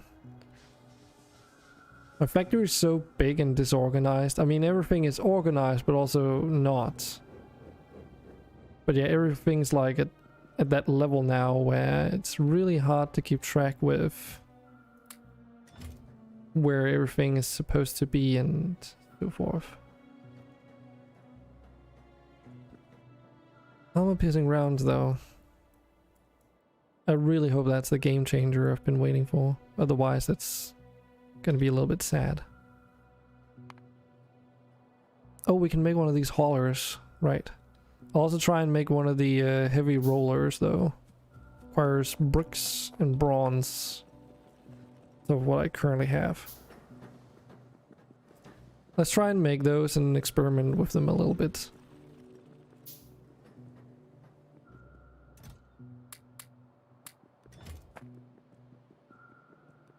Do want to do that today at least. I don't think I'll be able to run the hauler yet though. That is something I didn't quite consider. I can make a hauler, but I don't think I can fuel it. Because I'm fairly certain it doesn't wanna... It needs like regular fuel most likely. Oops. Definitely doesn't like coal. Don't expect it to like charcoal either.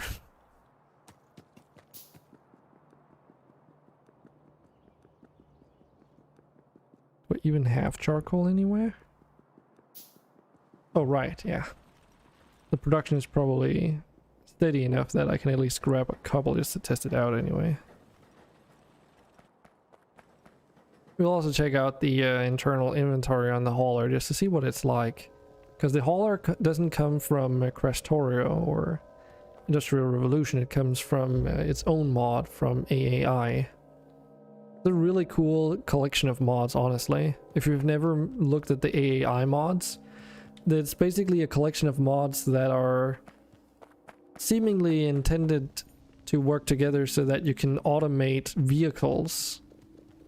So you can expect things like automated mining vehicles, which I do have on this one as well. There they are. Oh, they also have equipment grids, huh? They do run on fuel, like actual fuel too. Normally this one is able to run on wood, but it seems like either Krastorio or Industrial Revolution patches it so that they need actual fuel though. Ooh, that's really nice. 6x6 grid. Oh yeah, it does say in the description. What's the roller like then? 10x4. So that's 40. 6x6 though.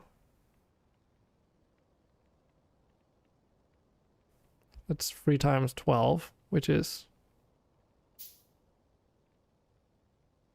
36. So doesn't that mean that... Yeah, so the hauler's grid is actually smaller than that of the heavy roller then. But the hauler can accept more advanced things instead. I assume it's got a storage size of 80. Okay, they can carry equal amounts. Interesting. But anyway, going back to what I was saying. So the AAI vehicles can be used as a standalone thing if you just want more options. Because they are pretty nice to drive around in and such, which I don't have the fuel, but you know, yeah. But they can also be set up to completely automate things. Like you can get small Gatling Gatling tanks or something like that, and remote control them. I think I remember reading one of the descriptions for the mod being that it's like if you want to turn your Factorio into halfway an RTS. So the miners very much will function similar to what you'd see in Command and Conquer, because as soon as they're standing on top of an ore field, they'll start harvesting resources, and you can set up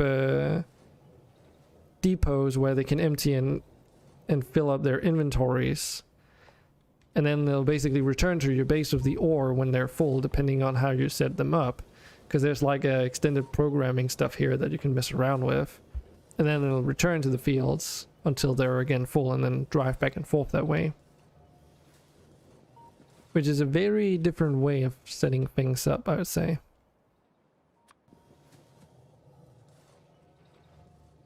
Yeah, this is basically like, this looks very much like a train. It's just a huge steam boiler though on tracks.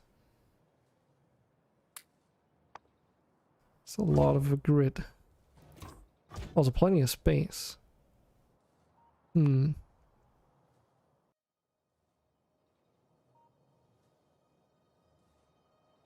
Oh, I can also make a Mark II burner generator. I should definitely make some of those.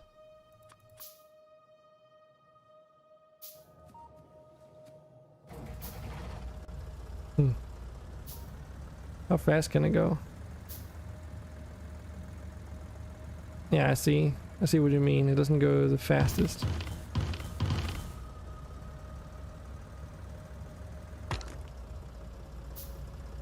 Pretty sturdy though. This might be a good spot to find some ingredients. Okay, Peak. Okay. Hello. Oh wait, I can fucking drift with this thing though. It doesn't really drift that well. You know, just because why not, I suppose.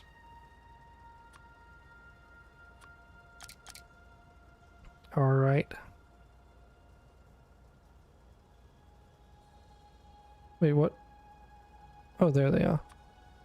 Completely lost track of them for some reason. Oh, wait a minute. Oh, they do use regular fuel. Never mind. Does that mean... Hold on. I have not really contemplated this. If I power these with coal coke,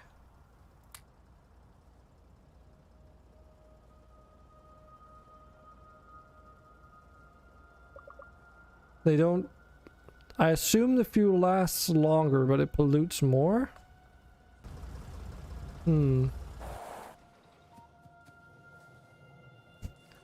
Vehicle looks pretty fucking dope though. Could be cool to have like a water-based steampunk version of a cargo ship's mod vehicle though.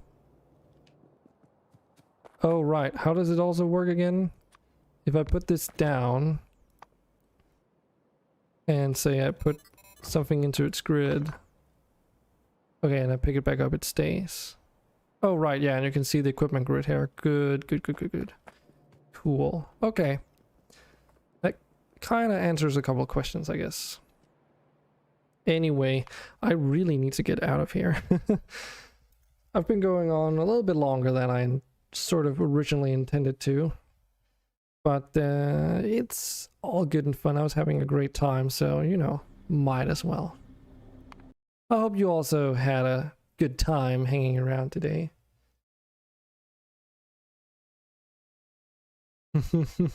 Toto's always there. Good to hear from you every time that I end the stream, Toto. It's nice. It's nice there's always someone. Cool. Okay. Well, what's it like on Twitch right now? Is there anyone there? See you as well, Toto.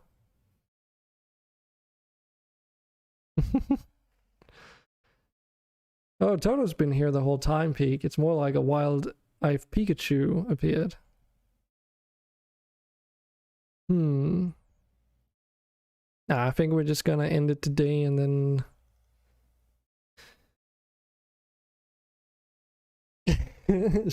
Yeah, sure.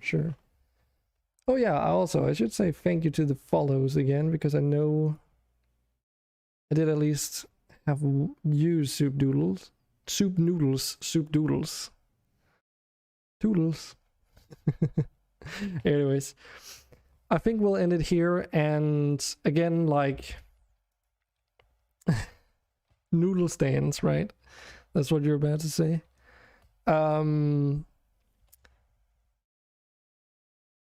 As I was saying earlier in the stream, and in case you're popping in, I'm still needing help with the game that I'm developing.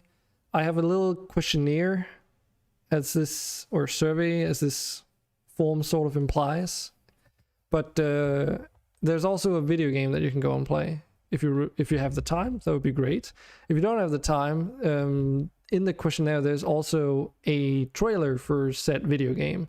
You can also find it on the itch.io page for the game itself.